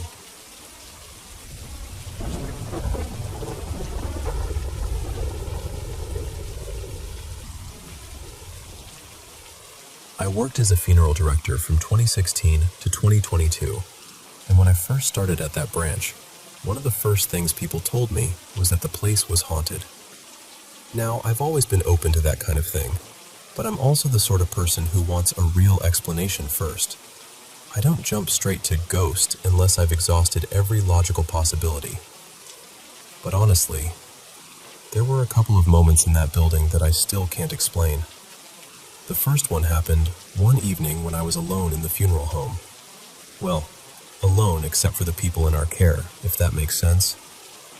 I was sitting at the front desk, entering details from a first call into the system, just doing routine paperwork, when I started hearing knocking behind me. And this wasn't just the usual noise from the neighboring businesses or traffic outside. It was deliberate, sharp, repeated, and it was coming from the mortuary. So I got up and went to check. I thought maybe one of the service team had come in through the back entrance with someone new and hadn't told me. But when I got back there was nobody. The rear door was shut, the room was empty, and strangely enough, while I was standing in the mortuary, everything was completely quiet. At that point, I honestly thought maybe someone was messing with me. So I locked the back door properly, set the alarm for the mortuary area, and went back to my desk. The second I sat down again, bang, bang, bang. By then it was around 20 to 5, and all I wanted was for the shift to end so I could go home. I went back toward the mortuary door and called out, asking if anyone was there. Nothing. Then I heard what sounded like footsteps moving across the tiled floor inside. Slow, clear movement. But the alarm never went off. I remember leaning in, pressing my ear against the door, trying to work out what I was hearing. And then something slammed hard against the other side of it. I jumped so badly, I actually felt that cold rush go right through me. You know that feeling where the hairs on the back of your neck stand up before your brain has even caught up? It was exactly that. After that, I stayed planted at the front desk for the rest of the evening and did my absolute best to ignore every knock and bang coming from the back. Then a few weeks later, something else happened. I was in the storage room next to the mortuary, filing away old funeral records. That room had a bit of a reputation too. People used to talk about an apparition they called shoulders and head.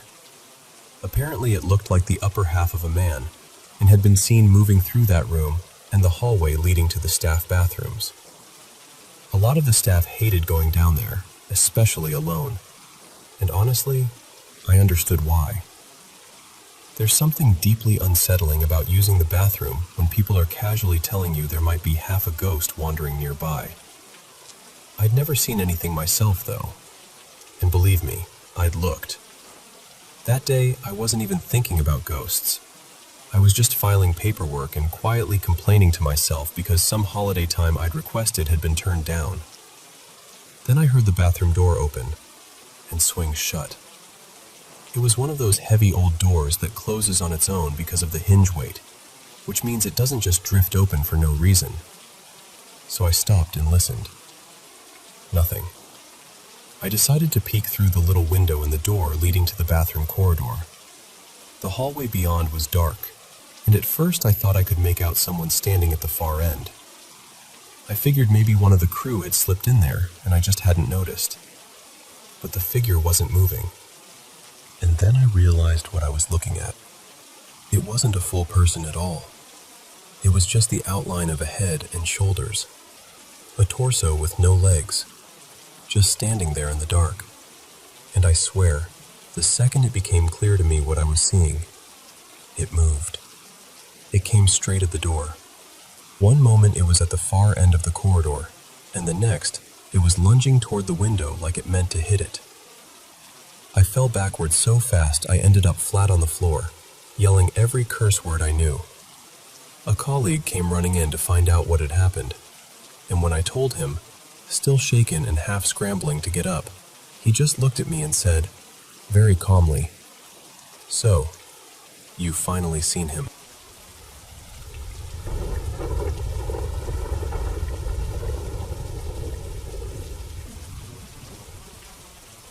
I live in this beautiful old house that was built sometime in the late 1800s, and honestly, it has so much charm.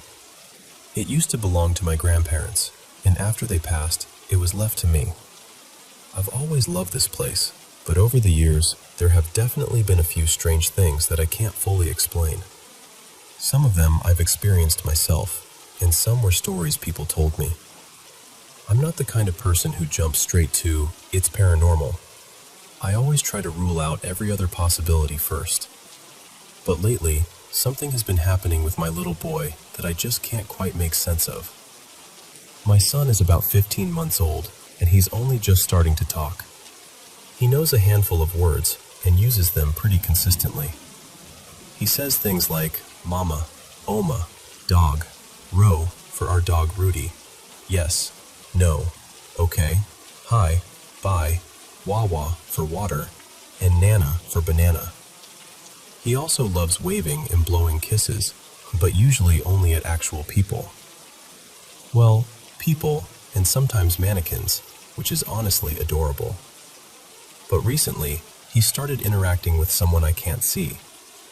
He'll just suddenly stop whatever he's doing, turn toward a certain spot in the room, and wave. Then he'll say, "Hi," like he's greeting someone. It's happened all over the house, but most often upstairs, especially near the bedroom and along the hallway. A few weeks ago, we were sitting in the sitting room, and he pointed toward the doorway and said something that sounded like, "Amelia." I asked him to say it again, but he just laughed, pointed toward the same spot, and said, "Hi." That was the first time I really noticed it, and since then, it's been happening a few times a week. The clearest moment happened one evening not long ago. I'd taken him upstairs before bed like I usually do, just to let him play for a bit and wind down while we watched one of his little shows. In the middle of it, he suddenly whipped his head toward the bedroom door, let out this excited squeal, and ran right over to it. He started waving like mad and saying, "Hi, hi, hi," over and over again, to absolutely nothing that I could see. So I asked him what he was doing. He just pointed and laughed. I asked if he was talking to someone, and he said yes. Then I asked who it was, and, very clearly, he said, "Amelia." Clear as day. Later that same night, I was trying to get him settled to sleep. I usually let him cuddle with me in my bed until he gets drowsy, then I move him into his cot. But that night, he was full of energy, bouncing around and refusing to lie down. Then all of a sudden, he looked over my shoulder, right at the empty space behind me, and just froze. He stared for maybe 10 seconds, completely still. Then he quietly said, "Okay," lay down immediately, and settled without a fuss. That part really got to me. A big part of me wants to say this is just normal toddler imagination. He's at that age where he's discovering everything, and maybe he's just inventing things in his own little way. But it's the consistency that throws me.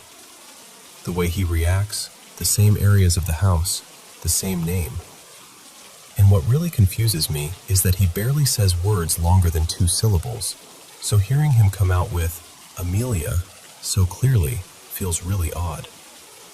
What makes it even stranger is that this isn't the first story I've heard about a child in this house. My grandmother once thought she caught sight of a little girl in the upstairs hallway too, but said she disappeared down the stairs before she could get a proper look. To be honest, I always tried to explain those stories away. My grandfather may well have been half asleep, and my grandmother had already heard his version of events, so maybe her mind filled in the gaps. But then a friend of mine stayed over once, and later admitted he always felt uneasy in the house because he kept thinking he saw a child-sized shadow darting past the sitting room doorway. The strange thing is, he had no idea about any of the family stories.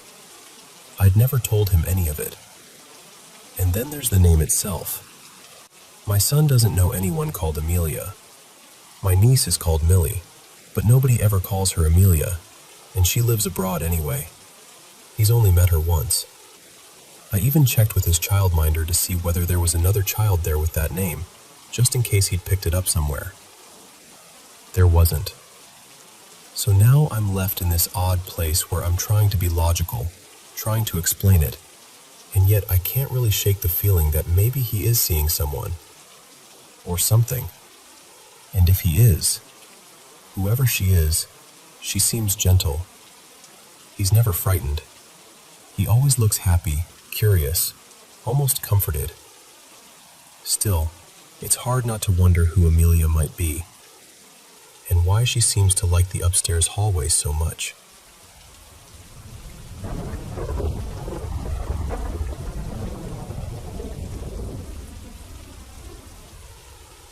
I was about 12 when we moved into the new house my parents had built.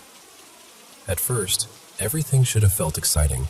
Fresh walls, new rooms, that sense of starting over somewhere meant just for us. But almost right away, I knew something felt off. I remember telling my mom, "I think this house is haunted." And she just brushed it off, laughed a little, and told me it was my imagination. And honestly, for a while, I tried to believe that too. I read a lot back then. My head was always full of stories, so I told myself maybe I was just making things bigger than they were. But even then, the air in that house felt wrong. Heavy. Like something was always there, just outside your line of sight. I'd walk down the hallway and feel like I was being watched from every corner. Sometimes doors would move on their own. Sometimes I'd hear footsteps overhead, and the dining room light would start swaying like someone had just passed by. I'd see the rocking chair shifting gently when nobody had touched it, and every now and then, the whole room would go cold so suddenly that the hair on my arms would lift. Still, I kept quiet. I didn't want to sound foolish. I just kept telling myself, "It's nothing. It's only in your head." We lived in northeastern Appalachia, and in early summer, that place was almost painfully beautiful. The woods were thick and green, full of birdsong. In the evenings, lightning bugs would blink all across the yard like tiny floating stars. The breeze stayed soft and warm, and the sky would turn that pale blue and pink color right before sunset. Everything outside felt calm, gentle, safe. That's what made what happened feel even stranger. One evening, my parents took my baby sister for a walk. My mom had gotten it in her head that she needed to start exercising more, and she pulled my dad along with her. I stayed behind, which I was very happy about at the time. I was stretched out on the couch with a book, completely absorbed in it, enjoying the rare quiet. The windows were open, and the house felt still. Then I heard music. It was faint at first, soft enough that I couldn't quite place it. I remember pausing and thinking maybe one of my sister's toys had gone off by itself. That happened all the time. So I tried to ignore it and went back to reading. But then I listened again. No, that wasn't a toy. I got up and followed the sound to the bottom of the stairs, and then I heard it clearly. F is for friends who do stuff together. U is for you and me. It was my sister's SpongeBob lamp. Now that lamp wasn't voice activated or anything fancy. You had to physically press a button to make it sing. So I stood there for a second, trying to reason it out. Maybe the batteries were dying. Maybe the button had gotten stuck. So I started up the stairs slowly. N is for anywhere, anytime at all. I reached the top and looked down the hall toward my sister's room. Her door was open, and from where I stood, it felt like the room was just waiting for me. That's the only way I know how to describe it. Down here in the deep blue sea. By then, my heart was pounding. I told myself to stop being ridiculous. It was a lamp, just a stupid children's lamp. So I crept to the doorway and looked inside. There it was, sitting on the little table. Nothing else looked out of place. Then it started again. F is for friends who do stuff together. I remember glancing down at the cord and thinking, well, there you go. That explains it. The lamp wasn't plugged in. Then the song kept going. U is for you and me. So I walked over, picked it up, and turned it over in my hands. N is for anywhere, anytime at all. I opened the battery compartment. There were no batteries inside. None. I just stared at it. I remember checking again because my brain wouldn't accept what I was seeing. But it was empty. No cord in the wall, no batteries in the back. And somehow, in my hands, that lamp had been singing. Then it went quiet. The whole room went quiet. And for one strange second, everything in the house felt completely still. Then every smoke detector in the house started screaming all at once. I don't even remember deciding to run. My body just did it. I tore out of that room, down the hall, down the stairs, and straight out the front door as fast as I could. I was gasping, half crying, completely out of my mind with fear. And the second I got outside, the alarms stopped. Just stopped. The house went silent again. My parents were walking back up the driveway right then, and my mom rushed over asking what happened. I tried to explain it between breaths, stumbling over every word. I told her about the lamp, about the missing batteries, about the alarms. I'll never forget the look on her face. Her eyes widened, and for once, she didn't laugh. She didn't tell me it was my imagination. She just went quiet. That night, I lay awake in bed staring toward my doorway, waiting for sleep to come. I was still shaken up, still listening to every little sound. Then I heard a creak. I focused on the door. It was moving. At first, just swaying a little. Then more. Back and forth. Back and forth. Faster and faster until it was swinging enough to make the hinges squeal into the dark hallway. From down the hall, my mother called out, annoyed, "Annie, stop swinging your door." And I said, "Mom, I'm not touching it." After that, there was only silence. And that was the moment I knew, without a doubt, that it had never been my imagination at all.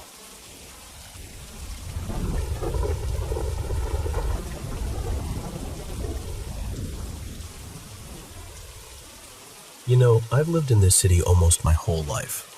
For more than 40 years, my family's apartment has been on one of the lower floors of a tall high-rise, and from my bedroom window, I've always had this same strange view. Smaller houses below, a stretch of rooftops, and in the distance, one towering building that always stood out from everything else. When I was a kid, maybe 8 or 9, I started noticing something odd in one of the top floor windows of that building. Late at night, a light would come on, and every so often a shadow would pass by the window. Not just once either. It kept happening over and over, night after night, month after month. Sometimes it looked like the figure was walking across the room. Other times it almost seemed like it was moving in some kind of circle, like it was pacing around the same object again and again. Back then, I was way too young to make sense of it, but it really got under my skin. I remember going to a neighbor's apartment a few floors higher, just to get a better angle. Even then, it was still too far away to understand clearly. It was just this distant little scene playing out in the same window, over and over, like something I wasn't supposed to fully figure out. At one point, a few friends and I actually went over to that building ourselves. We were convinced there had to be some practical explanation, maybe a maintenance room, maybe some company office, maybe machinery or an elevator system. But when we finally got there, it turned out to be just an ordinary private apartment. Nothing unusual about it at all, at least not from the outside.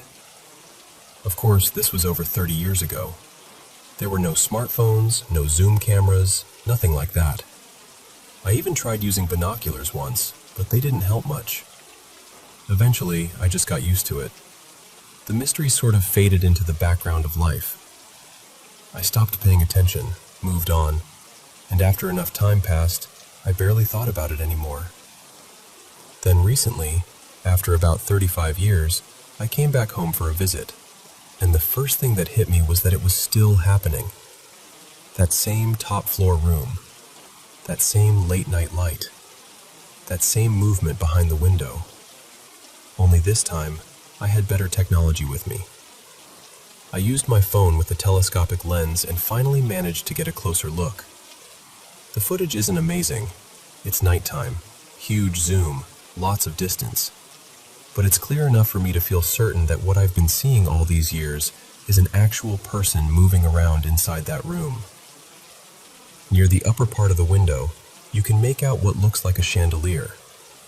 In the middle, there's this figure that seems to be circling around something, almost like they're walking the same path again and again. And honestly, that's what makes it even stranger to me. Because if this has really been going on for 35 years, maybe even longer, then whoever that person is must have been doing some version of this for decades. That means they'd have to be older now, maybe well over 50, maybe much more. So I keep wondering what kind of explanation makes sense. Is it some kind of illness? A habit? A private ritual? Something emotional or psychological? I don't really believe it's anything paranormal, at least not as my first guess. But I can't deny that after seeing it for so many years, it still feels eerie. What gets me most is how consistent it is. It happens almost every night. And because of that, I'm thinking there's a good chance I can record more of it and maybe catch some small detail that finally explains everything.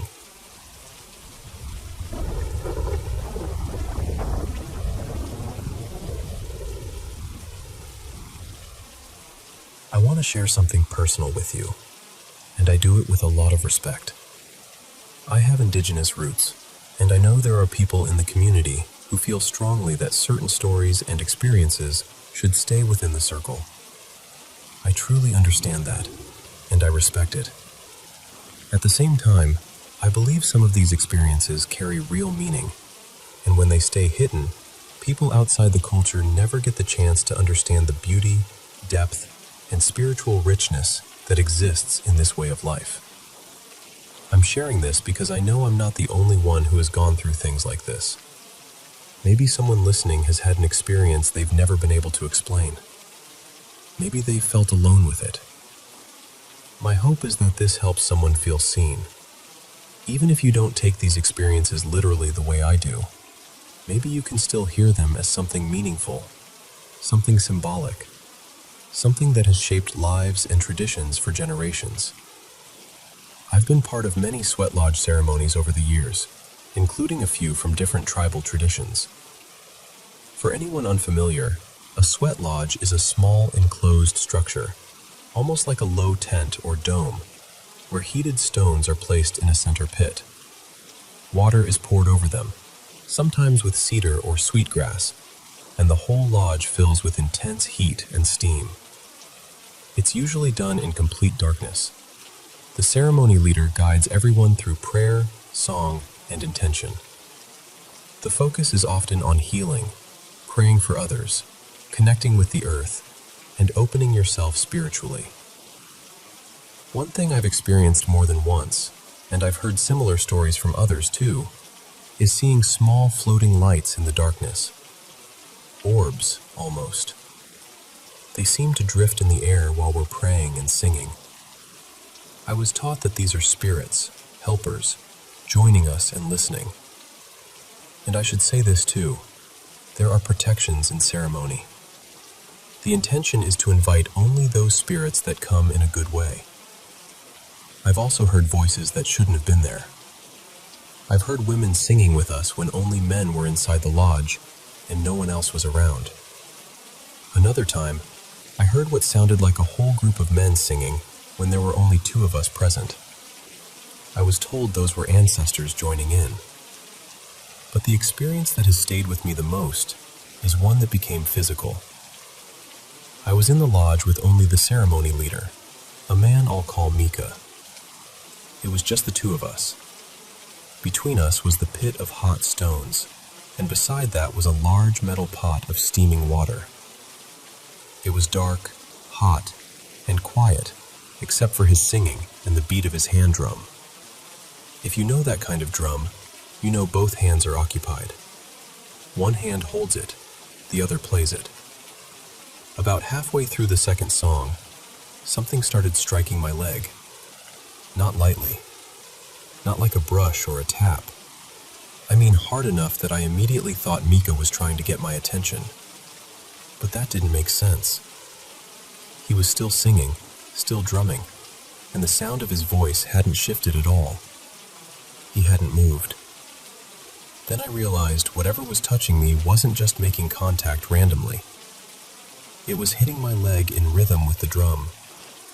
That's when I felt a wave of uneasiness come over me. For a moment, I was tense. But then I remembered what I had been taught. Only good spirits are welcomed into that space. So I took a breath, stayed calm, and let the moment happen. And just like that, when the song ended, it stopped. The ceremony continued as normal. Nothing else happened. But afterward, once we were outside, I asked him, casually at first, "You weren't tapping my leg in there, were you?" Then his face changed a little, like he understood exactly what I meant. He told me I handled it well. He said someone else had a similar experience not long before, and they panicked and rushed out of the lodge in fear. I told him I stayed calm because I remembered his teachings. Whatever had been there, I believed it had come in a good way. We talked a little about what it might have meant, but honestly, I'll leave that part open. I know stories like this can make some people uncomfortable. I know not everyone will believe them, but for me, these moments were real, and they changed the way I understand prayer, presence, and the unseen world. So I'm sharing this with you because maybe you've had something happen too, in any setting, spiritual or otherwise, that you still carry with you. And maybe hearing this reminds you that you're not alone.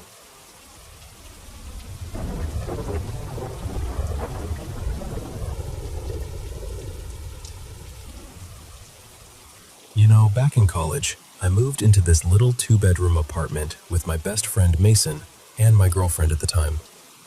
It wasn't some creepy old house or anything like that. Just a normal apartment in a regular building. Nothing about it looked unusual.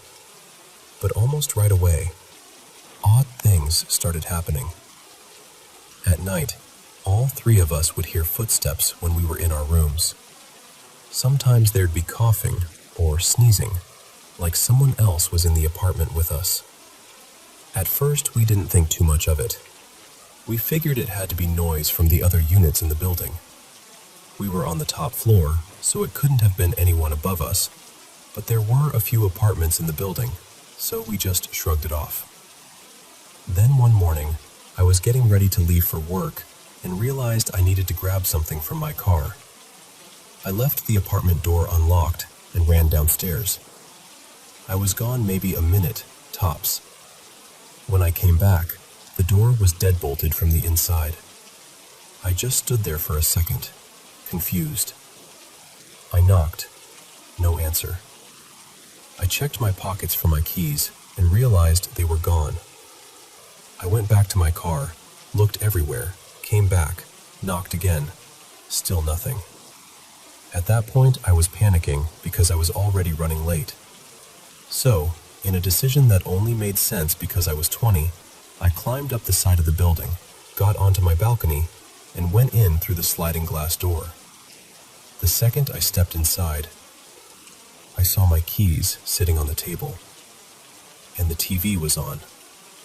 I remember calling out, thinking my roommate or my girlfriend had to be messing with me, because what else could it be? But the apartment was completely empty. Nobody was there. The first time, I told myself it was weird.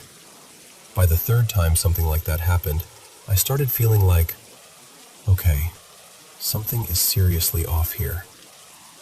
There was another moment in that apartment that I still can't fully explain.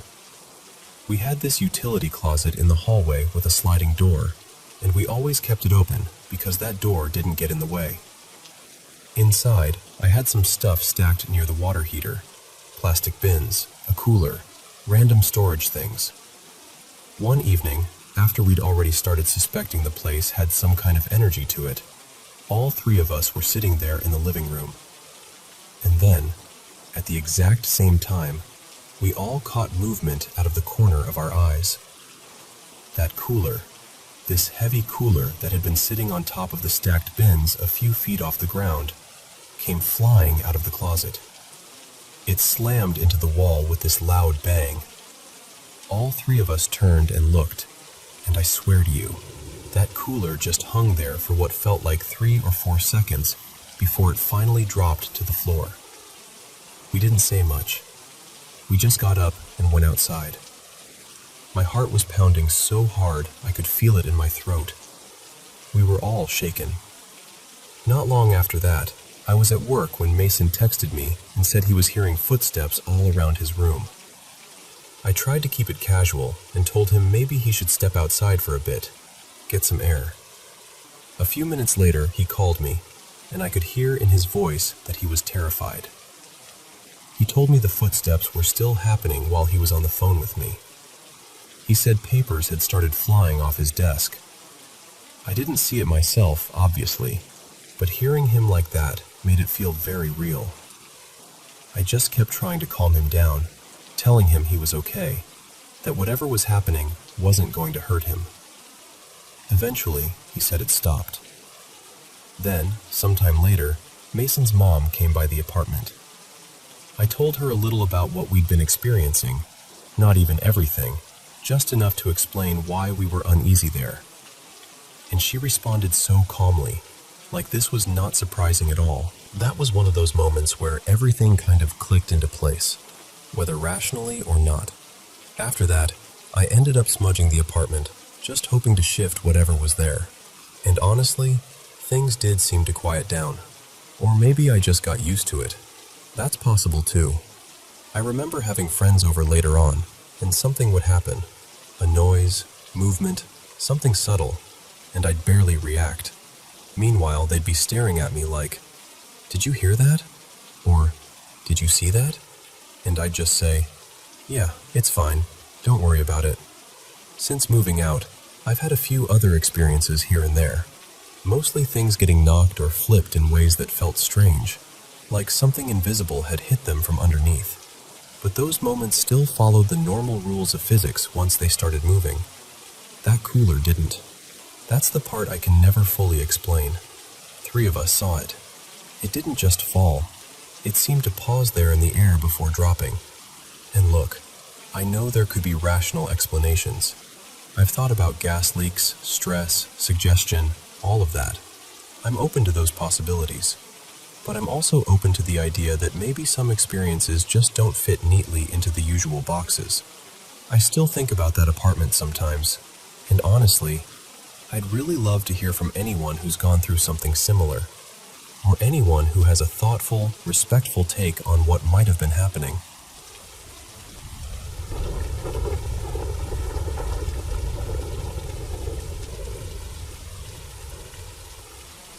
So, to give you a little background, my family and I have been renting this same house for nearly 12 years now, and for most of that time, it just felt like any other home.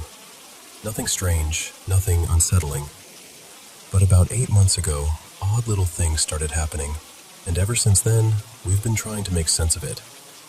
The first thing happened early one morning. I'd just gotten out of bed and was walking down the hallway to the bathroom to get ready for work when I heard this soft rattling noise. It caught my attention right away. I opened the bathroom door, and there on the floor was a spray bottle of cleaner, shaking hard like something had just smacked into it. But what really got me was the way it stopped. It didn't wobble less and less like you'd expect. It just stopped. All at once, like somebody had put a hand on it. The second incident is the one that still bothers me the most. I was hanging a framed picture in the living room. It wasn't huge, maybe around 12 by 16 inches, and I'd set it up carefully with 2 nails so it was balanced and secure. Then I went into the kitchen, which shares a wall with that room, just to straighten a few things up. I couldn't have been gone more than 10 minutes. When I came back, that picture was on the other side of the room, not just on the floor under where it had been hanging, but all the way past the couch and beyond the coffee table. It had landed far enough away that it made no sense at all. I never heard it fall, and even if it had slipped loose, there's just no reasonable way it could have traveled that far. We actually tried recreating it afterward, over and over, just to prove there had to be some normal explanation, but we couldn't make it happen. Then there's the basement.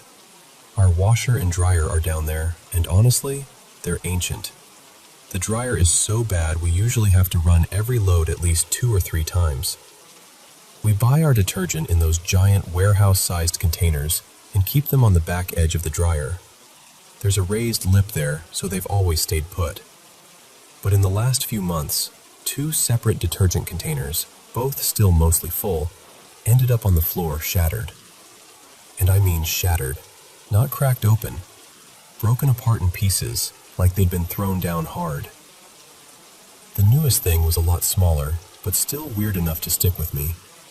We have one of those drying racks where we set rinsed dishes and silverware before loading them into the dishwasher. A few days ago, we were in the bedroom when we heard a loud clatter, exactly like a handful of forks and spoons had hit the floor. We both rushed out, thinking something had broken in the dining room or maybe fallen in the kitchen. But when we got there, everything was completely normal.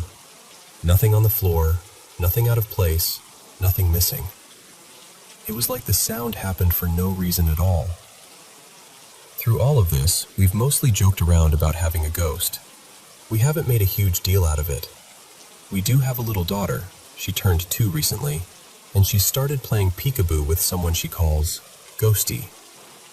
I really think she probably just picked up the word from hearing us joke around, and kids that age can turn anything into a game.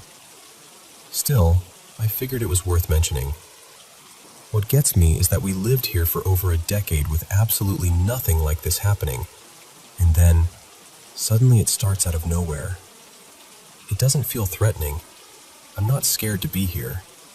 If anything, it just feels strange, random, like something shifted and we don't know why. Other than that, nothing big changed in our lives around that time. We didn't bring anything secondhand into the house. Nobody passed away, and there wasn't any major family event that might explain the sudden shift in energy. So I keep coming back to the same question. What else could this be? And if there really is something here with us, how do we make sure we stay on friendly terms with it?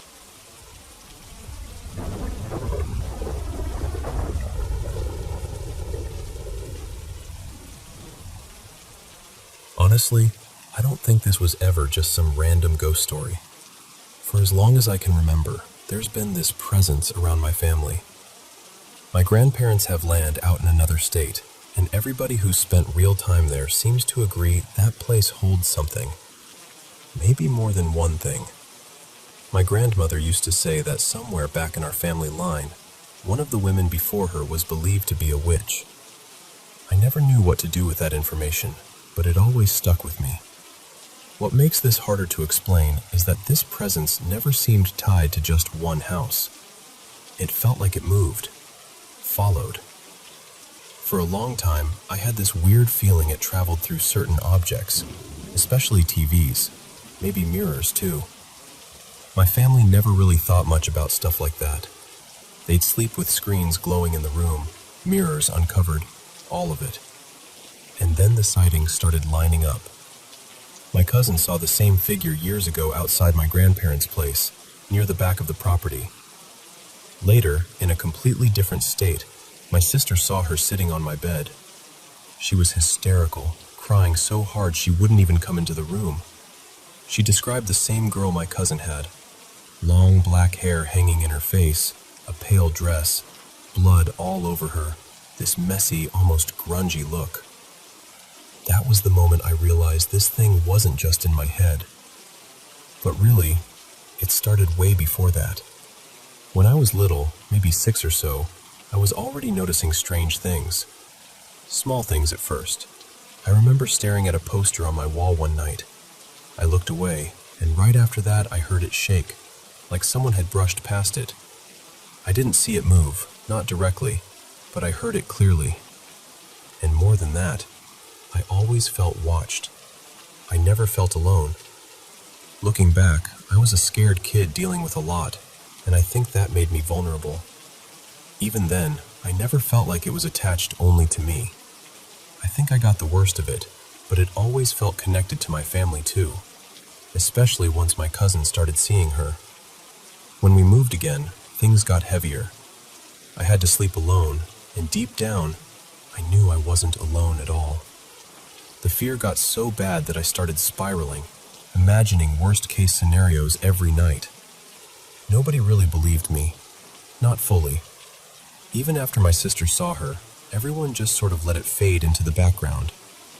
Then one night, something happened that changed everything for me. I woke up and saw a girl standing in my doorway. I assumed it was my younger sister trying to come into my room because she was scared, so I told her she could come in. I didn't think twice. I thought I was being kind. But after a moment, she was just gone. So I got up to check on my sister, and there she was, fast asleep in her own bed the whole time. That shook me in a way I can't really explain. That was when I understood I had invited something in without realizing it. Not long after that, I started getting sleep paralysis. The first time was when I was in high school. I'd accidentally fallen asleep before school and woke up unable to move. I kept my eyes shut because I knew immediately something was wrong.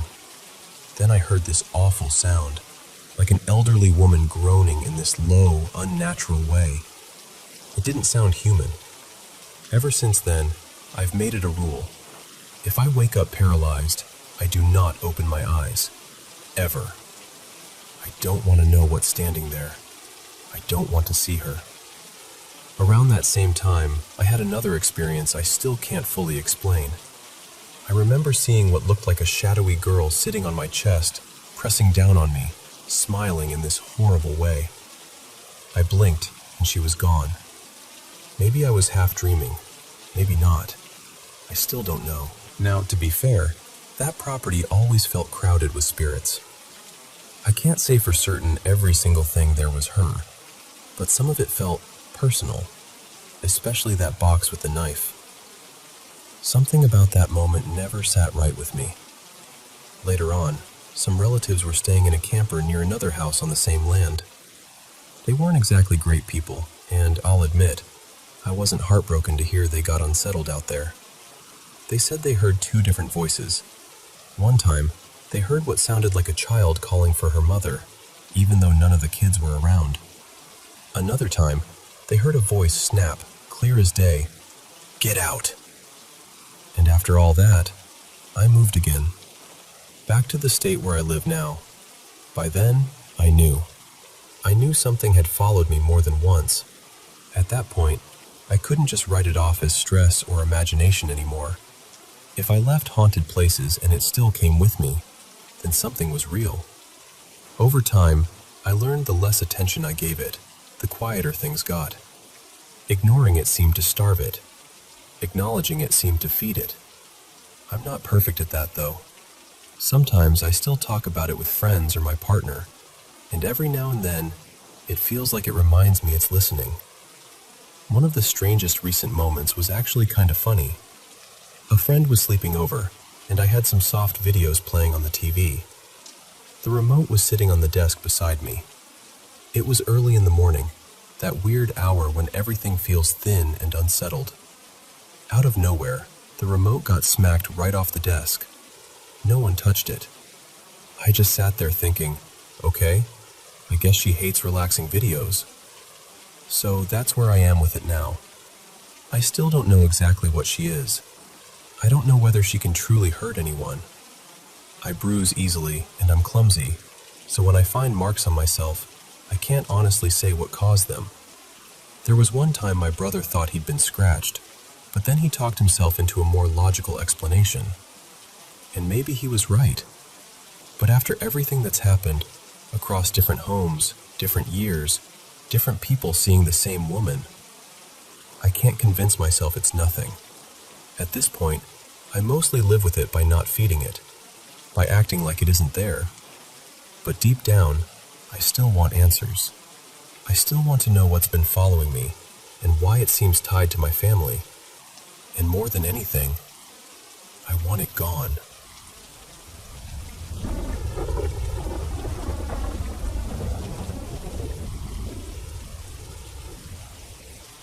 So back then, my friend Jason and I had this ritual. Almost every Friday and Saturday night, we'd head out toward Los Angeles with no real plan, just chasing the night and seeing where it took us. We'd party, get ourselves into weird little adventures, lose track of time, and somehow always end up finding our way back home just before sunrise. One night, we ended up way out past the city, somewhere in the hills in one of the towns surrounding LA.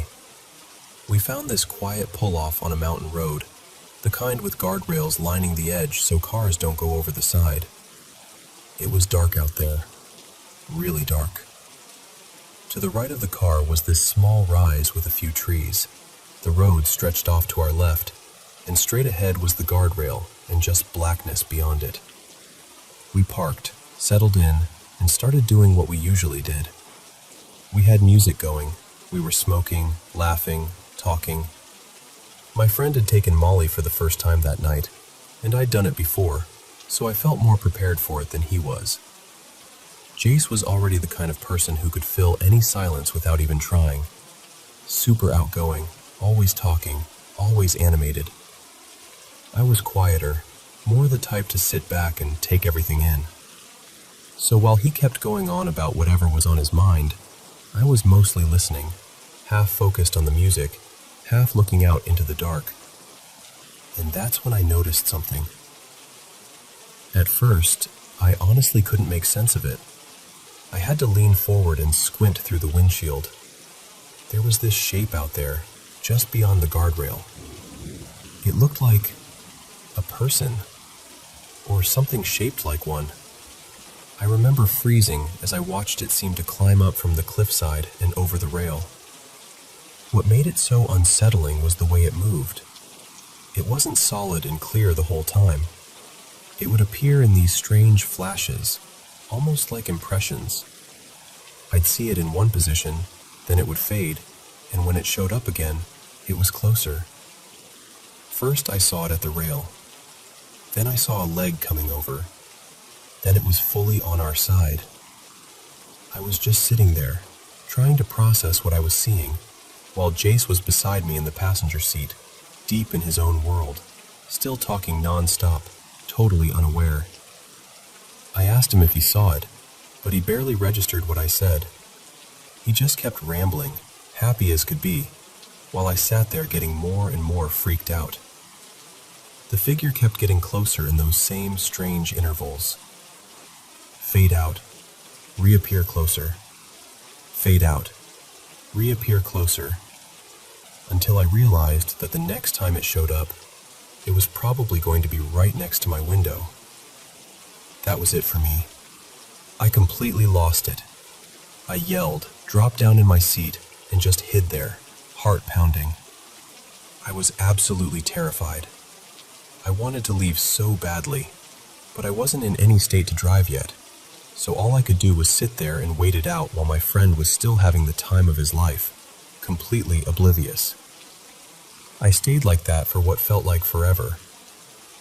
Eventually, after maybe an hour or so, I worked up the nerve to slowly look up again. And when I did, that's the part I still can't explain. There weren't just one or two figures outside anymore. There were dozens of them. They were all around the car, just drifting in and out the same way, appearing like shadows in pieces, then fading, then returning somewhere else nearby. But the strange thing was, they didn't feel aggressive. They weren't banging on the car or trying to scare us. They were just there, walking around casually, almost like people passing by in a public square, completely unbothered by us. Eventually, the effects wore off enough for me to drive, and we got out of there fast. Neither of us ever figured out exactly where that spot was. Somewhere out there in the hills near LA, I guess. And honestly, even now, I still think about it. I've wanted to go back in the daytime just to see what that place really looked like. But whatever happened that night, it's still the wildest thing I've ever experienced.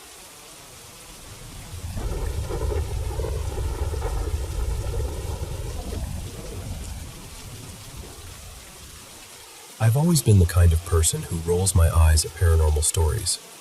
Honestly, I still am. Whenever I read those accounts about shadowy figures in the corner of someone's bedroom or some evil presence lurking in the dark, my first instinct is to call nonsense. Most of the time, I assume people are exaggerating, making things up for attention, or going through something psychological. I trust evidence. I trust reason. I trust things that can be tested and explained. But there's one experience I went through years ago that still unsettles me, because no matter how many times I replay it in my head, I can't explain it. This happened maybe 7 years ago, on a Sunday afternoon. I was staying with my girlfriend at the time. She's my wife now, but I'll call her Lena here. She lived in a small apartment with her friend, whom I'll call Marina. Marina had a cat, and the place itself wasn't big at all. 2 bedrooms sat at the back, side by side. In the middle, there was a living room, then the kitchen and bathroom, and near the front door, there was this little entry space and a narrow hallway. That afternoon, Lena and I were in her room with the door open, just hanging out and watching something on her laptop. Everything felt normal, quiet, comfortable. Then, all at once, apartment. I still can't describe it properly. It sounded human, but wrong somehow. We couldn't make out any words, just the sound of it, low and drawn out, almost like a moan or a call. It came from the little foyer near the entrance, far from where we were. I remember both of us freezing instantly. For a second, I thought maybe Marina had said something, but then her cat ran toward the sound, and right after that, Marina called the cat back, from her own room. Her voice was clearly coming from the back of the apartment, nowhere near where that other voice had come from. Lena and I just looked at each other, both of us pale, and then we stepped out and asked Marina if she'd heard it too. She had. That was the moment the whole mood changed. You know that feeling when the air suddenly doesn't feel right anymore? That's exactly what it was. Still, we tried to brush it off. Later we went out for food, had some drinks, talked ourselves into believing it had to be a neighbor or some random noise, and by the end of the night, we'd mostly convinced ourselves to let it go. But that was only the beginning. A few days later, Marina mentioned hearing movement in the kitchen when no one else was home. Then a night came that I still think about more often than I'd like. Lena and I were asleep when the bed suddenly started shaking hard enough that both of us jolted awake thinking it was an earthquake. We lived in an area where tremors happened often, so that was our immediate reaction.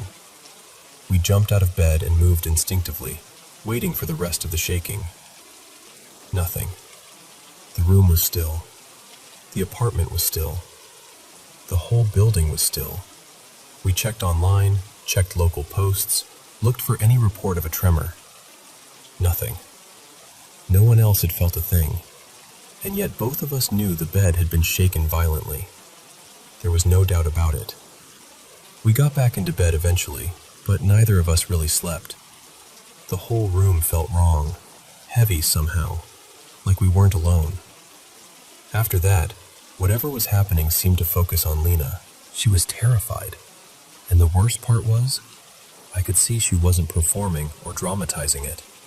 She was genuinely scared. It didn't seem to matter where we were, sitting together, lying in bed, walking down the street. Every so often, she would feel something put a hand on her, as if some unseen presence had attached itself to her. We got desperate enough that we decided to leave for a while and go to her parents' place in another state. Lena left first, and I planned to join her a few days later after sorting out a few things. While she was there, she called me sounding relieved for the first time in a while. She said nothing had happened since she arrived. No touches, no fear, no strange feelings.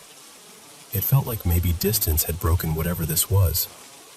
Then came the day I was supposed to fly out. I was alone in the apartment, packing my suitcase, when I suddenly felt this overwhelming presence in the room.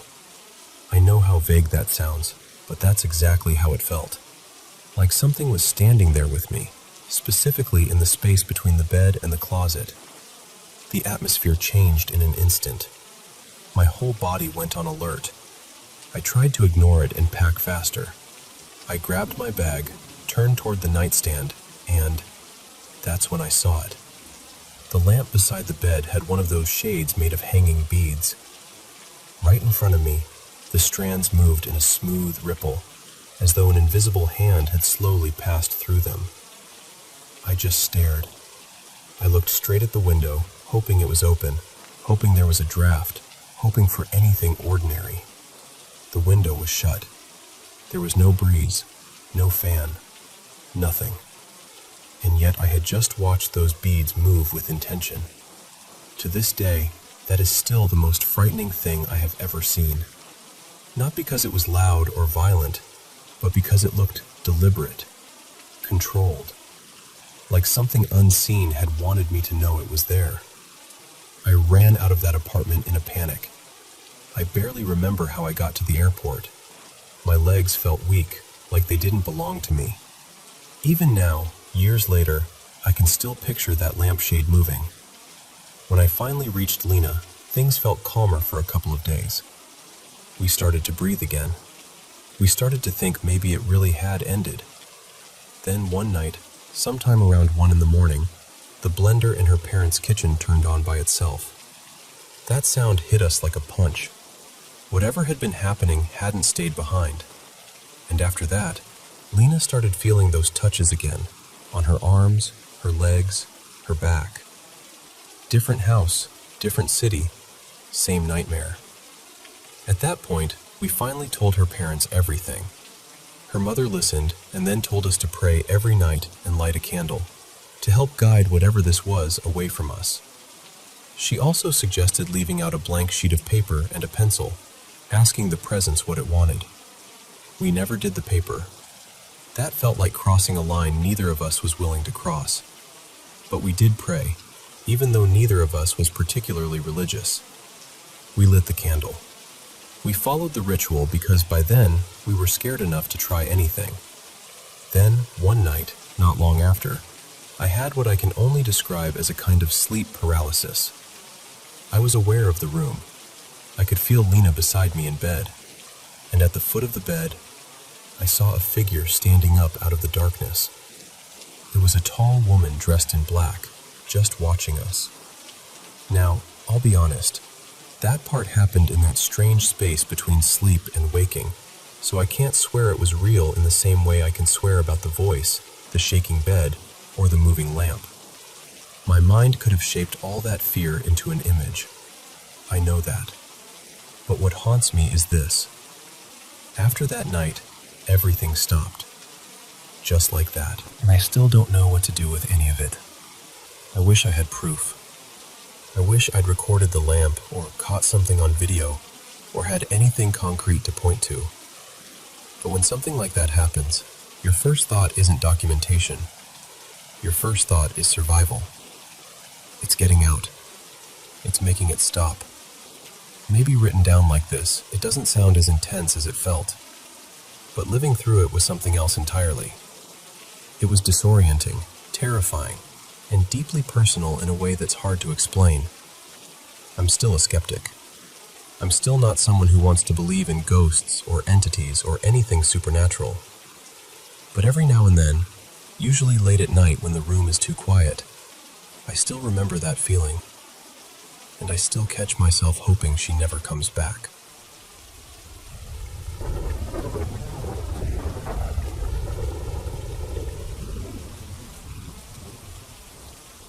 I need to tell you about something that happened last night, because honestly, I still can't shake it. A friend of mine, Arav, and I had gone to a salon in Shivanagar for his haircut. We wrapped up sometime around 8:15, and afterward, we decided to walk to this little Momo cart near my dance studio on Bell Road. It wasn't supposed to be a big deal, maybe half an hour on foot, tops. I know that side of town pretty well, and I had maps open the entire time, so I wasn't worried. Right outside the salon, there was this road that looked calm and kind of beautiful in a strange way. It was lined with trees, really quiet, and seemed to head in the same direction we needed to go. So we looked at each other and thought, why not just take the shortcut? The second we stepped onto that road, something in me felt wrong. You know that feeling when your gut starts warning you before your brain catches up? That's exactly what it was. I told Arav more than once, I don't like this. Something about this road feels off. But we laughed it off and kept going because it sounded silly at the time. We walked straight for a while, turned once, then kept moving ahead. And after that, everything started to feel strange. We somehow got turned around more than once, even though I was checking maps the whole time. The app wasn't behaving normally either. It kept lagging, spinning, and showing weird directions that didn't make sense. The road itself was bizarre, way too wide, almost empty, with these massive trees on both sides that blocked out everything. And not a single streetlight seemed to be working. What really got to me was that it was clearly a residential neighborhood, but every house looked asleep. No lights on, no sounds, no people talking, no TVs, nothing. And this was Bangalore, at night. Not the kind of place that usually feels that dead. We did see a few people here and there, but even that felt unsettling. I don't know how to explain it properly. They just didn't feel fully present. It was like they were there, but not really there. At one point, I checked Ola and Uber because I was starting to think maybe we should just leave the area altogether. And there was nothing. No autos, no cabs, nothing available at all. Not even the usual high demand message. It just felt like we had dropped off the map. Then it stopped being just a weird feeling and started affecting me physically. Out of nowhere, I got freezing cold. Not normal cold, the kind that gets inside you. My hands were icy, and I started shivering hard. The weirdest part is that the weather wasn't even cold, and I'm usually the person who overheats easily. Arav was completely fine. Not cold at all. Then we passed this one house, and I swear something about it made me stop walking. I just looked at it and said, "That place is not right." He laughed and asked if I wanted to go closer, and I immediately said no. Absolutely not. Right after that, this wave of exhaustion hit me. It was so sudden. My legs felt unbelievably heavy, like I'd been awake for 2 days straight. I remember thinking, why do I feel like all my energy just got pulled out of me? Still, we kept walking, just trying to get back to Bell Road and get out of there. And then I looked up. We were standing right back in front of the salon, the exact same spot we had started from. Same storefront, same place. And the thing is, we hadn't been looping around, at least not in any way that made sense. We thought we had been walking forward the whole time. The moment we were back near the salon, everything changed. Autos suddenly started showing up in the apps again, like nothing had happened. We found one almost immediately and got in without even thinking twice. When I got home, I took a hot shower and got into bed under 2 blankets, but I still couldn't warm up. For hours, I was cold to the touch. I didn't have a fever. I wasn't sick. I just felt empty, drained in this weird, hollow way I can't really describe. It honestly felt like that road took something out of me. And that's the part I can't stop thinking about.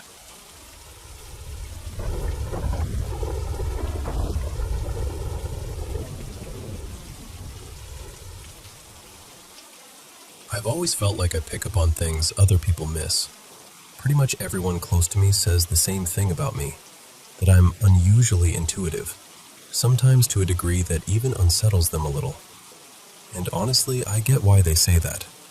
I've had these strange experiences for as long as I can remember, knowing something is about to happen before it does, getting déjà vu all the time, feeling dizzy or nauseous in old places with heavy energy, having vivid spiritual dreams, sleep paralysis, and a few encounters I still can't explain in any normal way. So I guess I'm sharing this because I'm looking for insight, maybe advice, maybe just to hear from someone who understands this better than I do. First, I want to be clear. I do know what sleep paralysis is. I've been through it more than once. I also have nightmares pretty regularly, at least a couple every week, and that's been true for most of my life. So none of that is new to me. And beyond that, I've always felt like I have some kind of extra sensitivity, not just emotionally, but physically too. Sometimes in places that are old, tragic, or supposedly haunted, I'll get this wave of nausea or this cold, electric chill through my body. It's hard to explain unless you felt it yourself. I also pay a lot of attention to animals because I really believe they notice things before we do. I have 2 cats, and my partner has a dog named Remy, who was in the room with me that night. This happened before work. I work overnight shifts, so I'd laid down for a nap and set my alarm for 10:15 p.m. The bedroom door was shut, so the cats were outside, and Remy was in the room with me. I don't think I slept deeply for very long, maybe half an hour, maybe a little more. Most of the time I was in that in-between state, where you're not fully asleep but not fully awake either. When my alarm went off, I turned it off and decided to rest for another minute. That's when I noticed Remy standing at the edge of the bed, just staring at me, completely still. I called him over, trying to get him to come cuddle next to me, because that's normally exactly what he'd do. He's ridiculously affectionate. He loves everyone, wants to be close constantly, and is one of the clingiest dogs I've ever met. But he wouldn't move. I called him again, in that happy voice people use with dogs, trying to reassure him. I said, "Come here, Remy, it's okay." And after I said that, he finally started moving toward me, but not normally. He dropped low and started inching forward in that nervous little crawl dogs do when they're scared or unsure. Like he wanted to come to me, but something was seriously wrong. At first I tried to brush it off. I thought maybe he was just acting weird. Maybe I startled him somehow. So I closed my eyes for a second. And then he started growling. By that point, I was fully awake. I had already turned off my alarm. I was conscious, aware, and just lying there with my eyes shut. Remy's growl got deeper and louder, and it wasn't playful. It wasn't the kind of sound he makes with toys or when he sees something outside. This was different. defensive, warning level different. Normally, if a dog growls, you talk to them, you soothe them, you say, "It's okay, calm down." But in that moment, something in me told me not to speak. I can't explain why. I just knew not to. So I stayed still. I opened my eyes, and I was staring straight at the wall, still shaking. It felt like something was being pulled out of me through my head. That's the closest description I can give. It was terrifying for the first few seconds, and then I remember telling myself over and over, "You need to snap out of this. Wake up. It's okay. Wake up." After maybe 10 seconds, it stopped. Just like that. The pressure was gone. The shaking stopped. Remy went quiet and immediately came over to me, climbing all over me like he was trying to comfort me. And I just lay there feeling sick to my stomach. Really sick. The whole room felt wrong after that. I couldn't stay in the bedroom by myself, and honestly, I didn't even want to stay in the apartment. So I left for work early just to get out of there. I've gone over every possible explanation in my mind. I know how sleep paralysis feels, and this didn't feel the same. Mostly because I was already awake, and also because Remy was reacting the whole time. If I had just been dreaming or half-dreaming, that would be one thing. But he was clearly seeing or sensing something too, and he wasn't reacting with confusion. He was reacting like he was trying to defend me. That's what I can't get past. I've never had seizures. I've never had any medical issue like that. And maybe there is some explanation I haven't considered, but I can't shake the feeling that whatever happened was not normal. So that's why I'm telling this story. Because if this does sound paranormal, or darker than that, I really want to know what you would do next. I've thought about cleansing the apartment, doing some kind of protection ritual, or at the very least, making sure whatever was there doesn't feel welcome again. I just know that what happened felt real, and I haven't been able to stop thinking about it since.